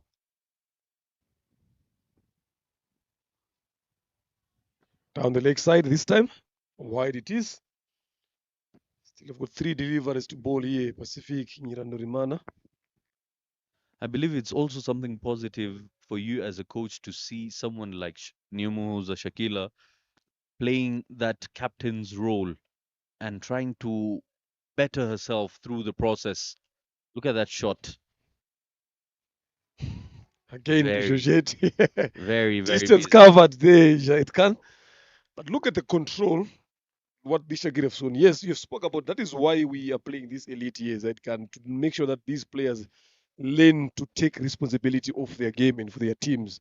You understand? So this is very, very good. If she carries on this to the national side, definitely you know that you've got addition in the team. She has been there up this time. Straighter. Look at the picking. Lovely. What more can you say? How easy was that there, Zetkan, from Utagushmaninde? Yeah, they all tried initially and they were finding the fielder. A slight adjustment makes it a bit straighter, and Dian Bimenyimana couldn't get to it. Look at that. Look. There we go. She knew exactly where she wanted to hit that. Didn't mind that the two fielders are on the rope, but she knew that if I hit it more straighter with power, they don't have a chance to come across and cut one. Lovely. Excellent from Uta Gushmaninde. And look how quickly they've recovered from that troublesome beginning. Now into the 40s. Pressure. That is where it checks in. It is a recipe. The recipe book does not lie. Right after a boundary, the bowler loses a few ounces of thoughts.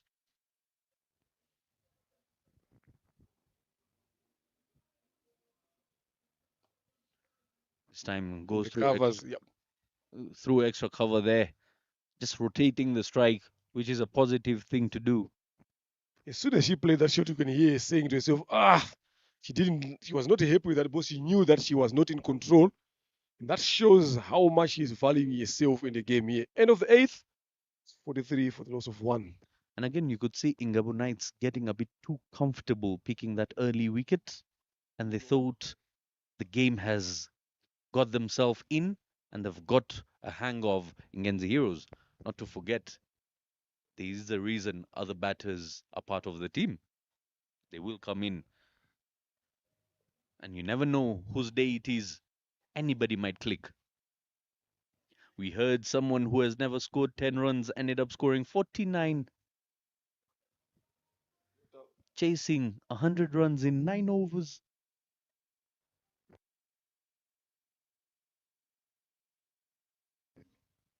Bowling change. Karia.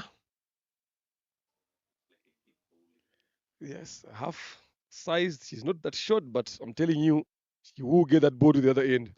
Up over her head, finds long off. Behind there, Anifa also is been also busy in that region. I'm wondering if we get to see another 19-run over. We've seen one today already, and she was sent on a vacation for a very long time. Yeah, but this one is tricky. I'm telling you, she looks short, more than her size there, but she's up there now. Once again, Nyomo's a Shakila. She's done that 3 times now, trying to play with soft hands onto the leg side, but once her front foot moves with the angle, the bat doesn't come in. It's a slight technical fault she's going through. Once again, you saw it there, just closing off her wrist, and it's with the alignment of the front pad. Smart bowling by Uimanzi Keira. Bowling to fields that they understanding the challenges of the batter here.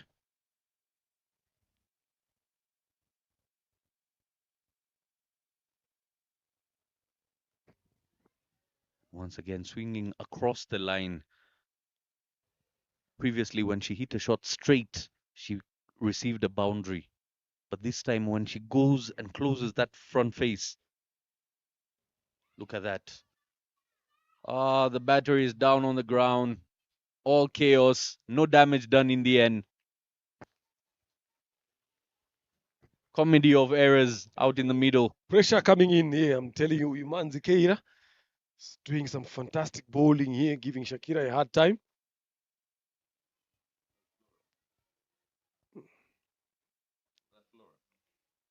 There we go. We talked about pressure. Rosini there. Push that one down. My word, Rosini, what have you done? Keira is set up. Shakira Nyomoza made it difficult for Shakira in this over. She ended up playing a loose foul shot chance there. Herrera had other thinking. No one to blame, captain herself. You could clearly see she lost her balance, couldn't keep her eyes onto the ball, running backwards. And also, Shakila guilty of not being able to play a ball on the rise, which is such a requirement for a top order batter. If you can't drive the balls on the rise, you're going to find plenty of problems coming your way. But also, what I can say is, Said Khan, it was the last ball of that over number 9. So definitely, what were you trying to do? It's that awareness, that thinking, understanding which situation you are in. So you can't be losing a wicket in that particular fashion of the last delivery of that over. Yes, it has been a good over, but you don't need to give your wicket so easily. She has retained strike here. Now they've changed the bowling from here. Pacific Nyiranduriman has been rested. Left arm spinner Marie Joseph Tumkunde.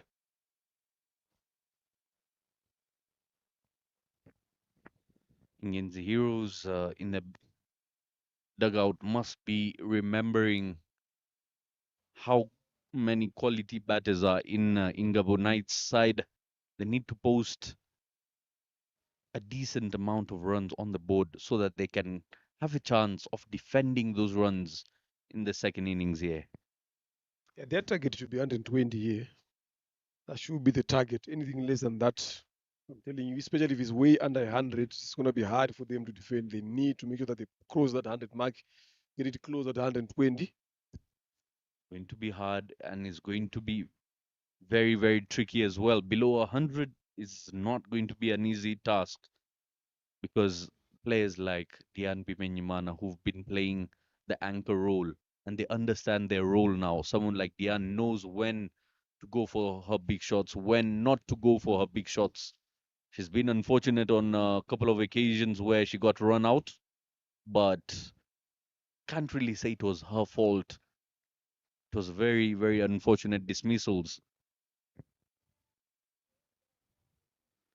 Going down the leg. Look at that leave down the leg. Awareness. The ball is not going to turn back. So she lets one go down the leg. A free run it is. Why should I bother myself? Yeah, Tumkunde Marie Joseph now releasing pressure here with those extras.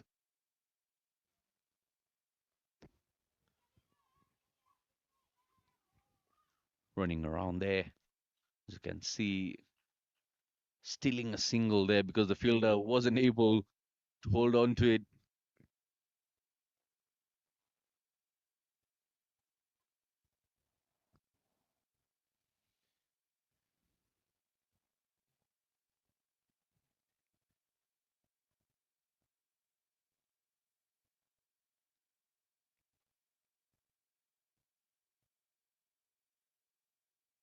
Up again. Straight there. Dihan Bimenyimana is there. Does a good job. Yeah, long on long off have been the busiest fielders here. Square of the wicket, not so much. They can literally take a vacation and come back, and a ball wouldn't be placed in their area. Shows how straight the batters are playing as well, and how accurate as well the bowlers are. That is not the accuracy that we're talking about. Women and flowers. The moment you give them flowers, they get distracted. I'm telling you, if she bowls around the pace, Shakira Nyong'oza won't hesitate to go for the sweep shot. She has got a good, strong sweep shot there. Yeah, just moving around the surface there. Doesn't offer any shot. Final delivery will be coming in. Last two deliveries will be coming in for the 10th over here, and 50 runs are on the board. You called for a sweep, and it has come on.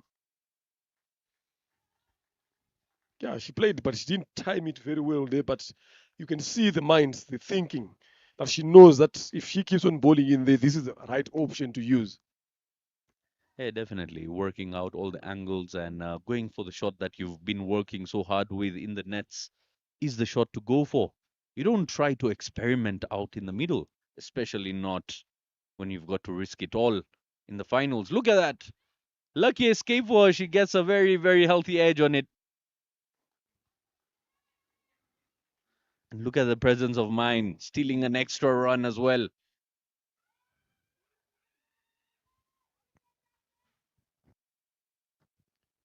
Yes, that's good running, good awareness here. The fielders at that point caught napping. No backup there. Shakira Nyomoza realizing that there was no backup. She called early for that run. Now, what's interesting is the presence of mind to pick up another extra run when the stumps have been disturbed. According to the law, you've got to take out all the stumps. You've got to uproot the stumps with the ball in your hand. So remembering that law, some of the fielders might have a throw at the stumps again. It's not easy, especially under pressure to, even if you had to ask some of these fielders if they really understand and know that, I'm telling you, it might be an issue there. In those occasions, they do come when you are under pressure. 10 overs completed here, 53 for the loss of one, plenty of wickets left on hand. And this partnership is turning out to be really, really fruitful. Wimanzi Kalia bowled a good over the previous one. She's been given the ball again. Good here to continue.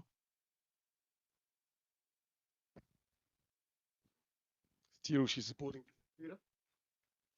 That shot you just saw right there, Leonard, is one of the riskiest shots that Shakira has to offer. Most often in her earlier days, she used to happen to miss those full length deliveries, trying to just close the wrist towards the very end.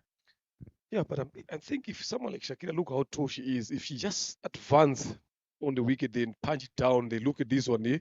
Shot, pulled away. Fielder has got no chance whatsoever there. Zulfat Umtonuwase for that lovely shot. Long levers, Yes, powerful connection. that's exactly what I'm saying. She's tall. She's got long levers, long hands, long legs. So if balls like this one, the fuller ones, she just advanced on the wicket and hit them straight in front again, they definitely that would be another option added. Good pick from that. Yeah, for a moment, even the leg umpire wasn't safe. Lucky for him, he kept his eye on the ball, but if it had come to him, he had very little time to move out of harm's way.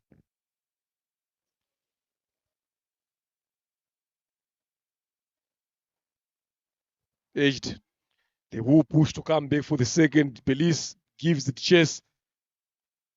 Good running by Nyomoza Shakir. Yeah, playing a very, very good knock out in the middle, the captain. And look at that supportive role alongside Fanny. She's on 33 of 30. Her captain is slowly pushing along with 18 of 27. And you can clearly see the amount of dotted deliveries. The intent to defend a ball has been minimal, which is what you want to see in a T20 game. See, these are the balls that I'm talking about. Toast one, if you can just run down the track, they keep playing that same shot. Definitely you will find it as a full toss. Easy to play. Lovely shot there, run out chance. Landed safely. Being slow there, Lillian Ufitinema, it shot fine. I'm not sure how to call that run. Is it risky? Is it brave?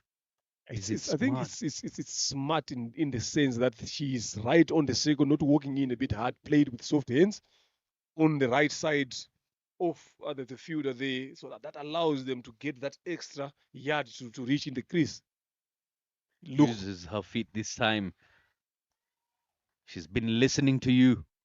What an effort in the deep there. Putting in the dive, putting in the body on the line for her side, saving valuable runs. it's options there. Like, look how she used her feet on that particular occasion. That is exactly what now Shakira needs to understand and do that as well. But 11 overs gone here, 63 for the loss of one. A lovely piece of partnership that has grown between Utagu Shimaninde and Nyomoza Shakira. On 19 of 29, Shakira and Utagu Shimaninde. 35 of 31. Ingenzi Heroes very well repaired them the damage that was caused in the second over. of Giselle Ishimwe when they lost the wicket, but they did very well to get into this position, and that forces Ibimenyimana Diane to come back to bowl early enough. This is what I was talking about. You need to put pressure on the captain. You need to get the captain thinking. It's a betting side, and this is what these two have done. Yes, seeking into the spirit of the team here, Ingabo Knights, if you can apply pressure upon the senior players in their unit, the unity tends to wear down, and the frustration and also the panic starts checking in. When you find your main bowler, your lead bowler, Dian Bimenyimana, being punished and played around with, powerfully hits that. Lucky it was going to be just a single there. She's been very, very busy. The lady with the blue hat there, Panama hat. Very busy, I'm telling you. Distance covered. Yeah, she's now clocking to around 15,000. I'm telling you, I don't know how many kilometers. You do the mathematics. She has covered a lot of kilometers in this ground here. It's all worth it because this is the finals of the Elite Women's T20 tournament, powered by Dufferbet and our proud sponsors, Runner Cricket Association. Slower delivery. Running it down to the fielder there. Coming back for a double. Will she make it on time? Yes, she will. The throw wasn't accurate enough. And that is what happens. The panic within the field happens because you've applied so much pressure with those single doubles. They know if I'm a fraction of a second late, the batter will take on a second run. Definitely always understanding what is there. No control on that particular occasion, but manages to chip it over Rosini Herrera in the covers. Slow delivery there by the NB Mana. Quicker this time, but down the leg side. No swing on offer this time. Frustration. Yeah, definitely, they are looking forward to break this partnership a bit earlier, but these two have managed to soldier on, understood the task that is lying ahead of them, especially on this game. Manages to hold on their nerves. Good shot selection from these two. Lovely ball there. Oh, she tries to play a helicopter shot, misses it altogether. There you see, even in the shadow batting. Lovely piece of bowling by Imenyimana Diane. Using experience. I'll tell you, a helicopter shot happening to be one of the favorites by batters who tend to use the bottom hand quite predominantly. Get to see the dominant players with the bottom hand have that whip with their wrist.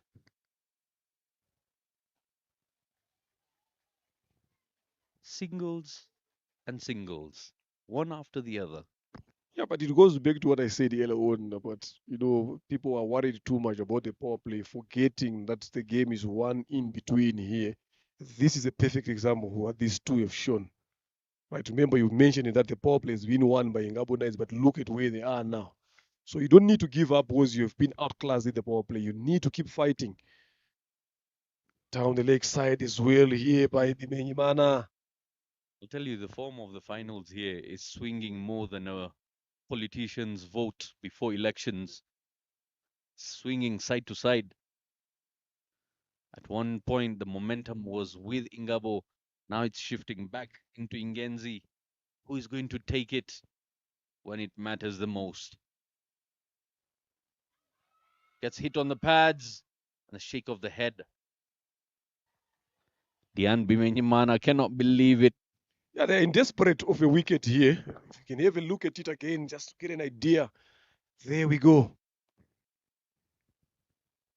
Nah, never out there.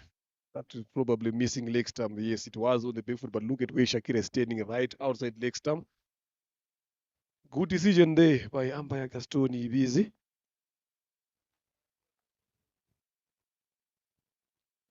That one now goes down the leg for a wide. So that is the perfect example. That shows that that ball that they cried for, it was right in that particular region, missing leg stump. He's trying to get it into Shakira's space there. He has found that that's a red spot for Shakira, so that shined ball in that particular region. Shakira just need to move those legs. Remember, even stepping out, the keeper is down. They just advance 1 or 2 steps forward. Shot. In to Josette Ingabire.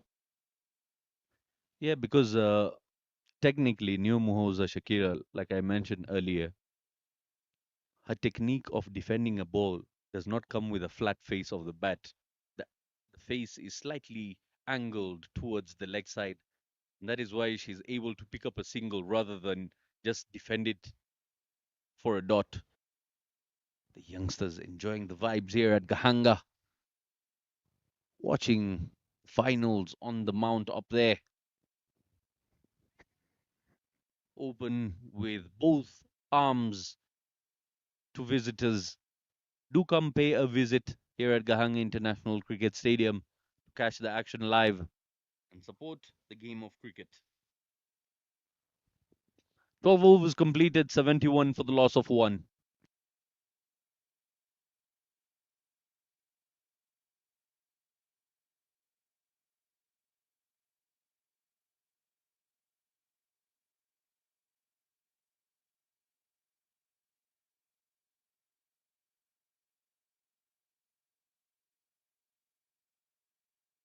Loud appeal and the finger will be raised. Nyomuoza Shakila has to depart once again. It's that front foot technique where the bat doesn't meet the ball and finds the pad dead in front. Ishimwe Zurufat picks up a wicket off the very first delivery of her third over.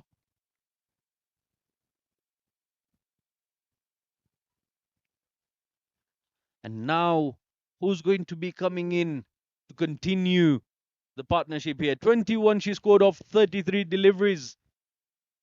Exceptional batting by the captain, providing a firm foundation for her side.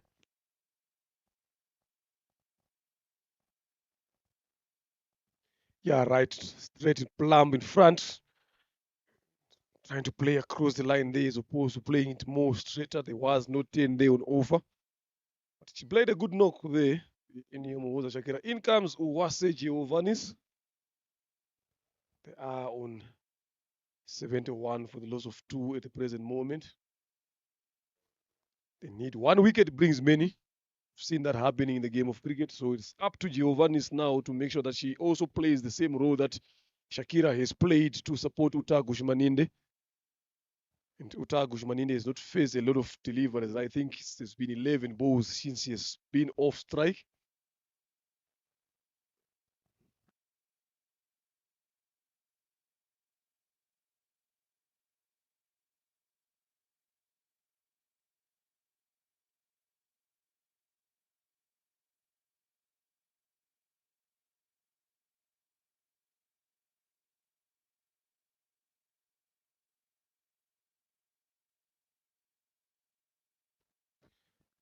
Driven, there is Rosini Herrera in the covers.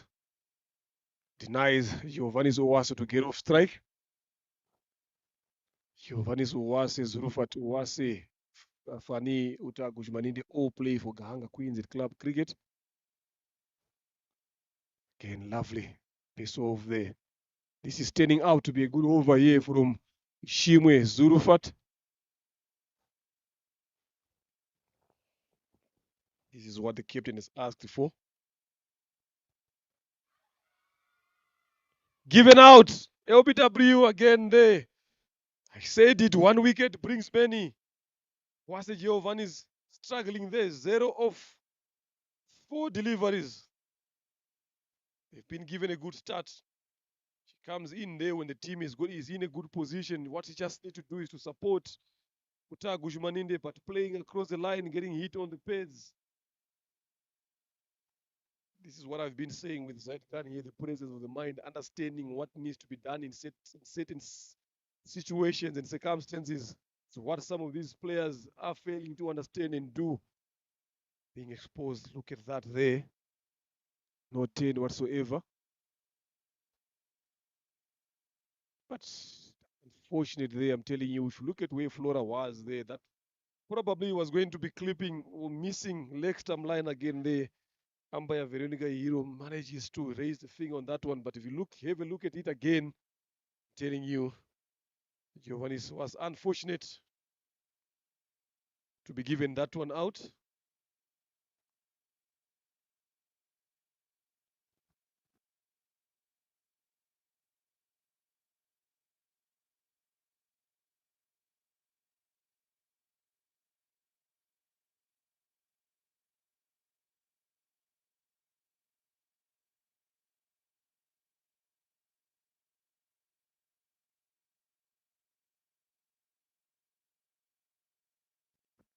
Irajena Sonia joins Uta Gushmaninde, who has been there for almost 34 deliveries, almost 13 overs, losing wickets on the other end, 3 of them so far.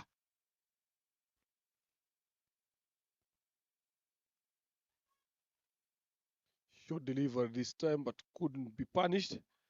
End of a fruitful over there for Umtoni Wase Ishima Zulfat. 13 overs gone. Look at that again. This is what I'm talking. Look at where the keeper is. Way down the leg side. Yes, off the back foot, but look, we can see all the 3 stumps here.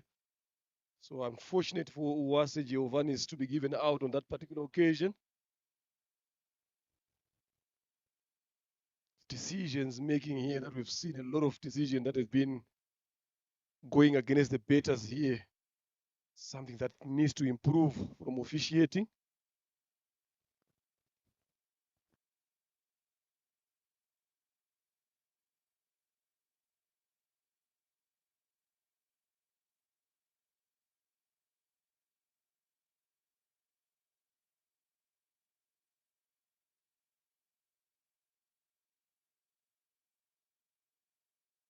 Lovely shot there, use of the feet.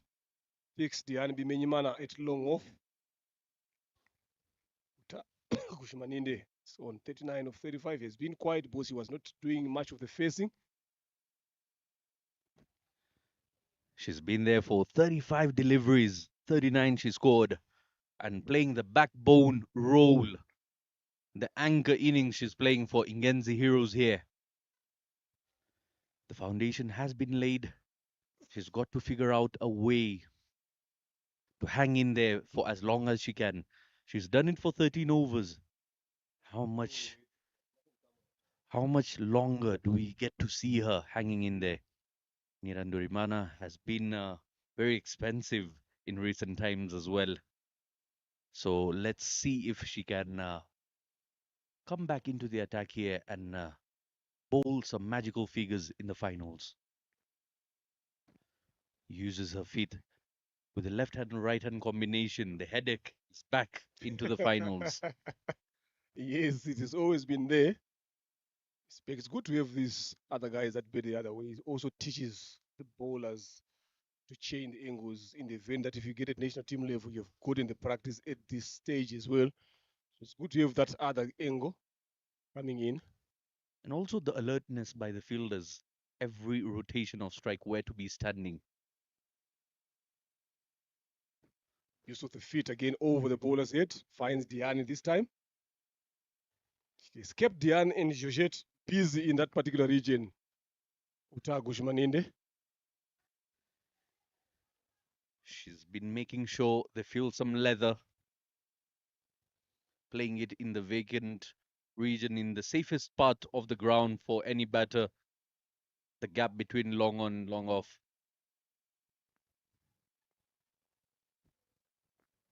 They've got an extra fielder inside the circle now for the new batter. Flighted, edged.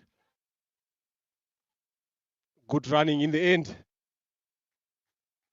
by Uta Gushmaninde. Makes the call. She was going to the danger end there. Yeah, and from the looks of it, Sonia Irajana shouldn't be thinking about playing the savior's role over here.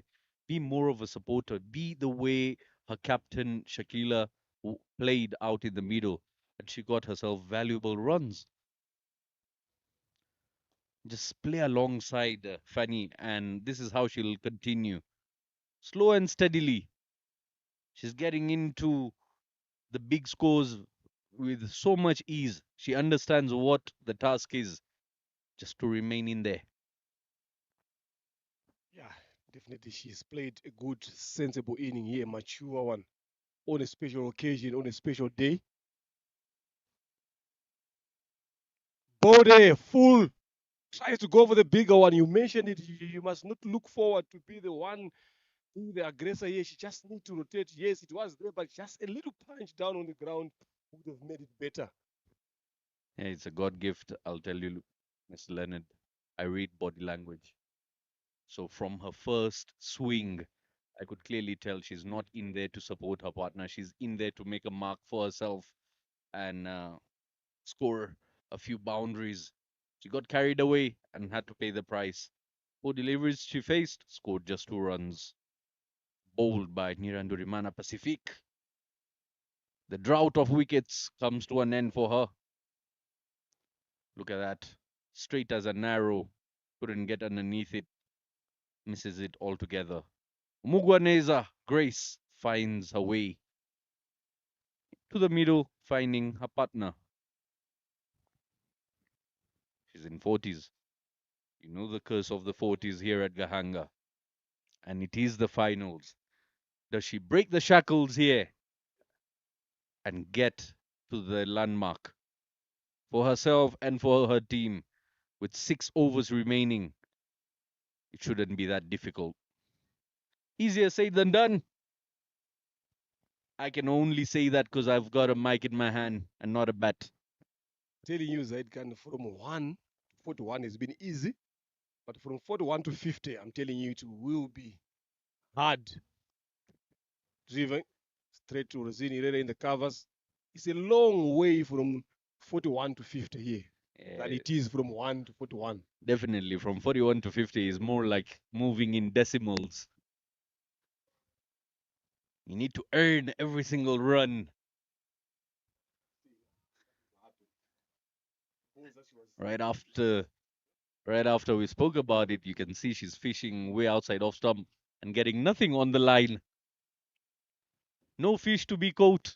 I think someone who played it well yesterday was Alice, who as soon as she got to a 40, shot, catch taken. We talked about it. Dick Somaris, Joseph Tumkunda in the deep there, telling you they are very happy. We talked about it, these 40s here at Gahanga. And I wanted to mention that someone who did it very well yesterday was Alice Ikuzu when she was on 40. The next delivery, she went for a 6. Then the next one, she went for a 4. In 2 deliveries, she was already on 50. But funny, Uta Gushmanindi, yes, that ball was there for the taking. Zaidkan, at is the placement now again. Finding the sole fielder at mid-wicket. Joseph Tumkunde manages to hold on to that. That is the end of a good, brilliant inning there from Uta Gushmanindi Fani. Goes for 41 of 40 deliveries. No juju, no magic.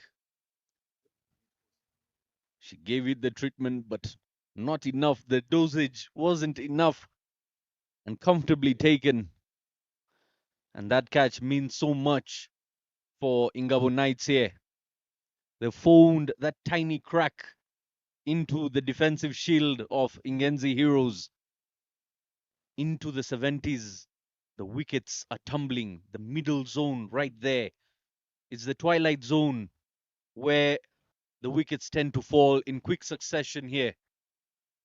You were there yesterday when these two teams played together. What was the score that was chased by Ingabo Knights yesterday?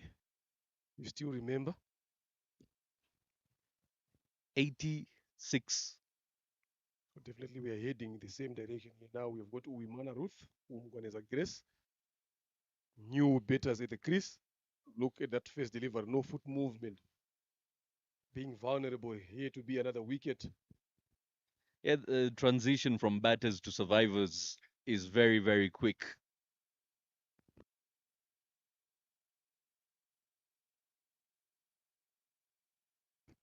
Copy paste delivery, one after the other. Yeah, they need to just make sure that they find a way. She has got some shots, this Uwimana Ruth, but just that lack of foot movement to the deliveries. Surufat bowling a 4th over. He has taken 3 wickets. Yeah, and this particular stage, 2 fresh batters out in the middle and clueless about the experience out in the center. This is what I always cry for batters, especially the team that are betting, that you need to have the right batters betting at the right time. So this present moment, these are not the right batters at this present moment. One of those top guys should have been there to be all the way through the last. Because being a fresh batter out in the middle at this particular stage, you find yourself clueless about what to face. You're entering waters you have no awareness of. Someone like Fanny should have been hanging around, and once in a while, she had 6 overs to get to her 50. She could have kept it on the ground, couple of single doubles here and there, and still supported her side all the way through. You cried about asking her to stay till the very end, and that wasn't going to happen. I could tell it wasn't going to happen. Should have been the plan there. If you look at the two previous deliveries that she missed, you could sense that now she's feeling that pressure of being in the 40s. And that ball was there for the hitting, but it's the placement now again. That's what she did it wrong. First mistake she did, then the next thing is she's walking back to the dugout. Yeah, the 40s are the new 90s.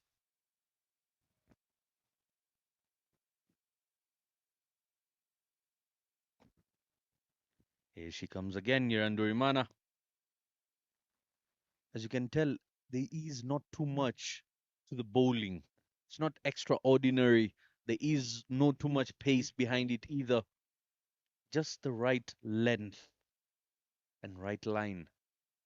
And the struggles continue here.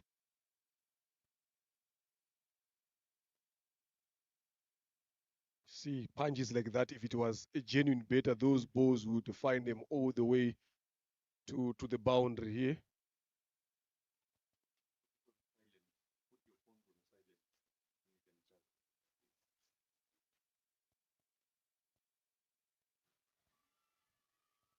That is it again. Plum given out. Umpire Gastoni busy. Raise the finger. Umgwaneza Grace goes again without scoring. Now the trouble continues here now for Ingenzi. Remember, I said it. One wicket brings many. As soon as they took Shakira and Yomuhoza, they never seem to have settled here the batters that are coming in. Yeah, you can see there was a massive blow right after the captain. Even Fanny couldn't keep up. Right after that, the wickets tumble, and now it's Humpty Dumpty. Sat on a wall. Humpty Dumpty had a great fall. The ducks are joining the farm in a frenzy. Mugwaneza Grace departing for 3-ball duck. They just need a strong finish here. Right on the money, straight there. Good call in the end by Gastoni Evizi. He's been the best in decisions. Vumilia Margaret comes in the crease. She has good experience with the ball a lot, but now this is the time that they need you to be there all around. We saw you the other game last week as well, putting up a good show with the bet as well to put your team in a good position. Can she repeat the same again here today? Before the game, I told you something about Ishimwe Giselle. Tell you something about Vumilia Margaret as well. It's right there. She will not do it in the finals. Beat the first game of the tournament, beat the second, but not the finals. Surely not the finals. 2 in 2 for Nirandorimana. It is a frenzy, indeed. We were talking about 120 being a good score, but now we are now looking forward to saying maybe if they can get to 90, probably they've got something to bowl it. Look at Pacific in Nirandorimana, knew better, full and straight, good option, takes away, goes across, another duck comes in, golden one. Swinging for the heavens there, trying to hit that one out of Gahanga. Trying to hit one to the pavilion for a drink. But she misses it altogether. She has to go and take the drink herself now, as opposed to the ball going there. Yeah, 777 on the board. Tries to sweep that loud appeal. The finger will be raised. Hat trick. The first hat trick And the only hat trick of this Women's Elite 2025. We called it the struggles have come to an end for Nirandorimana. The drought has ended. It is raining wickets for her, and 3 in 3 deliveries. I'm telling you, I don't know what these batters are thinking here, playing across the line on this particular occasion. It's understanding of the situation that you are in. You just need to do a simple thing of playing these 29 deliveries left here. But it never seems to be the case. Look at that again. Full, new batter, moves across. Good decision again there in the end. A very, very easy decision to be made there by Gusto. 3 in 3. He's got a smile moving east to west. We're going to see a second fifer today. We've seen the hat trick here today. Final delivery of her spell. Can she do it? Can she nail the final nail in the coffin? Mkundwa Nasra is there. Can she be the victim? Or she will deny that? Taking her time there.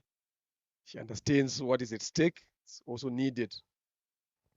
Imagine after doing all that, still end up losing your wicket. Do not say that. Let's see. Manages to come back strong after taking those crucial wickets. Yeah, I'm telling you, no one of the top batters is always available at this present moment. 3 in 3. Do we get to see 4 in 4? Ah, goes down the leg. That will be given as a wide. She thought she was bowling to a right-hander on that occasion.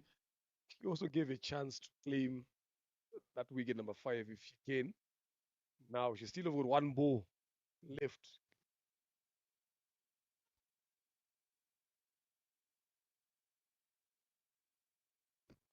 Oh, nearly, nearly in line with the stumps. And Umukunwaneza puts that one away. Excellent end to a spell. She picks 4 wickets, a hat trick in an over. In her last over, she picked 3 wickets. Has given away 24 runs only. 16 overs completed, 78 for the loss of 8. 2 fresh batters who are absolutely clueless out in the middle as to where to take their side on. We spoke about where they ended up being yesterday when they faced each other. 86 was the score. And they are looking to end up around that mark, if not less. It all depends on how these two batters squeeze the extra runs to come through. I don't think they will be able to do that. Mkundwa Nasira and Uimana Ruth. Ruth has been there for 3 deliveries. He hasn't even made contact with the ball. First contact could stop there in safely. Nirandorimana Pacific uses a feed there. Some other ways of stopping the deliveries there. Maybe the Premier League is about to start soon. So she's looking forward to get a signing.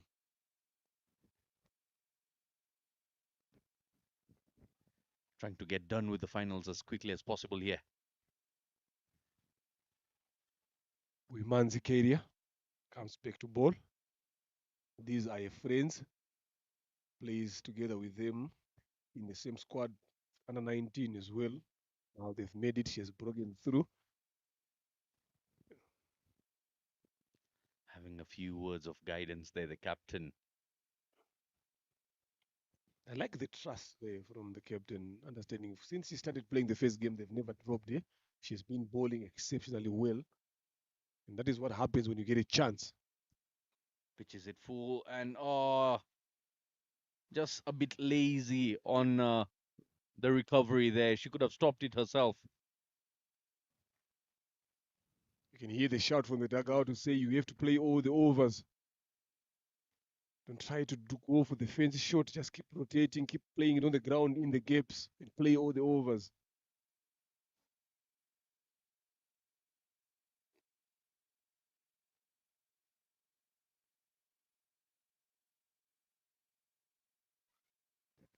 It's a thick outside edge there. Straight to the fielder. No run to be taken.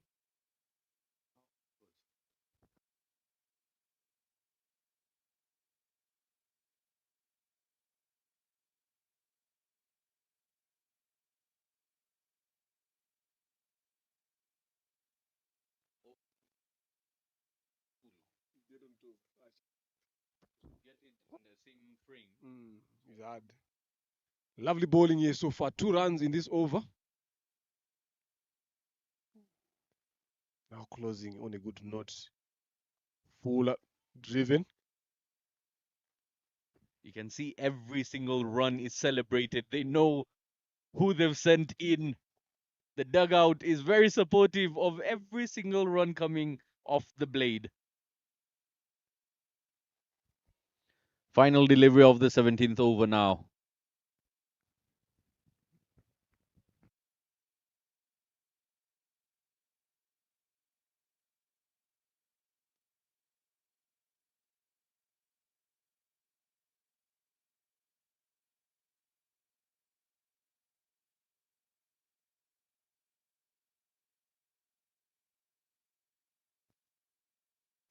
End of the 17, 81 for 8. Tables have shifted towards Ingabo Knight's favor. Ingenzi Heroes find themselves in this situation. They've got no one to blame but themselves. Look at that mid over there. That was way funny and Shakira way betting at that particular moment. But look at those brown ones now, how grouped they are. Something that we've seen during this elite league, that once they start losing wickets, they will lose wickets at regular intervals. Yeah, 13th over, they lost 2 wickets. And every other over right after that, consecutive 54 dots, 37 singles, 12 extras have been offered here. The amount of dotted deliveries should be reduced. That's one thing we've been crying out loud throughout this tournament to all the sides if they're to better their score at the end of the innings.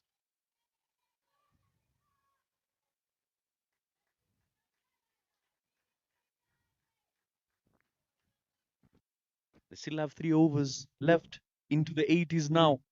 Will they go in the surplus of what they scored yesterday? Or we're about to see 2 wickets fall very, very quickly? It's one of the two.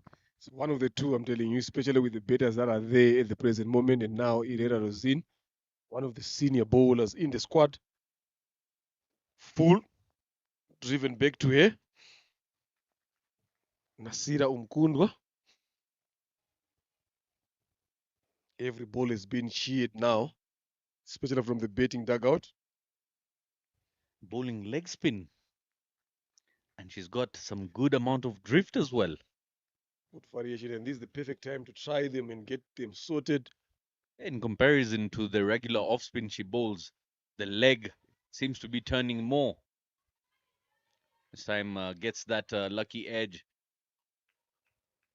Inaccurate throw, and they pick up extra run. Lovely, good running in the end there, taking on the arm of Pacific in Nyirandorimana.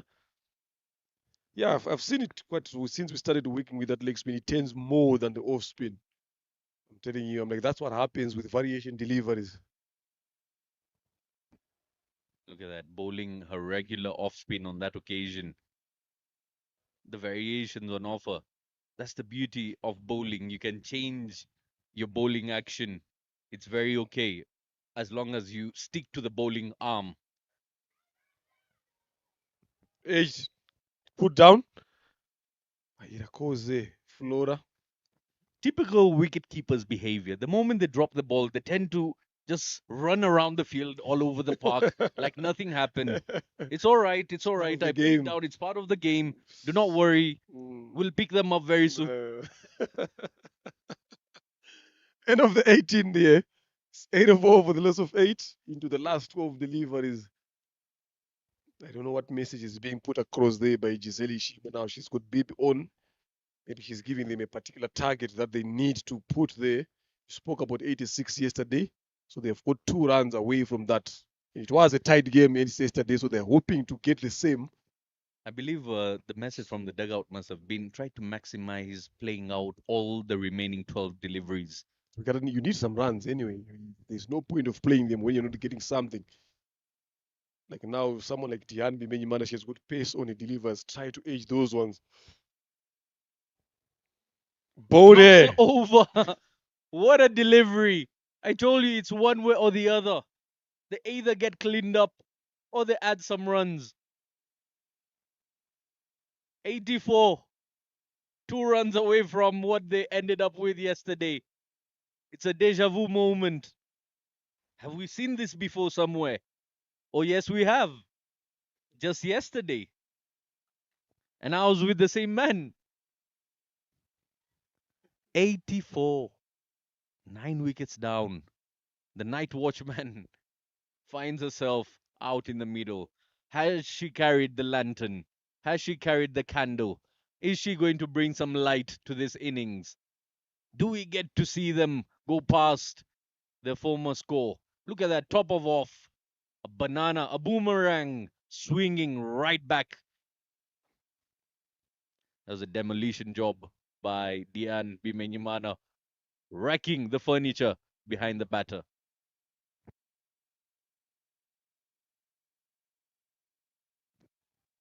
Iradukunda, the new batter in.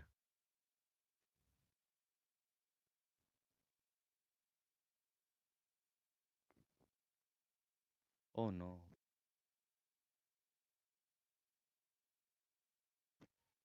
The new batter in, Iradukunda, seems to be struggling with her stance. Her bat lift is pointing towards deep fine leg as she lifts the bat, making it difficult for her to connect. Oh, very, very late. Pulling out very, very late. It's not good for the bowlers here. Look at Diane. I'm telling you, deep down there, she's saying a lot of words there to the batter inside herself. Running 15 yards now, in the end, you walk away full. Yeah, to a top order batter, it would have been different, but a tail ender doing that to you is just an extra rub. I'm telling you. It's got an extra sting to it, and she's going to come up a few yards quicker.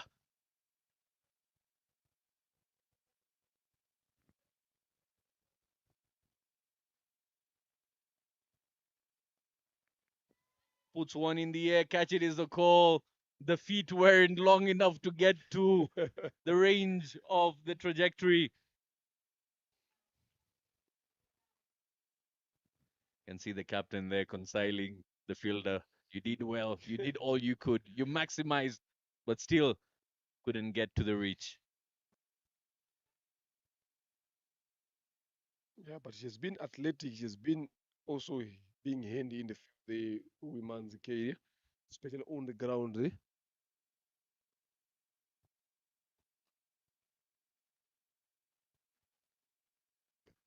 The goal is clear. They want to play out all the balls, all the deliveries remaining here.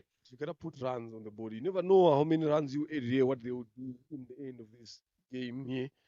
They need to find ways. Yes, it's hard at this present moment because of the guys that are there, but they need to find ways to put runs on the board. Slower delivery. Misses that one completely. The difference right there. The final delivery of Dian Bimenyimana yesterday's spell. She ended up with a wicket and closed the curtains on Ingenzi Heroes. 19 overs done. 6 more deliveries left. Warri's dugout there. Look at the manager there, hands on the cheeks. The coach as well, Giselline on the air, he's sitting there. The Warri face calculating now the bowling plans. What are we going to do when we come into bowl? Didn't put enough runs on the board. Yesterday it was a tight game. Can it be the same here today? Obviously, Ingabo Knights would have done their homework. Yeah, they're going to look up to the heavens and expect some showers in the second innings, hoping for the TL to be checking in. Funny enough, my co commentator yesterday, Mr. Enoch, when the skies look gloomy, I tend to ask him, could you tell us the full form of DL? I've never seen a man that lost before. He was thinking something else.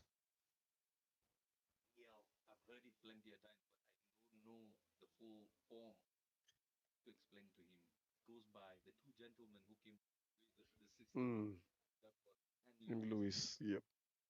It is a calculation put into as a formula when the rain falls. New revised scores come in, deciding what scores should be measured.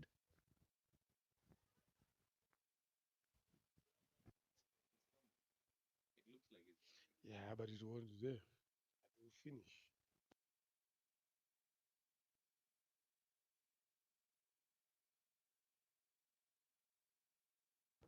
This right, very clear. It's just this one. They will play. Irana was in to bowl the last over. That one tried to pull that one. Iran Kunda, Melissa. tell you that is the quickest delivery Rosine Herrera has bowled today. Very, very quick and flat. Yeah, she knows who's betting there. Leg spin. Risky single. And that is that. The end exactly where they ended yesterday. Just a run short. 86 yesterday, 85 today. So Ingabo Knights doing much better.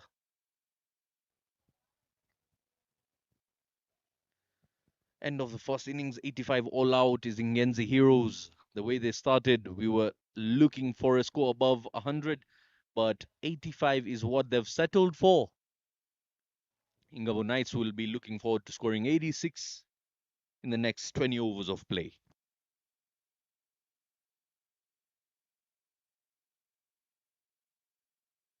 Yeah.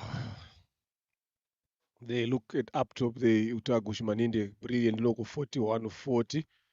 Then supported by Shakira 20 of 33. Then since then, no one ever seems to be putting up some show. That's why they ended up on way, ended up in 85 all out. So we'll come back shortly for the run chase here. It is the final between Ingabo Knights and Ingenzi Heroes. Only one meaningful partnership of 67 of 61 between Utagush Maninde, Fanny and Nyomoza Shakira. Then from there, they failed to get into double figures. Brilliant bowling, especially Pacific Nyirandorimana, taking 4 wickets. Ishima Zurufa taking 3. And in that 4 wickets of Pacific, there was a hat trick in that brilliant bowling. Then from there, Menyimana Dian, just good economy, no wickets. Rosine, a good economy as well, 1 wicket in 3.2 overs. So we'll be back in a couple of minutes.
Respect.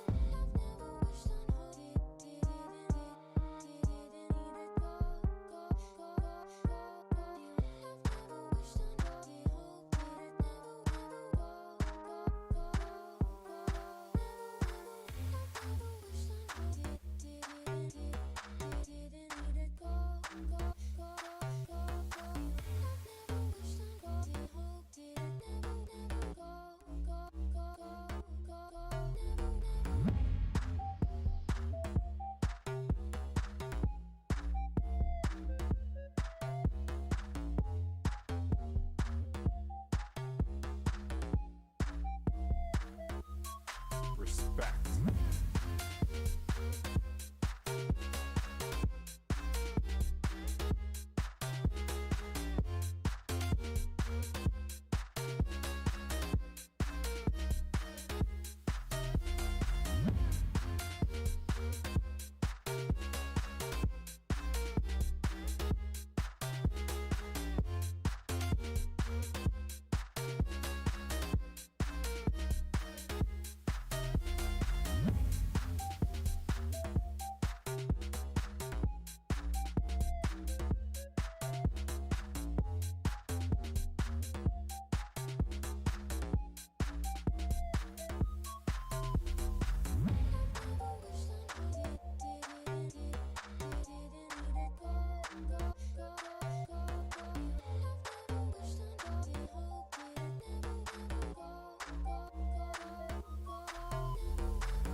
Respect.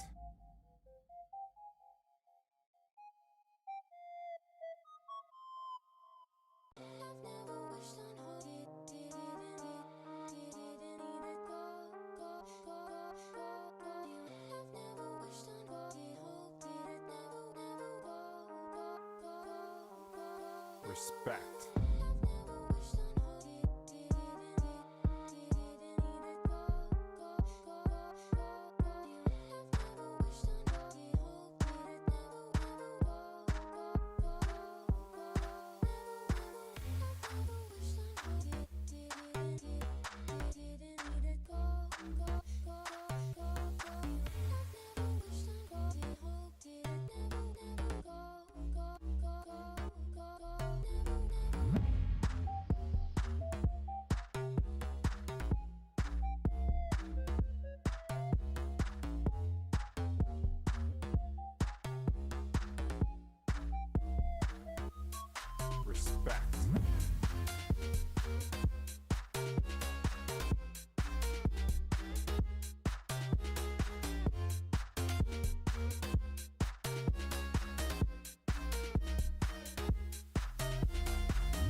Good afternoon and welcome everybody once again for the run chase of the finals.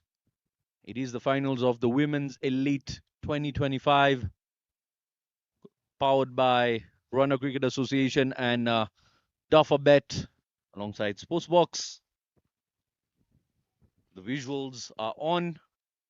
Ingenzi Heroes taking on Ingabo Knights. Ingenzi Heroes posting 85 all out in the first innings. Ingabo Knights require just 86 runs in 20 overs of play. It's getting breezy here. The skies are getting cloudy. But the second innings is about to get started.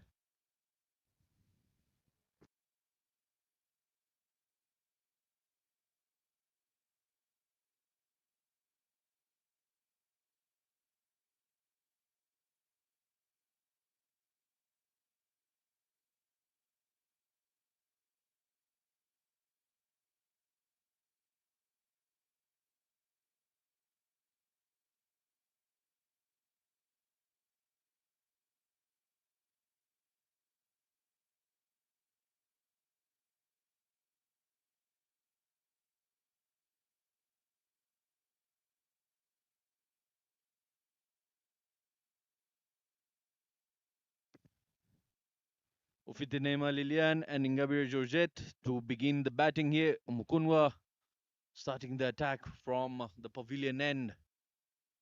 Starts off with a dotted delivery. The left-hand, right-hand combination out in the middle. The amount of dotted deliveries they play in this innings will decide what sort of approach they will have chasing down that total. Full and swinging away, finding the fielder once again. They need to understand not only the big shots do they depend on, running between the wickets will be necessary.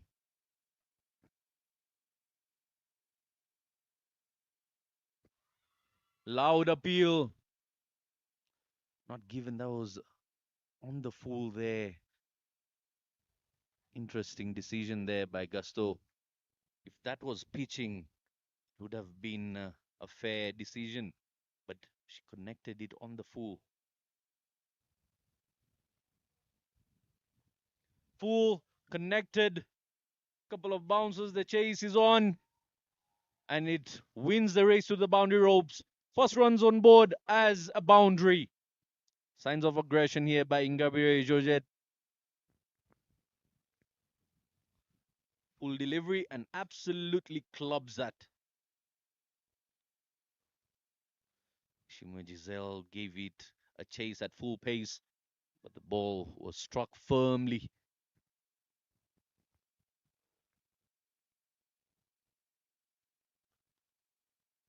No run, she says, keeping it on the ground.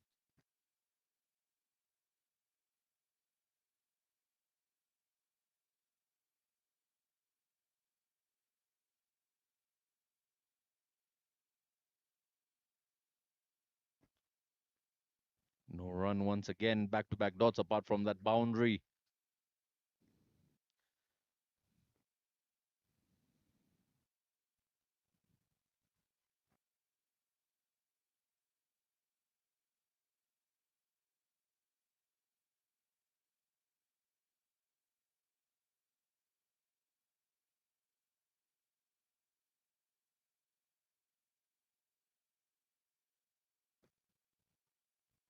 First over has been completed here. 4 runs on the board for no loss.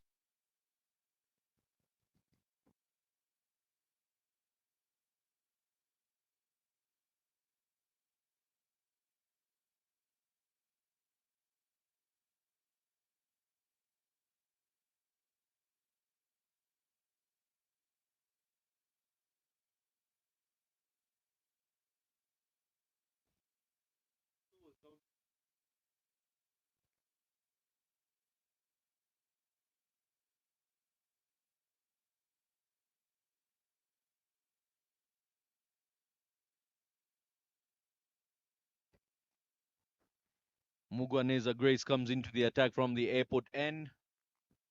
getting the action as the cool breeze comes in. Mr. Leonard Namburo finds himself back into the commentary box here. Welcome back, Mr. Leonard. Welcome there, Zaid Khan. Lovely piece of bowling so far from Ungwaneza Grace in these two deliveries. Ofitinema Lillian yet to get off the mark with Ingabire Georgette. Yeah, Ingabo Knights picked up an early wicket, applying pressure to Ingenzi Heroes. Do they return the favor? This time, height being the concern there. Veronique shakes the head.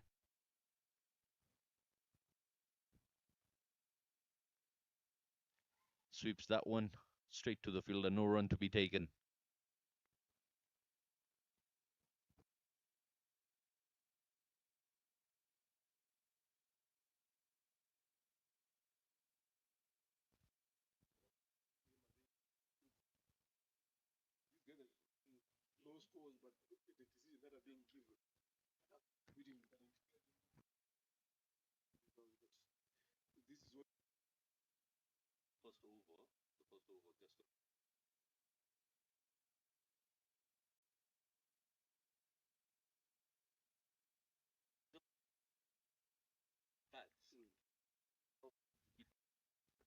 Good run there in the end-to-end over number 2.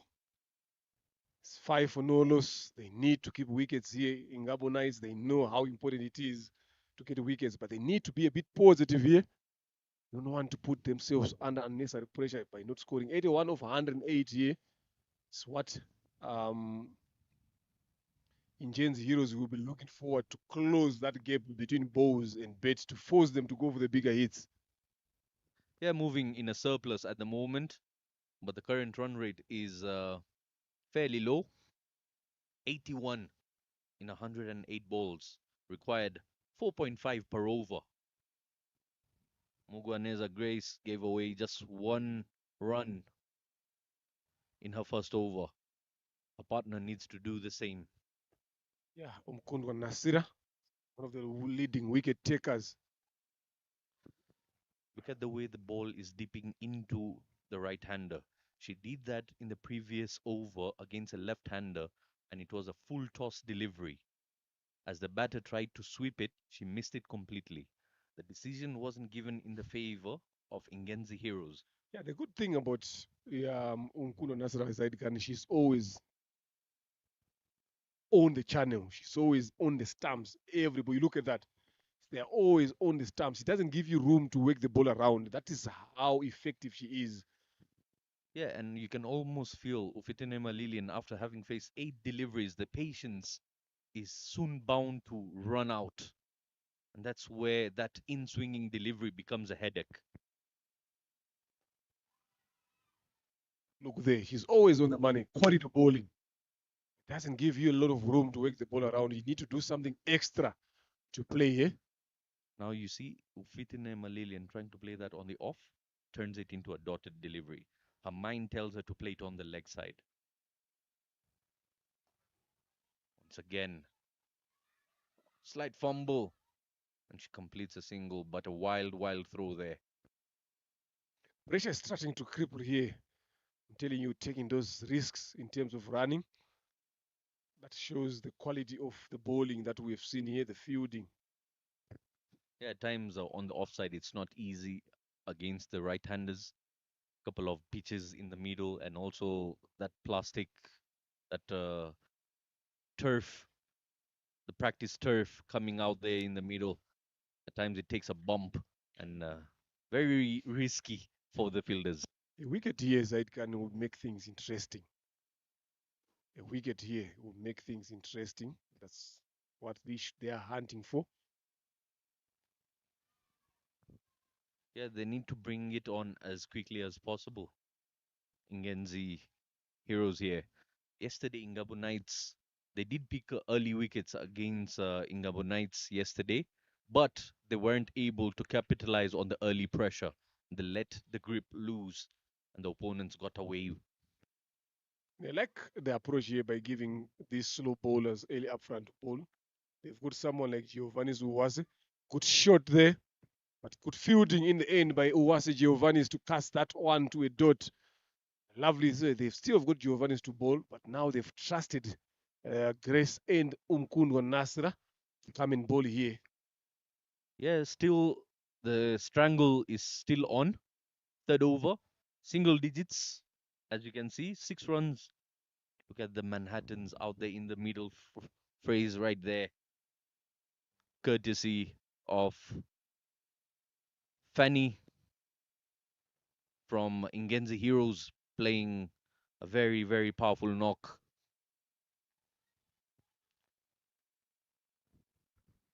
Mukunwa has bowled 2 overs, gave away just 5 runs. And now Grace comes back into the attack. Tight bowling by the two opening pair. Look at that. Just dragging her. That is a good sign of a spinner. A spinner who drags a batter out of her crease is a very, very powerful sign. They need to get through the power play here quickly. They want a lot of runs on the board. Toss, catch is the call. Catch taken. Ishimwe Giselle finally grabs onto that one. Pressure, we talked about pressure now. That pressure is coming, starting to go up there for these two batters here. Protest of some good bowling. Lovely piece of bowling there in the end, right? We spoke about it. Wittenham Lillian. That was the first name that popped out of my mouth. And she's got to depart, as you can see. And it's again that fielder didn't have a good day yesterday. Today she makes a correction and becomes fruitful. Talked about they need a wicket here. The wicket come in this particular fashion. Pressure. The Futos could have gone anywhere, but she just went half-hearted. Lovely piece of fielding there from Ishimwe Giselle. Never easy running into a catch. Hard Nowadays, hands running into a catch like that. Never easy. never easy, I'm telling you. So another breakthrough. Now in comes Bimenyimana Dia. The role that Ishimwe Giselle plays for Ingenzi Heroes is a similar sort of role Bimenyimana plays for Ingabo Knights. Very powerful with the bat. Always you see them forming an innings. Plenty of runs coming through their blades. Yeah. And Bimenyimana being a bit more mindful than Ishimwe Giselle.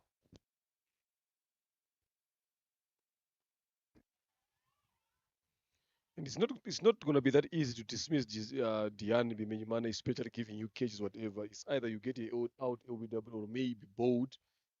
She's like what you've said, she's mindful of what she's doing at any given moment. Doesn't look to play a lot of shows there. Likes to take her time. She's not too animated either. That's where the difference is. You find the youngster Ishimwe Giselle, she's very animated, very hyped up. She feels the pump of the finals and ended up playing a false shot. And it has happened to her on multiple occasions. It's a coin with two sides. She's played many finals, but she hasn't done well in finals. Hopefully she will have to do it today. They need her to be there. Lovely piece of bowling there. There's a great maiden wicket. Exceptional.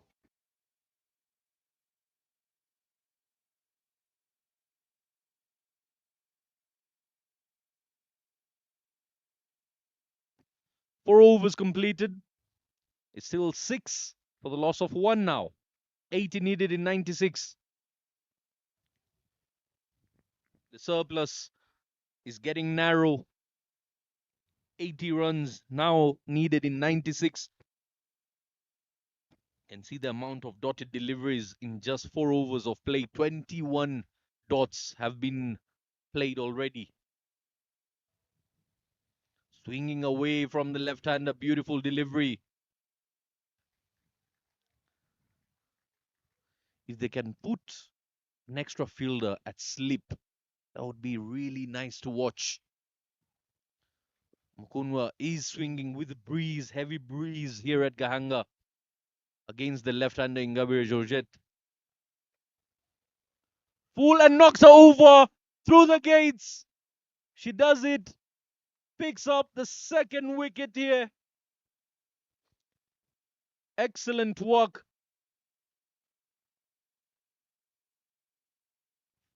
Trying to go for a big shot and loss of movement there. Allowing the ball to just nip through. What they needed is turning out for them. Mukunwa Nasila there, the youngster rocking the timber. Look at that. Look how wide and look how big of a swing that was. Crashes into middle and off.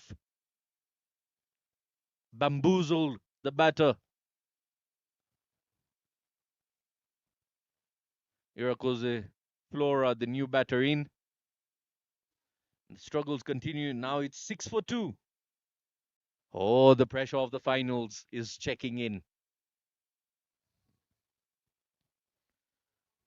Sila now will be bowling to two right-handers. And that means the ball is going to be swinging in sharply. What a battle we're about to face.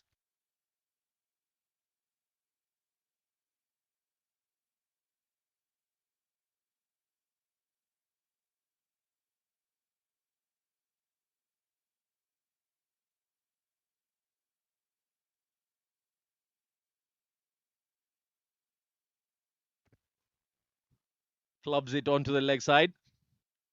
Valuable runs. That wicket was so nice to watch. I would like to have a look at it one more time.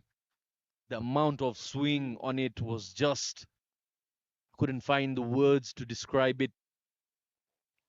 The production can allow us to see it one more time. Beautiful to watch. I'm telling you. Umkundu and Nasira at your best.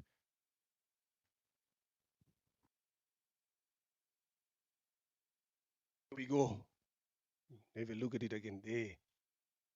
Look at the way he moved. There, nice. Look at that front leg there. She followed the first line, forgetting that the ball is moving into. There was bait face there. Oh, scary times out there in the middle. The bowlers are all over Ingabo Knights. They needed these wickets, especially in this period. They've got two so far. They need maybe to get one of these. Then we are back in the game. Look at that movement once again. Just getting the inside edge. It's all happening. For those of you who know the game of Bimenyamana Marie, she's had her struggle in the past when it comes to in-swinging deliveries. She's yet to get off the mark here. And a left arm moving it into the right-hander is always a good sight. Okay, fine now. Zaid Khan. Here, after this, it's 2 overs left. Do you stop these two from bowling or do you give them that extra over, make them bowl their 4 overs on the trot? You make them go for it. That is what we want to see. Look at those trophies there. That is why all of them why they are playing. The bigger one being for the winners. A lot of them there. Rangwa Randri there, the development manager, he had his team. Mena Irons, they finished their games. So sitting up there having a discussion, watching. The day of rewards. Soon we might be having one made out of a mic as well for the commentators. The labor we're putting in. That. I'm waiting for that day. Or you might want to see that on the upper deck. We receive our rewards on the upper deck. Yeah, definitely. Lovely piece of bowling by Ingenzi Heroes. Frola trying to be the aggressor here. Yeah, from ball number 1, that is the way she's been playing. Yeah. She wants to handle fire with fire. How long will it last? That is the question. Definitely, it's a good question here. How long will it last? But she's not timing the ball very well. They're not coming off the middle part of the bat. They've got a big job to do this too. It's one thing to have the intent And another to Look have at the extra fielding crease. there by the captain Zaid Khan. I'm telling you, I'm sorry to cut you short there, but look at that fielding. Nyomoza, they realize that they don't have a lot of runs there. That's how you apply pressure. It's all in. The captain says, I'm up for it all. Slow one, a loopier delivery this time. That shows that she is thinking. She knows she's playing against a quality player. She's got to find a way to sneak through.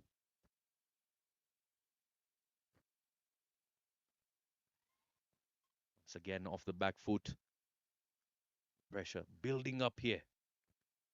It's interesting that gap that has been talking about is still coming down again. 78 of 86. They need to keep pushing for that. And look how quickly they're getting through the power play here.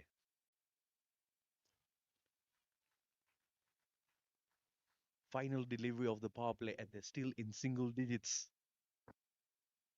This is what you want. This is what you need to do to outdone the opposition with the ball. Slow one goes across. They are trying to push for two. I think Diane suddenly stopped because she knew that she won't make it back on time. She returns strike. It's end of the power play here. 9 for the loss of 2. Single digits. Leonard, this is a team playing in the finals. Very, very cautious about the finals here. And that's the mind game it plays. The pressure is on. 6 overs down. 77 now needed in 84. The surplus is getting smaller and smaller. The gap is getting narrower. Irakoze Flora will be continuing the way she knows how to play. And Bimenyimana Marie Diane, the captain of the national side, 11 deliveries she's taken to play 1 run. Once again, defensively dragging her in, much slower through the air this time. Said it. You said it. They should continue. Yes, definitely the captain has given them. Nasra Umkunwa bowling a fourth. 6 runs she has given away. Very, very economical in terms of giving away free runs here. Look at the line. Look at the line, the channel. Yes, you don't mind this singles being taken, but if you had missed that, I'm telling you, onto the pace, that would have been another wicket. That is how good Ingabo, Ingenzi heroes are in terms of their bowling. They don't always give you any loose deliveries to work around you. As a batter, you need to find ways. You need to dig deeper in your arsenal to come up with a lot of options here. That is what they have done. That is what they've been good at. Drives that, finds a fielder. That has been the norm of the first 6 overs. Wherever you play, you find the fielders. Finding them like a GPS radar has been set on the bat. Is they know that the power play is done, but they skipped two outside, applying pressure there. On work by Utavush Maninde behind the stumps. Tight bowling. This is tighter than the security at the airport. They are bowling very well. Soon you're going to be facing the tight security at the airport, Definitely. traveling with these ladies. I'm telling you, it's quite hard sometimes. You won't enjoy that, but they are doing their job. That is something that you always think when you're traveling, that airport is stressful. And the limited amount of weight you're allowed to travel with. You only wish, such a big plane, why can't I carry more? Lovely finish there. 1 run in this over, done a spell. 7 runs she's given away. 1 wicket she has taken. Good. You can see all applause is from the fielders. They know that she has done the work that she has been asked to do. End of the 7th is 10 for the loss of 2. Please also remind us, how old is she? As you can see over there, the fall of wickets and how slowly that worm is staying flat compared to the yellow one. The yellow one took off. The blue one is still finding some boost. Is still finding a launch pad. I'm telling you, Nasra Unkundwa, good enough to be where she is now. Good prospect for the under 19 coming in next year's qualifiers. Shot. Catch and taken. Bimenyimana Diane tries to go big again, falling into the trap. Some fielders outside there are telling you it can, but it's those 14 deliveries that she has faced that made her with 2 runs. She finds the safe hands this time around of Ishimo Giselle. In the morning, we spoke about coffee. That was a wicket brewing right there. 14 deliveries it took her to get ripe, and it was blocked from the air.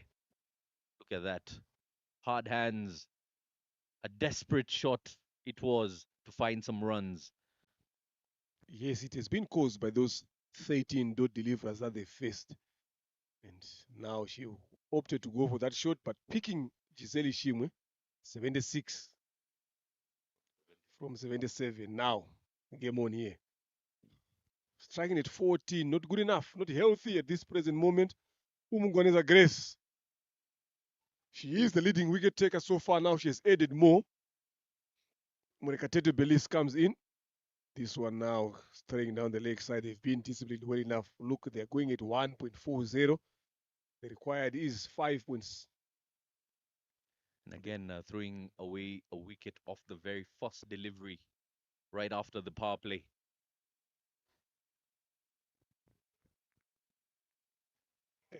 Catching her off guard. Look at that. Belize Murekatete. She's got some long levers, but not long enough to reach that delivery. Very mindfully, she cuts off the pace.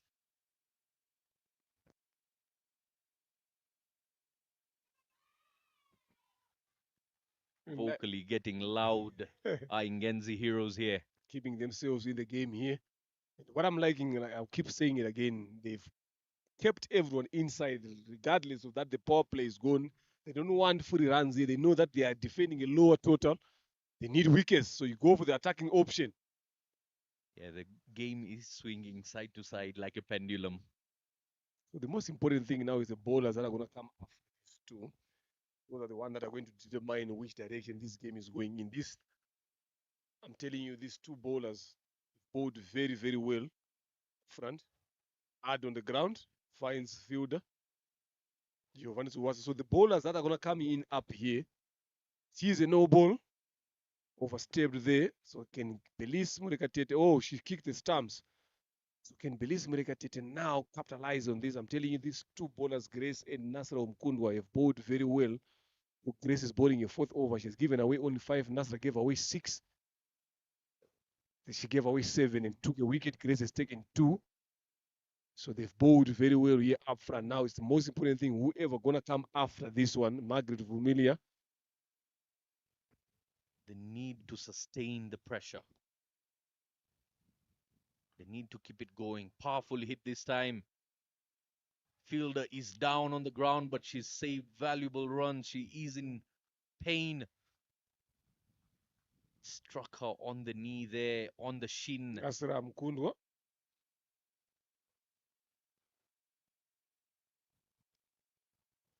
It's tying for a team there. Not easy. Maybe she's just got on the top of the knees there. I'm telling you, if you can just have a look at what transpired in the power play for now with this injury break, good enough.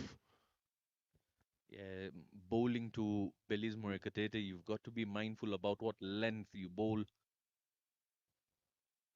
Look at that, the fall of wickets.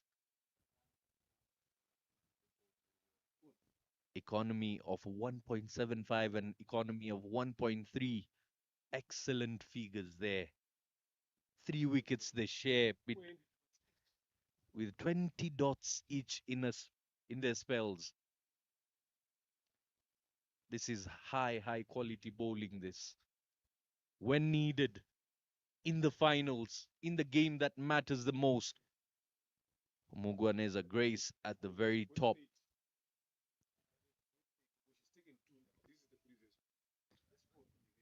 11 wickets, as you can see, and the 2 wickets that she's picked will be added to that tally, taking her above everyone else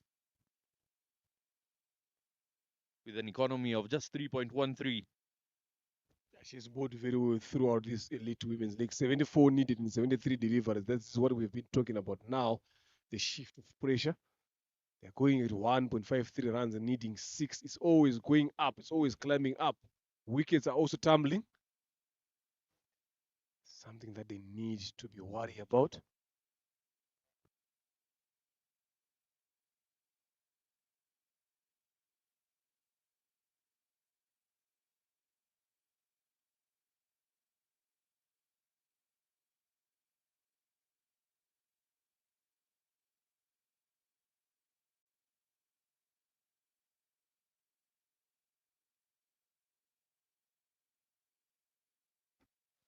With 3 wickets down, the pressure is indeed upon Ingabo Knights, as now they're into the deficit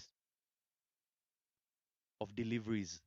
74 from 73 deliveries left.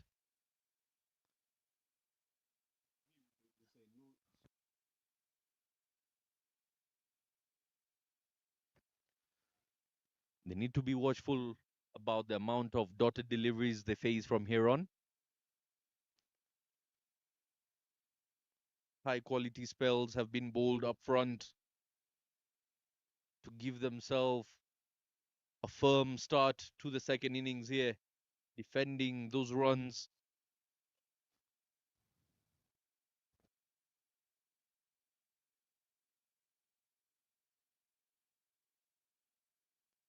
On a fit, fighting for a team there on Congo Nastra. This is what the final means. Free hit again. Free hit again. Need to see exactly what she's done. Is she overstepped here in this point of time, or she?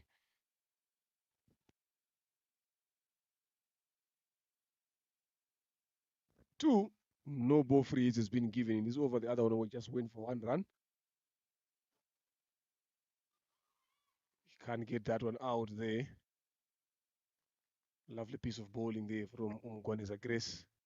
And from the signs that Belize Morikatete is showing, she's trying to hit everything out of the park, which can be risky given that you're 3 wickets down, barely getting into double digits there, just 12 runs on board, 1, 2, 3 on your board there.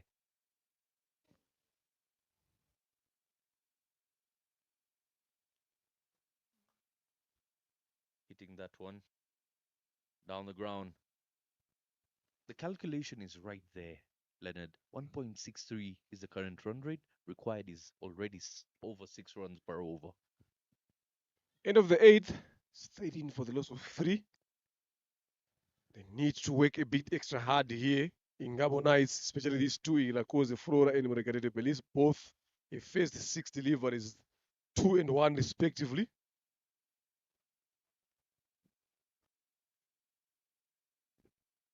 And that has been the flow of the tournament. The closest victory we've seen is Amasimbi Hawks winning by 6 runs today. That just goes on to show you how entertaining the final day can look.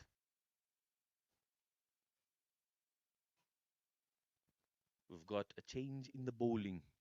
Jersey number 4 now coming in from the pavilion N, Ruth Uwimana. And for the first time, we have seen 4 fielders outside now. Ruth also is another tricky bowler as well. Turns the ball both ways. Left arm spinner. So it will be interesting now to see how Belize will go towards one. Hard on the ground to long off. That should be a single. Yeah, they've both shown they're trying to go hard at the deliveries, Irakoze Flora and Belize Morikatete, but you can see the strike rate very, very close. Birds of same feathers flock together.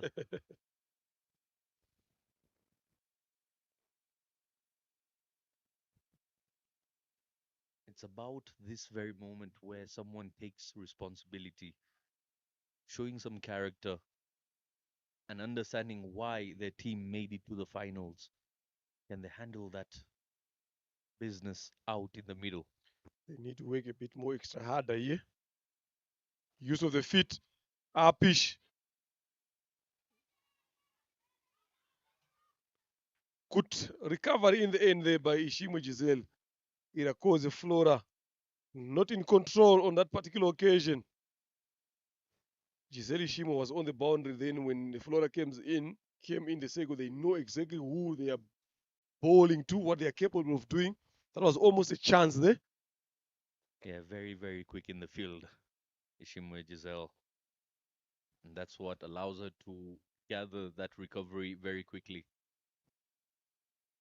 Running backwards is never easy in cricket. Never easy.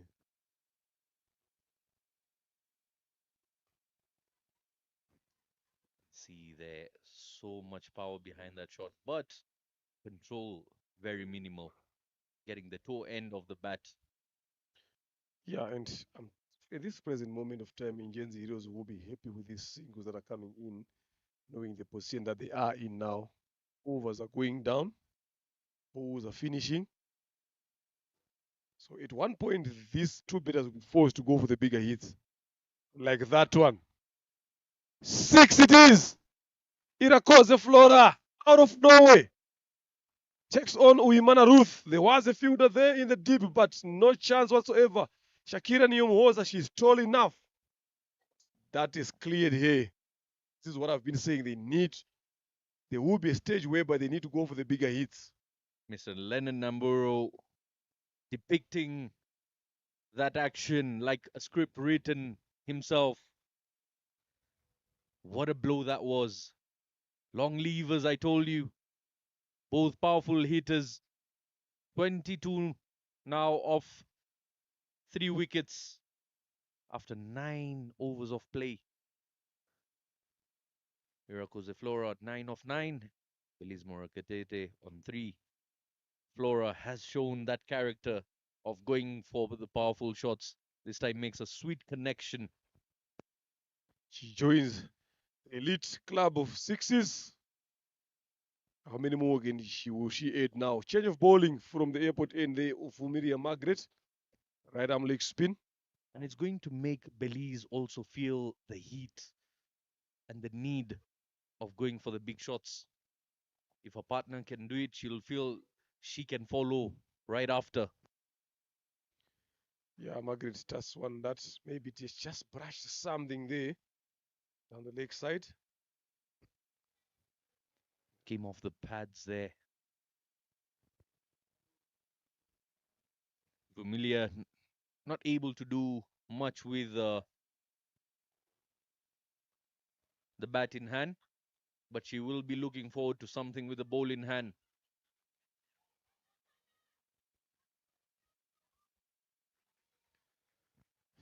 A throw there, an accurate one could have made things interesting here. Irakoze Flora.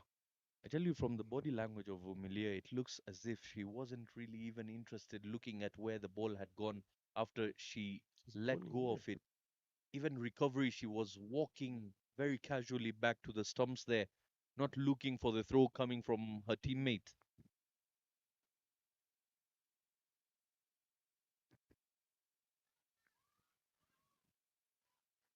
Much better line there from Vermilia, getting that outside edge.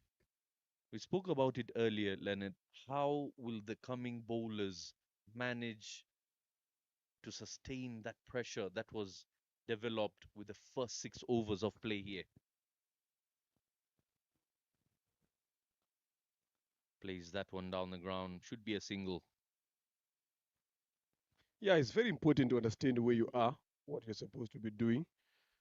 This is where they need to be coming in. Keep on applying that pressure that has been offered earlier on by those two, Grace Umgones and Nasira Umkundwa.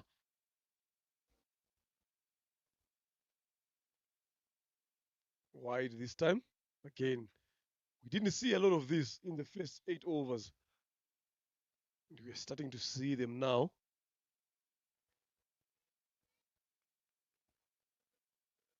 I don't know where the pressure is coming from. Look the way she's bowling again, Vermilia Margaret. Always on the pace, always just down the leg side here. This is how sand slips through your hands, grain by grain, delivery after delivery, going down the leg. Just get done with your over as quickly as possible. That's the key. That's the way to go about your business in such a situation. Get done with your over as quickly as possible. 10 overs done, 26 on the board for the loss of 3 wickets. With all due respect to the coaches and the staff trying to work around the projects of the players here, you can see single digits only, double digits being in the deliveries faced. What is worth considering is the learning curve cannot be exaggerated. Results need to come in at some point. 26 in 10 overs of play is very, very mediocre performance. But you also need to give credit to the bowling as well in the fielding. A lot of the times we forget about the bowlers as well. We only think about the batters, what they should be doing. That should be out. Stamped out there. Good work behind the stumps by Uta Kushmaninde Fani. Belis Murekatete caught wanting sitting for 180 degrees for Kung Fu. Sharp as a razor there. Excellent work by the keeper. A baited delivery it was for Belize Murekatete to be dragged out of her crease. And she's got to depart. The aggressiveness is always going to be part when a baited delivery comes in. You charge down at it. If you miss, you're gone. You talk about it. How long would that aggressiveness stay? Didn't stay much long. Only stayed for 14 deliveries, giving in, taking 6 runs here. Lovely piece of bowling by Uwimana Ruth. Wicket off the first ball. Look at that. She turns the ball both ways. This was a Chinaman. There again, Murekatete. Late, quick hands there by Uta Gushimaninde Fani. Good, very alert behind the wickets. She had a long, long look at it. The leg umpire there. Irera Rosin, the captain, comes in. Now they need some big hits. Can she be able to do that? Irakoze Flora is on line 9 of 11. Hmm?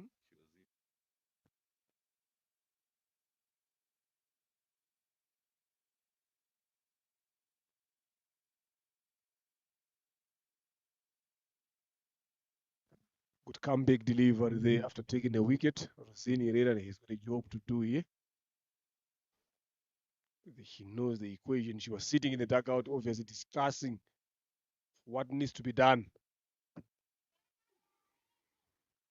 Ruth Uimana doesn't know. What happens when a wicket goes down is that a new partnership has to now develop, and that takes a few more deliveries. So, how many times that layover comes in and you don't have enough time on your hands, or you don't have enough deliveries on your hands, if I'm to speak in cricketing terms here? Good delivery there. They're right on the line there, hitting it away from Rosini Herrera's reach.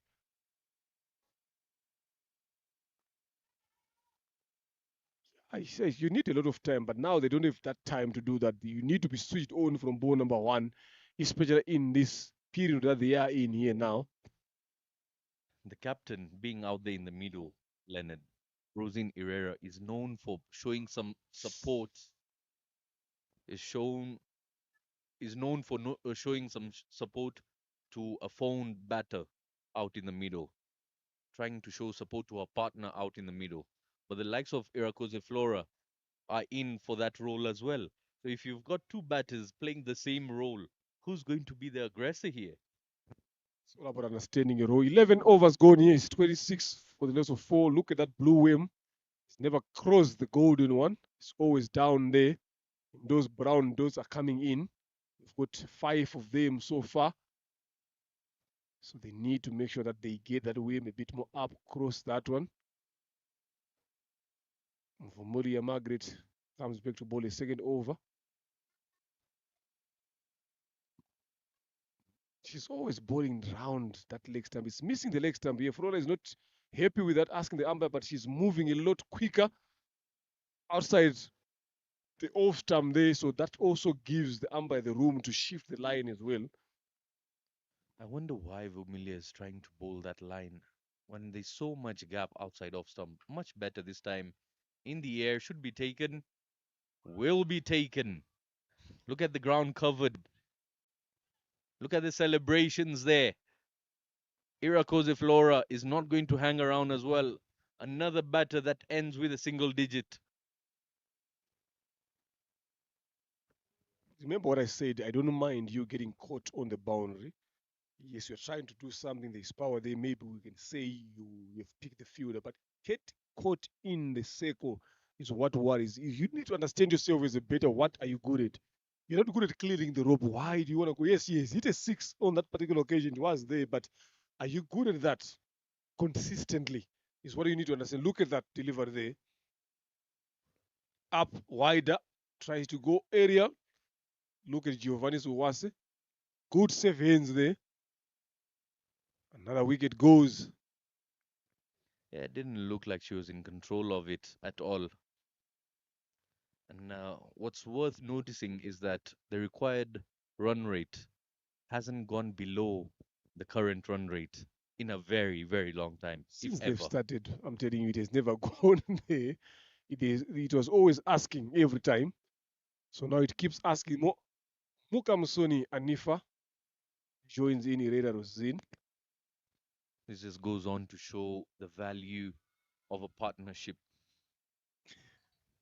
You saw the second wicket partnership in the first innings, piling up 67 runs, becoming the very, very backbone of this score that they're chasing down. We haven't seen that sort of a partnership being developed between any of the batters of Ingabo Knights. Yeah, definitely. That's where the big difference is. Because if you look at that partnership between Shakira and Uta Gushmaninde, is the difference at the present moment. So Ingabo Knights have failed to play a similar inning like that. Now you've got two relatively new batters at the crease. And also the match awareness. That's a catch. That is a catch. It's been given right back to the bowler. The captain has to depart. The softest of dismissals as she walks back on a duck after laying an egg of Pressure. 6 deliveries. Pressure here. I think the pressure is coming from them thinking about the final. They are not thinking about it as a game. Yeah, they're thinking about it as a final. And one, they also got overconfidence, knowing that yesterday they won convincingly, lovely ball there, good catch in the end. So yesterday they chased in 86 runs and they've won. So today they were thinking the same thing. Remember, I spoke about homework being done here. Obviously, in Ingenzi Heroes, when they put in this 85, they knew that they didn't bet very well. So they were going to come back stronger with the bowling. So Ingabo Knights should have also thought about it to say, yesterday, yes, we chased 86. How did we chase it? What did we do right that we need to do a bit more better today? So they didn't do that. They went in there with tails up, thinking that they are just going to go there and win like it's their right. So this is where they got it wrong. Overconfidence is what killed them. Even if you look at the way they were warming up between the innings, they didn't show that hunger to succeed. They were like, we will do it. We have done it yesterday. Well, I wouldn't like to bring it up, but since you brought it up that way, I'll remind you of an incident that might have given you a sting. It was a similar sort of approach back in Kwibuka as well, going against Team Tanzania. Yeah, definitely. I'm telling you, it's overconfidence cues. It's the plan was to go for the score. Then when the batters walk in there, they change the plan, saying we've got a lot of time. So let's go in there and being defensive. But in that process, being defensive, we started losing wickets. Yeah, on your screens, you see those are the shiny, glittery trophies that everybody has been competing for. Some individual performances will be rewarded, and teams will be rewarded as runners up and the champions.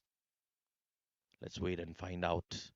Yeah, that conversation, I'm telling you, a lot of people asking to say how. I'm like, look, it's a game, but we played poorly. The plan was to say the first two, you need to go for the score. Whatever happens there, go for the score. You might lose one or two wickets. We won 40, needing a little runs. Lovely piece of bowling, a quicker one this time.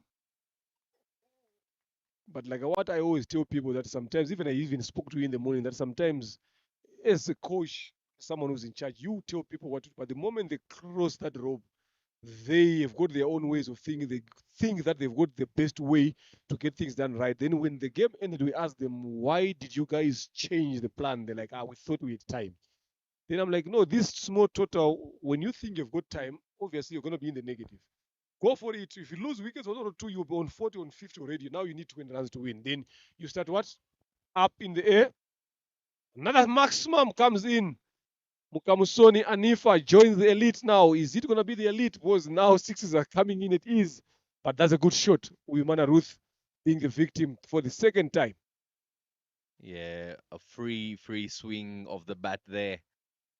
Gets it with a great connection, and it went all the way. She might be going down, but she's not going down without a fight. Mukamusoni. 33 runs only, 6 wickets down.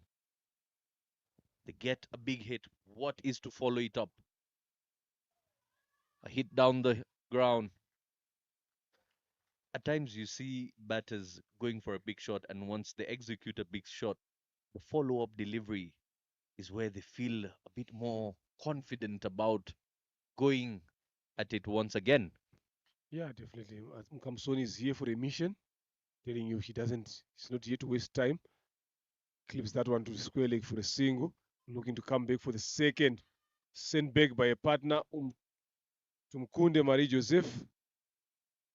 Yeah, so far Mukamusoni seems to be the only batter who's showing true intent of using the field as well and the aerial route, as she has gone for a maximum, and you see her also playing one around the corner. Tumkunde Marie Joseph to face the last delivery of over number 13. 52 of 43 deliveries here. It's getting tighter and tighter. They need some big shots. And on the other hand, Ingenzi Heroes are hunting for those wickets. They need that. If they take one here, now they're dealing with the tail. Lovely fielding. Margaret Vumilia, the way she falls down there.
Some sort of, 13 overs gone here. It's 34 for the loss of 6.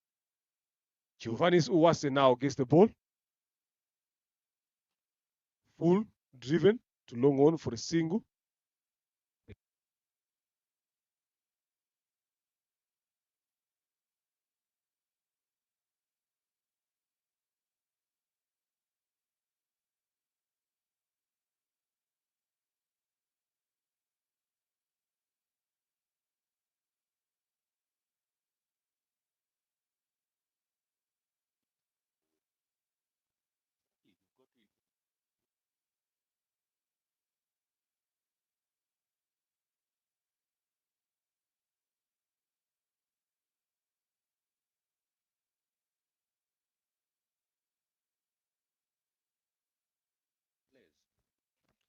Lovely piece of betting there by Tumukunde Marie Joseph.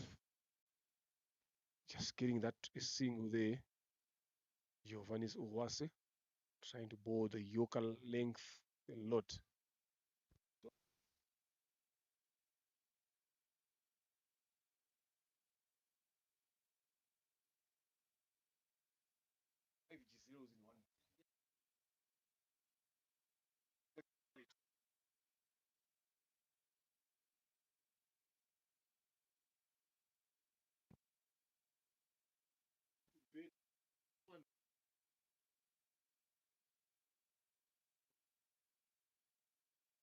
Over here, they're supposed to invest.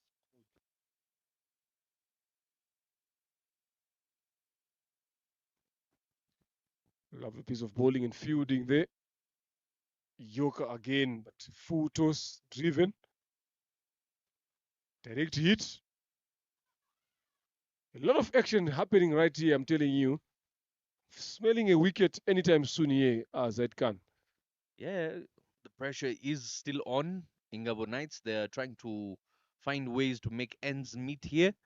49 of 38 deliveries is what is required.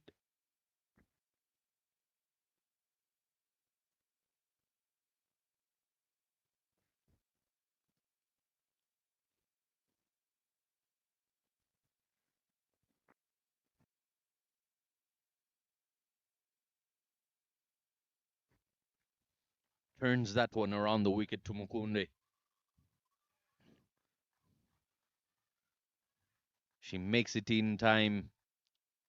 The left hand right hand combination is working out for Ingabo Knights here. Ingenzi Heroes have the upper hand currently, but can they maintain that? End of the 14th over. 39 will be 14.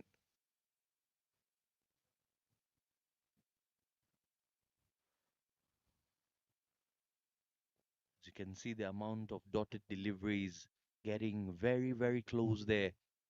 Ingenzi Heroes playing 65 dots compared to Ingabo Knights already playing 62 dots. They still have 6 overs remaining.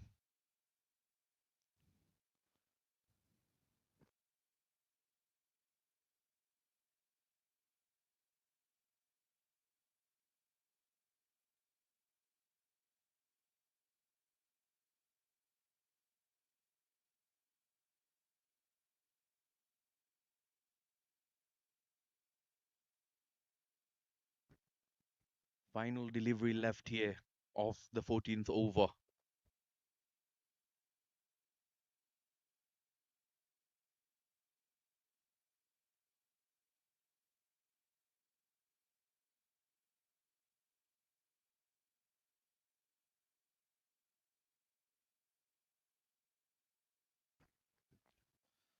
Goes down the leg for a wide. She'll have to bowl one more delivery here.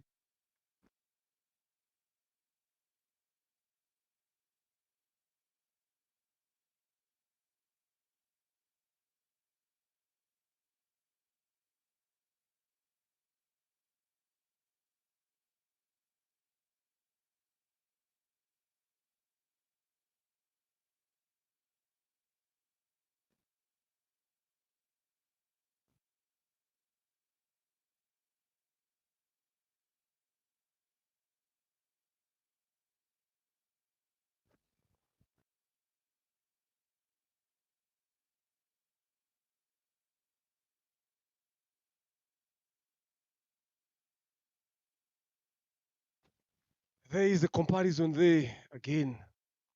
If you look at the Manhattan and there's nothing much to talk about, especially for Ingabo Knights. They need to up it up a bit more, get more bigger skyscrapers, get on top. Now they need 46 of 36, 10 deliveries in between. Uimana Ruth again to come and bowl your fourth over. Yeah, you get to see Muka Musoni, who's been a ray of hope, a beam of opportunity for Ingabo Knights here. She's on 10 of 10 and a very positive mindset, connecting all the balls and maintaining that strike rate also 11 of 11 deliveries, which is very unusual from the Ingabo Knights side compared to the rest of the batters that have departed. Definitely, she is hope for them, striking at 100%. Marie Joseph Tumkunde also need to do a bit better. So they need to keep pushing these two. Time is not on their side at the present moment. Going at 2 runs and over, up, but lanes safely. They're sprinting hard for the second, quick enough to get back. Yeah, the throw not being accurate there.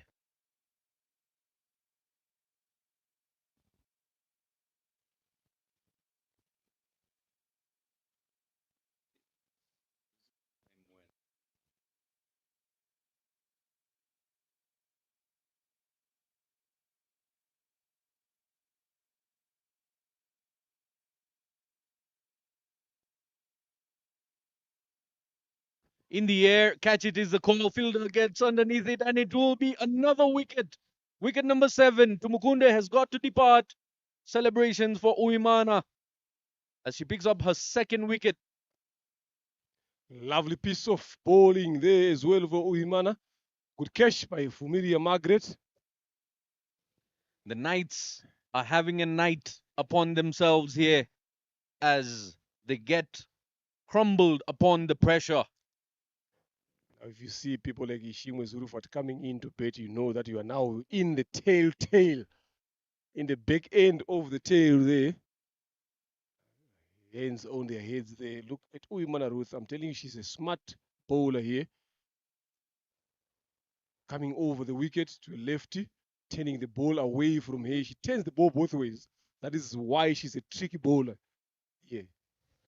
Yeah, just no control behind that shot. Just within the inner circle once again, giving away a catch.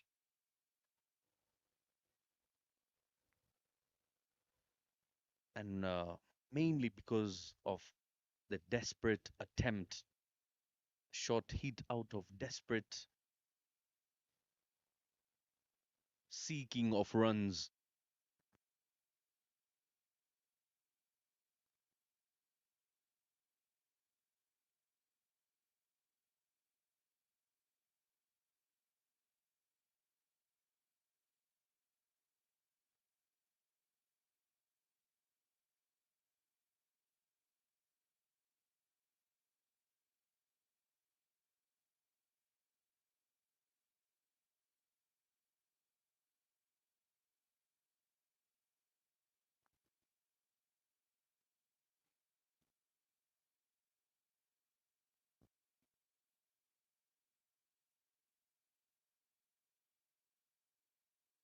Stuck in the hand. Fumilia Margaret, you can't take her out of the action in terms of catches.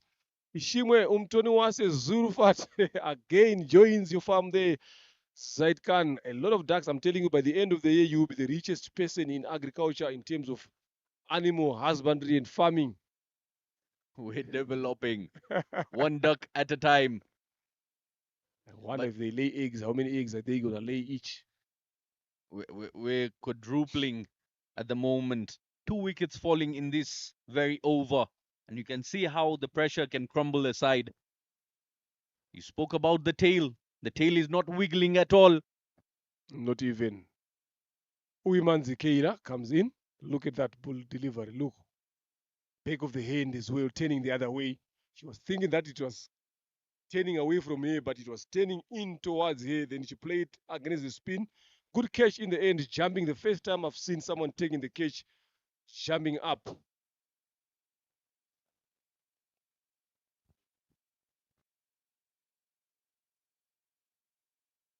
Lovely piece of bowling. Ingenzi Heroes are way ahead of defending this. Total 43 of 31 deliveries needed.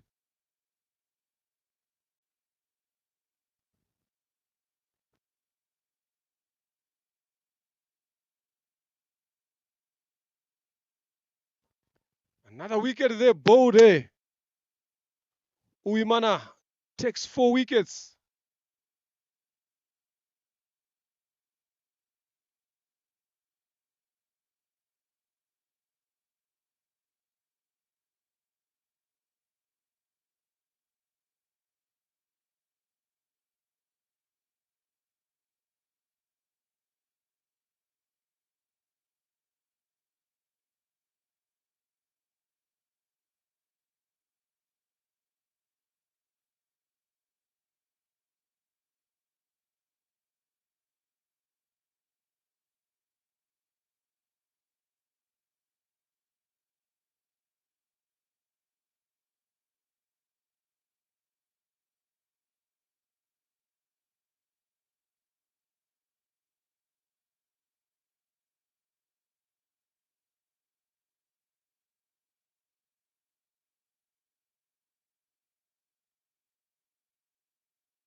Last wicket it is. 43 runs on board.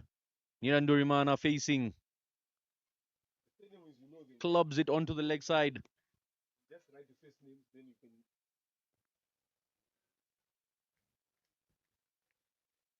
Uwimana ends her spell with 4 wickets to her name. And now it is Uwase Giovannis coming in for a second over. Starts off with a single. She's got to pick just the final wicket and lift the trophy.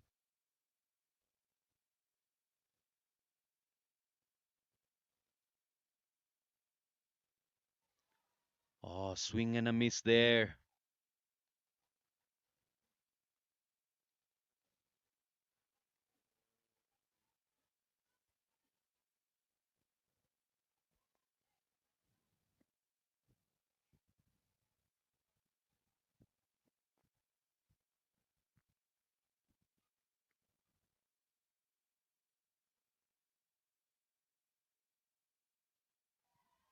Clubs it onto the leg side. They're running hard. They're coming back for a double.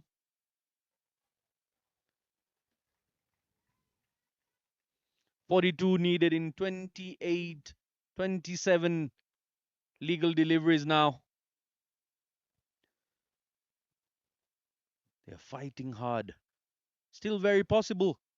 But what's worrying and concerning is that there's only 1 wicket left on hand.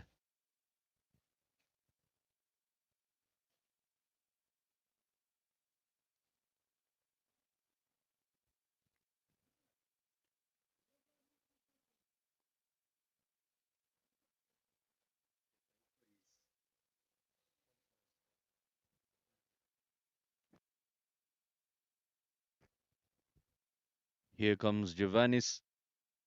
Full length delivery. Puts that one away. Pick up a very, very quick single there.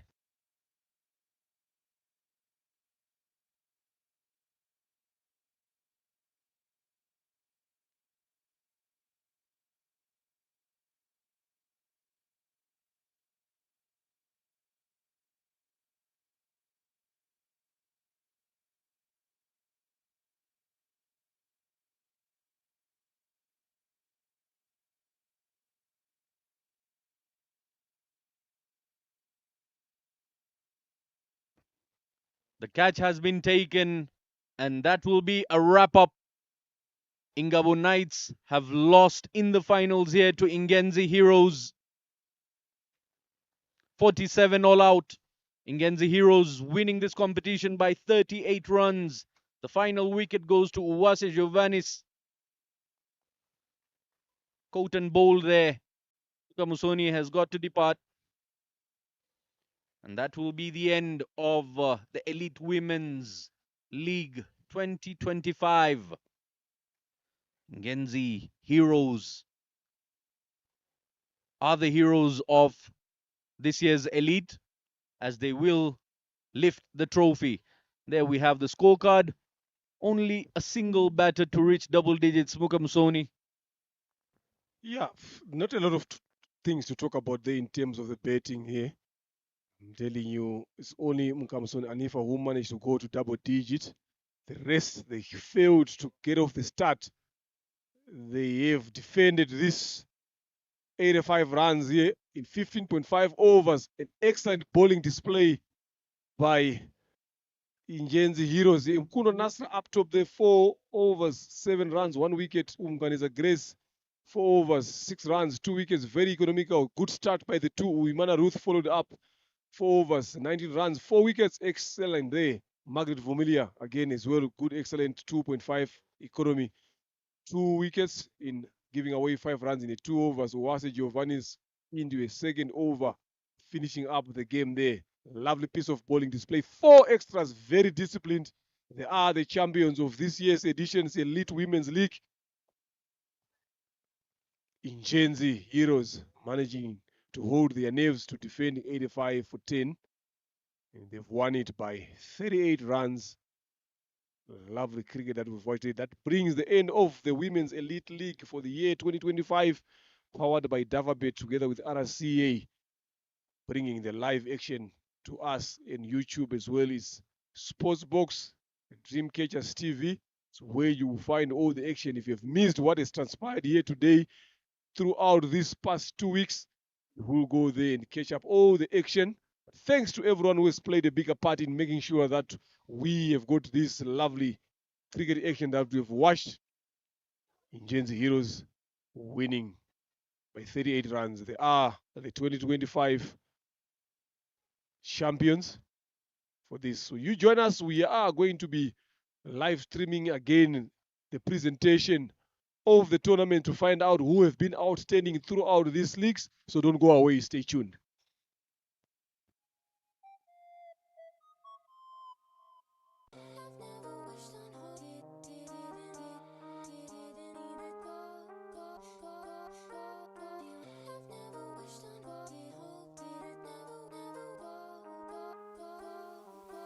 Respect.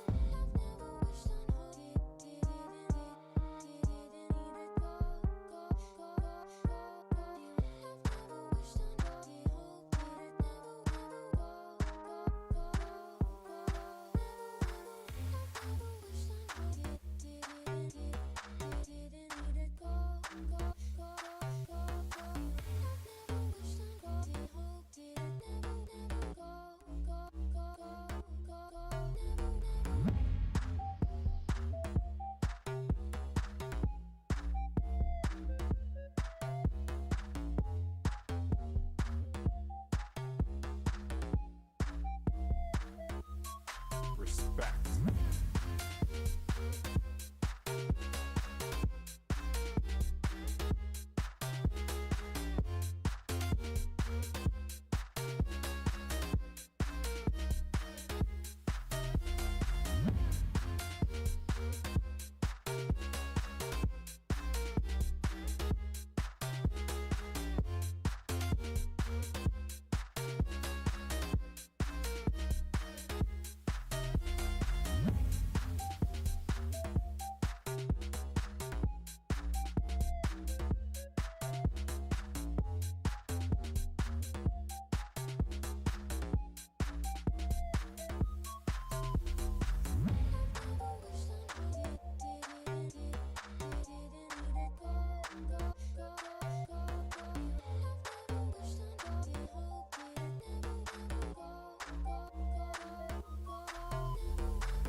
Respect.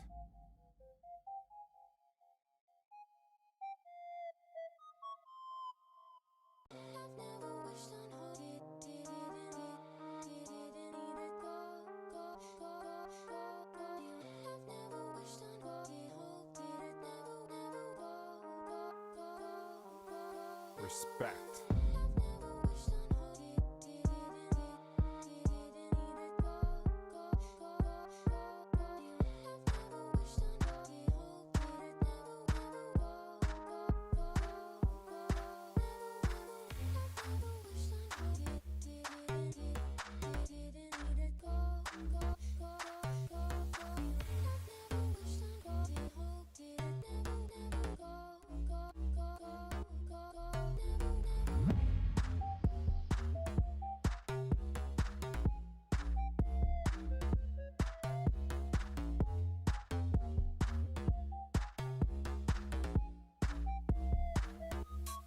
Respect.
Respect.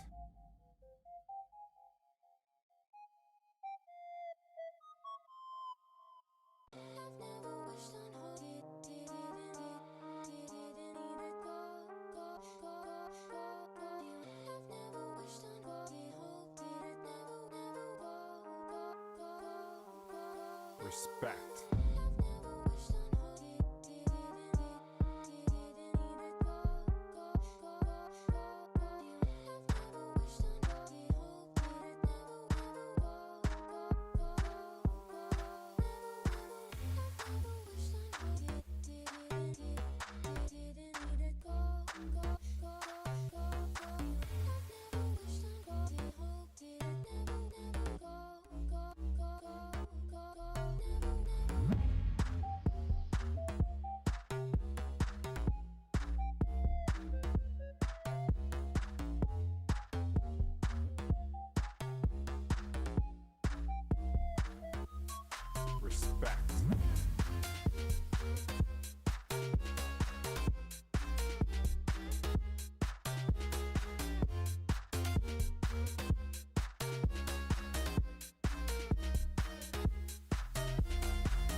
Respect.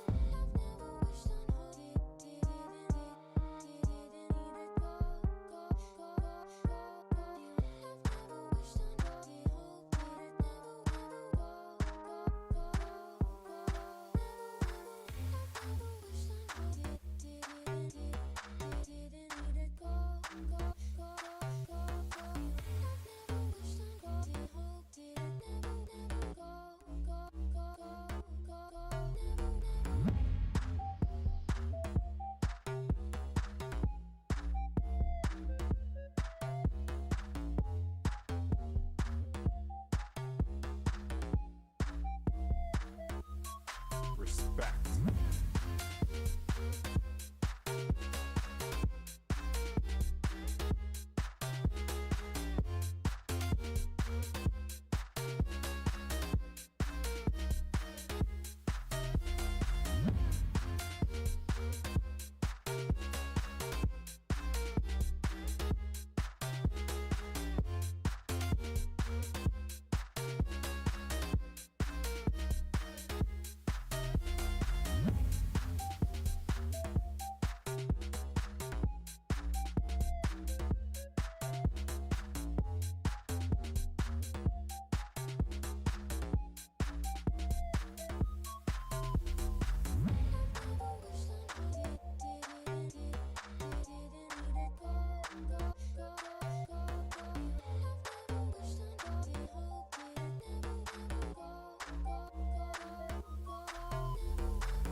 Respect.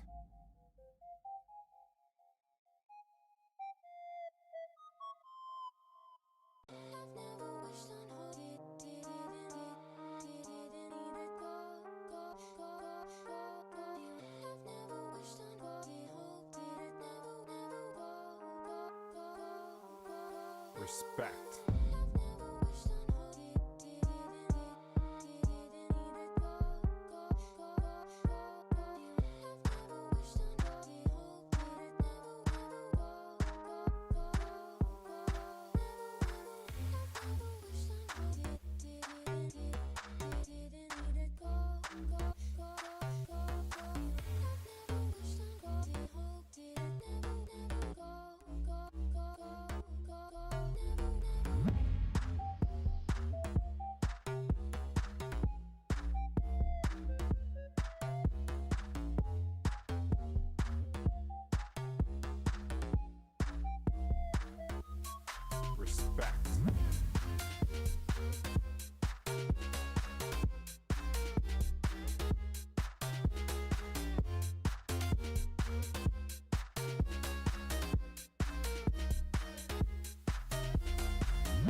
Respect.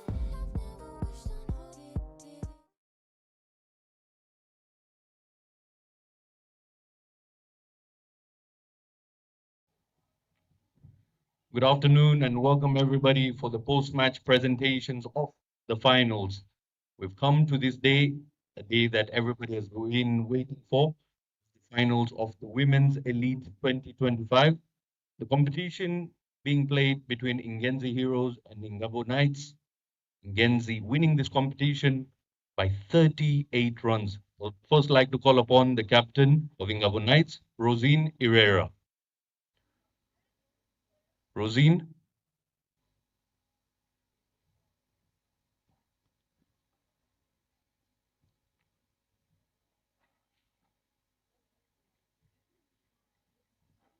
Rosine, tough luck out there. You beat this very side yesterday, and now today they've beaten your side. What was the experience out in the middle for you?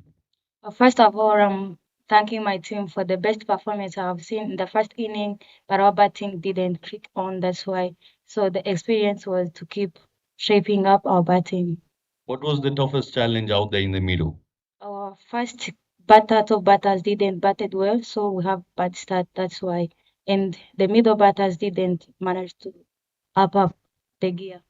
Being a captain and also being a player of the national side, what is your message to the young comers to this tournament, and what would you like to share with them as of experience?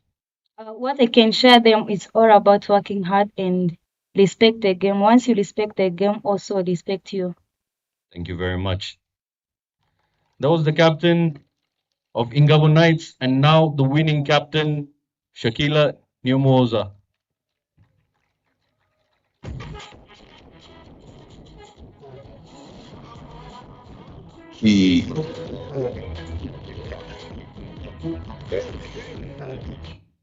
Congratulations, Shakila, winning the competition. What would you like to say to your team, and how does it feel?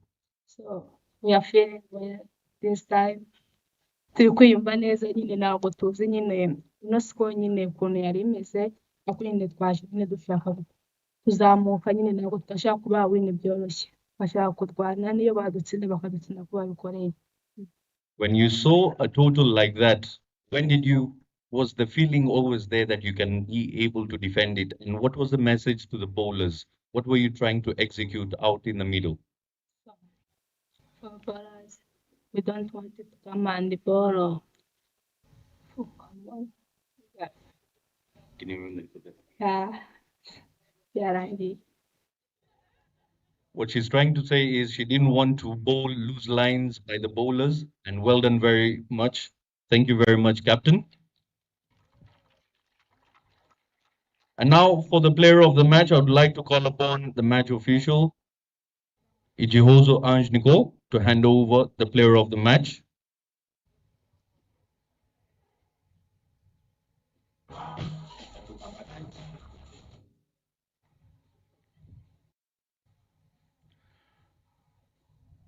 Player of the match goes to an individual who gave away 19 runs in her 4 overs and picked 4 wickets in the final today. It's Uwimana Ruth. Round of applause for Uwimana Ruth.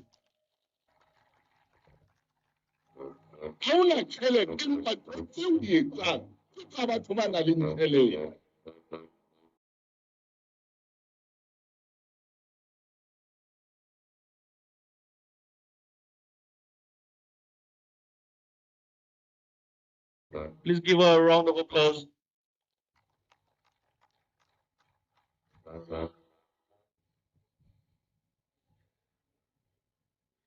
Ruth is walking away really quick. She's in a hurry for celebrations here. It's okay, we can speak in Kinyarwanda. Gache, gache. Cameraman can wait as well. We have a lot of time for photos. So, winning the competition here and being also the player of the match, how do you feel, Ruth? Feel good. Anything else you want to say in Kinyarwanda to all your teammates? Yeah. Say it in Kinyarwanda. Ikintu cyanshimishije nyine ko ikipe yacu yatsinze nyine ejo umunsi nubwo twatsinzwe ariko baratwigishije Ubwo byatumye nyine natwe tubereka ko natwe twabigisha. Ikintu twashakaga ni ukuboringa neza igiti ku giti, nubwo baba badukubise ariko natwe turabatwara. Well done. Nibjor goes. I agree as well. And we'll get the proceedings going here for finishing off the Women's Elite League. I would first call upon the General Manager of Rwanda Cricket Association to come in and give his few words of remarks. Mr. Emmanuel Girinjiro. Busy man, round of applause for the GM.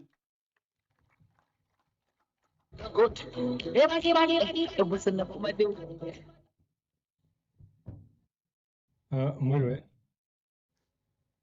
Good evening, everyone. First of all, I'd like to thank the two teams that played the final, Ingabo and Ingenzi, for showing us a very good game. Congratulate the youngsters, Ruth, for having been the player of the match. We have seen some good cricket throughout the tournament, and I would like to thank the groundsmen for preparing the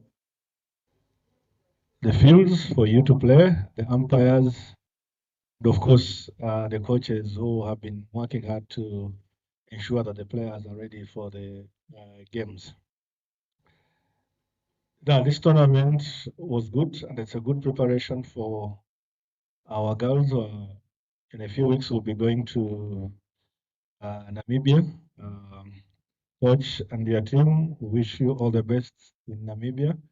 And also, I'd like to congratulate the people who have been selected for the team that will be going to Namibia, and wish you all the best. And we are all our eyes on you to ensure that you make Rwanda qualify.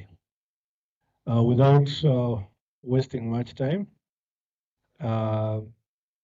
mine is to tell you that as RCA, we will continue to make sure that such tournaments are played. We give you more games so that we can improve on your performances. And thank you very much.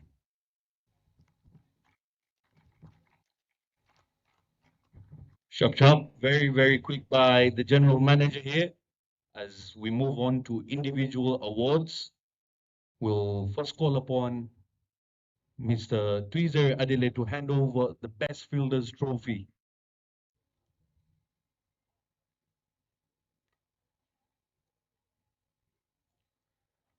The best fielder will be going to someone who's been grabbing onto anything. Any idea who it has to be?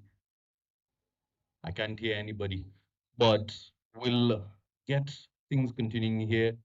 Tweezer will hand it over to Tumukunde Mary Josepha, the best fielder of the women's elite. Round of applause for her.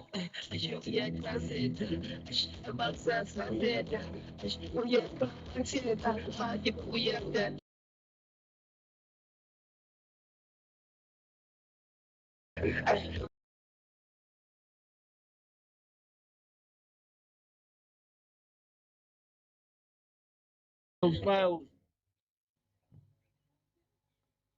She needs an interview as well. Winning the best fielder here, all the effort that you put in, what would you like to say about winning this award? I'm up for that, and I'm thank my team. You don't thank yourself for picking all the catches?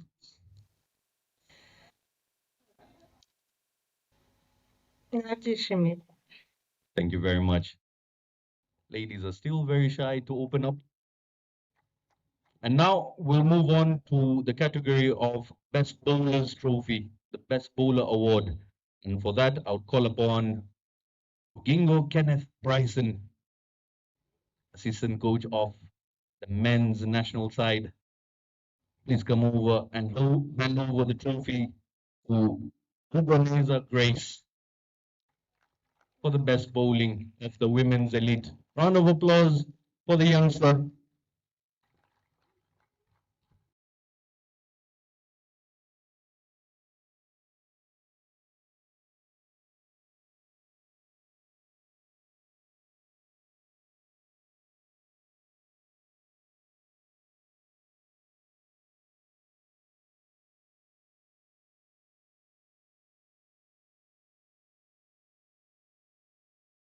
Any words, Mukwanesa Grace, winning the award? How do you feel?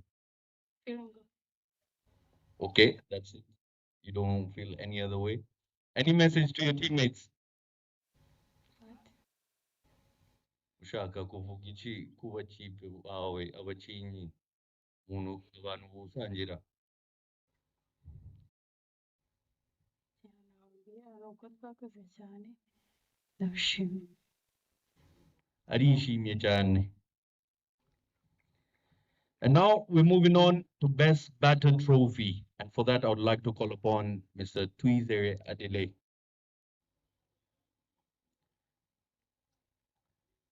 The best batter in the Women's League goes to, I hope I don't mess up this name, it's a very long name, Utakushi Maninde Fani. Round of applause. The best. This is the one and only selected time. This is the Phonics mixtape. The Galaxies hits mixtape.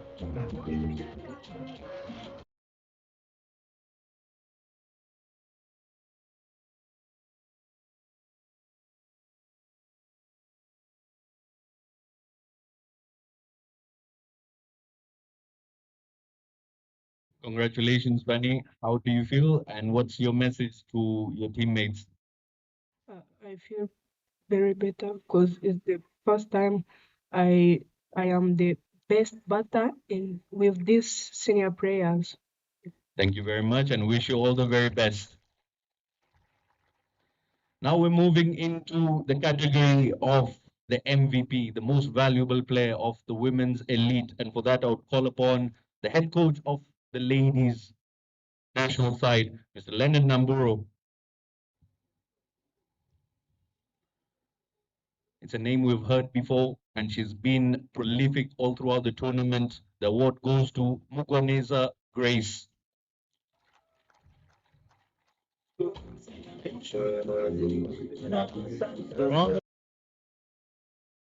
Hard. The louder you clap, the louder your chances will be next time around.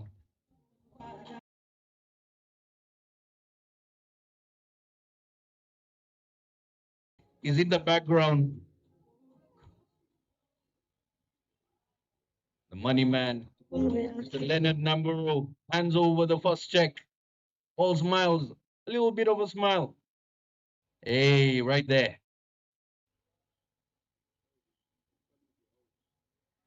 Right there. Well done, Grace. And right before we move on to the final awards, I would like to call upon Ms. Ghislaine Mugei to announce the team that will be going to Namibia. Ghislaine is a bit too shy to join us, but she can join Mr. Leonard Namburo to present the team, to announce the team that will make it.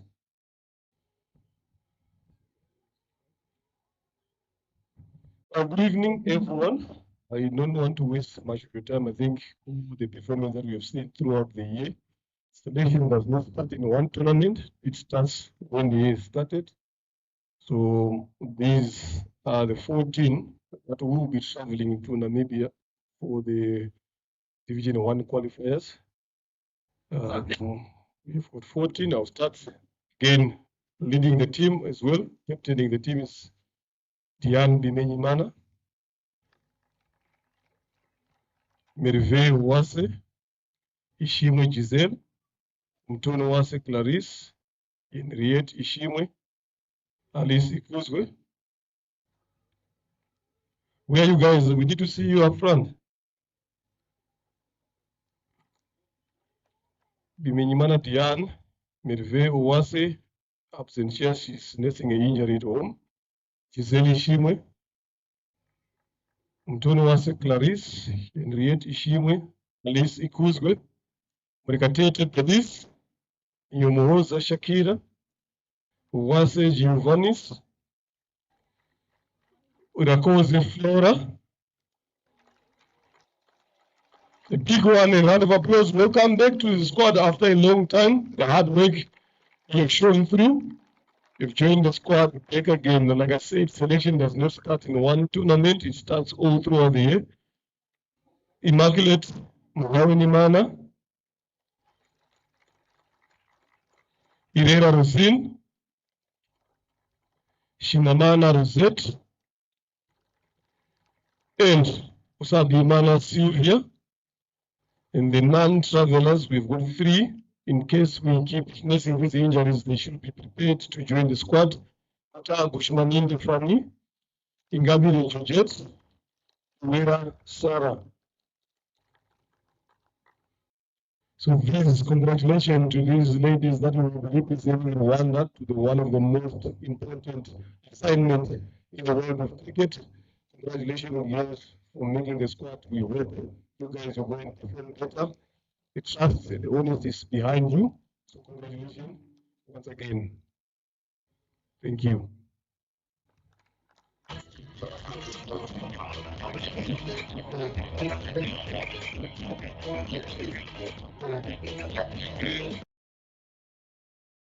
For announcing the team. We wish the team all the very best as they take on the competition. Before we move on to the final awards of the ceremony here, I'd like to announce I've got a quick message by the GM. Drinks are available for all the team players. Do hang around. Let's enjoy this moment as we come to the end of the Women's Elite edition of 2025.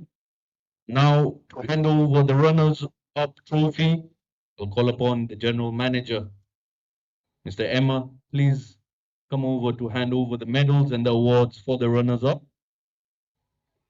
Runners-up, no surprise, will be handed over to Ingabo Knights for their performance in the finals.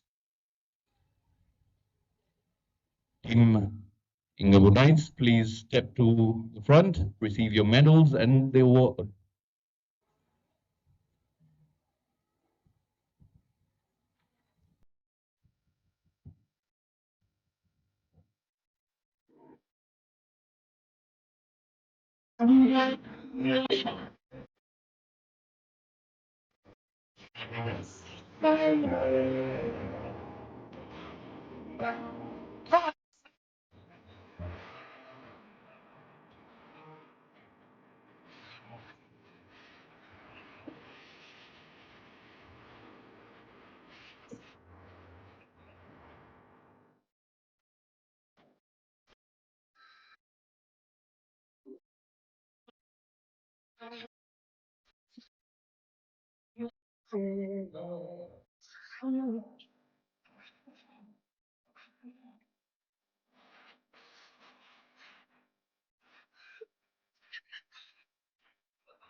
Round of applause for the runners-up team. Please give them a huge round of applause here. They worked hard to make it to the finals. And the check is off. Celebrations.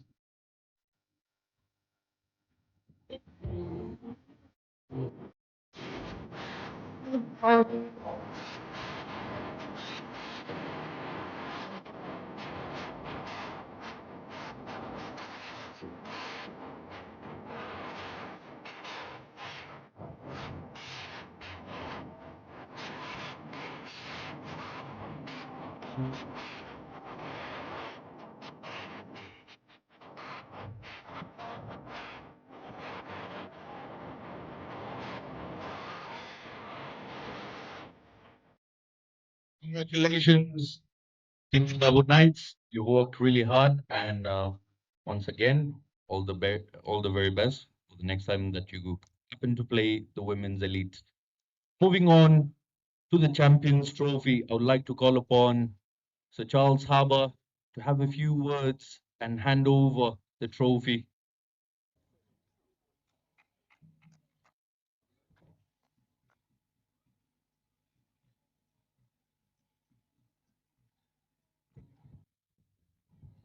Anyway, ijambo ryanjye ni rigufi cyane, ni guha felicitation aba by selected Diane na team yawe. Congratulations, kandi dufite icyizere yuko muzaduhesha ishema and all the best. Murakoze cyane. Thank you, sir. And now we'll like to call upon the champions, Ingenzi Heroes, to come over and pick the medals and the trophy, the winning trophy. Ingenzi Heroes, please step forward.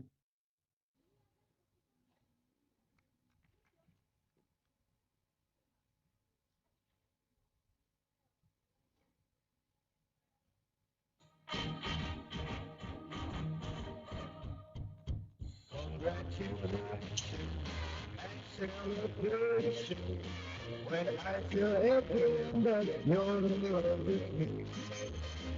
Congratulations, and congratulations. I want the world to know I'm happy as can be. Who would believe that I could be happy and content? I used to think that happiness had been waiting. But that was in the days before I met you. When I met you, look into my heart. Congratulations and celebration. When I feel everyone that you're in love with me. Congratulations and jubilation. I want the world to know I'm happy as can be. I was afraid to take them touch you were that I was only fooling myself things you learned.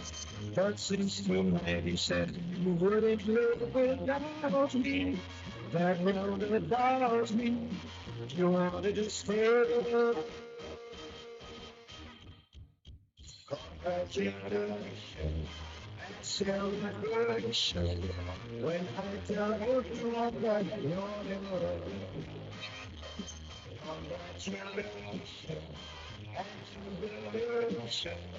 I want the world to know I'm happy as can be.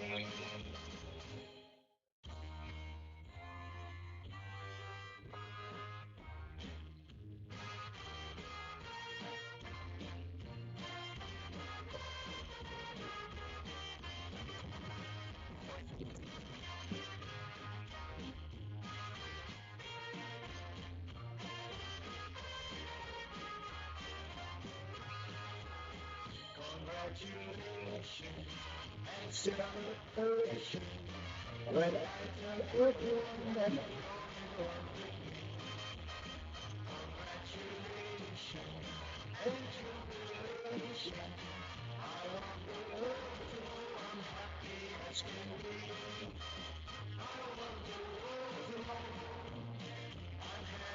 happy as can be.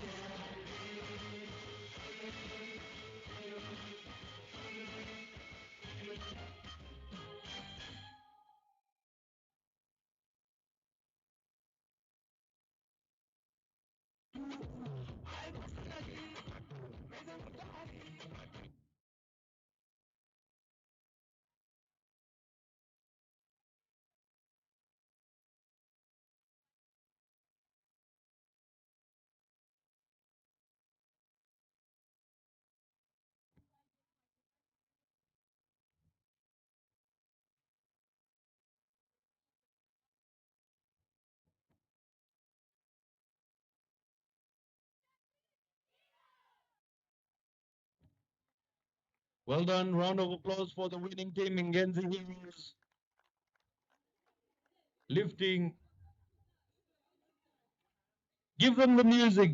They want to dance. So let me come on.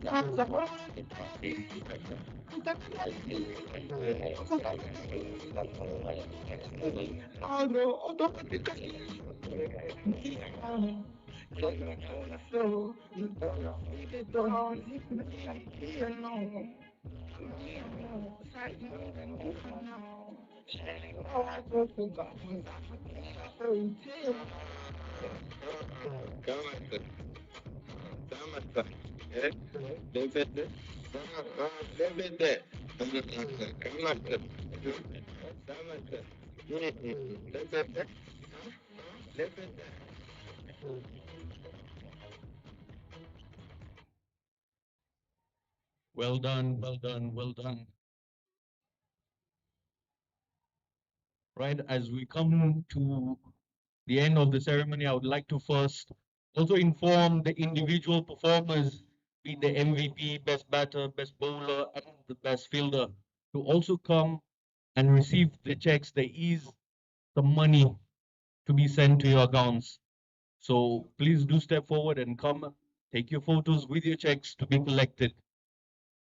Also, would like to take a moment to thank everyone working in the background, Team Wakanda, organizing all the meals, the people, the groundsmen, RCA, and our proud sponsors, Duffabet, and everyone making this possible. Can the people please come forward and collect your checks? Mugwaneza Grace, Tagushimani Ndefani, and Mukunde Marie Josepha. Please step forward to collect your checks.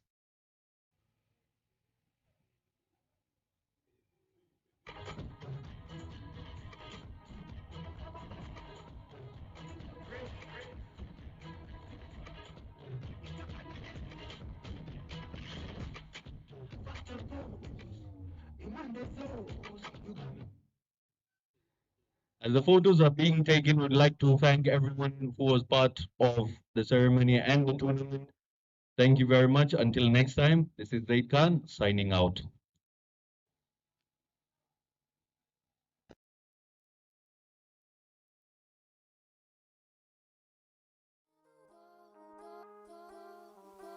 Respect.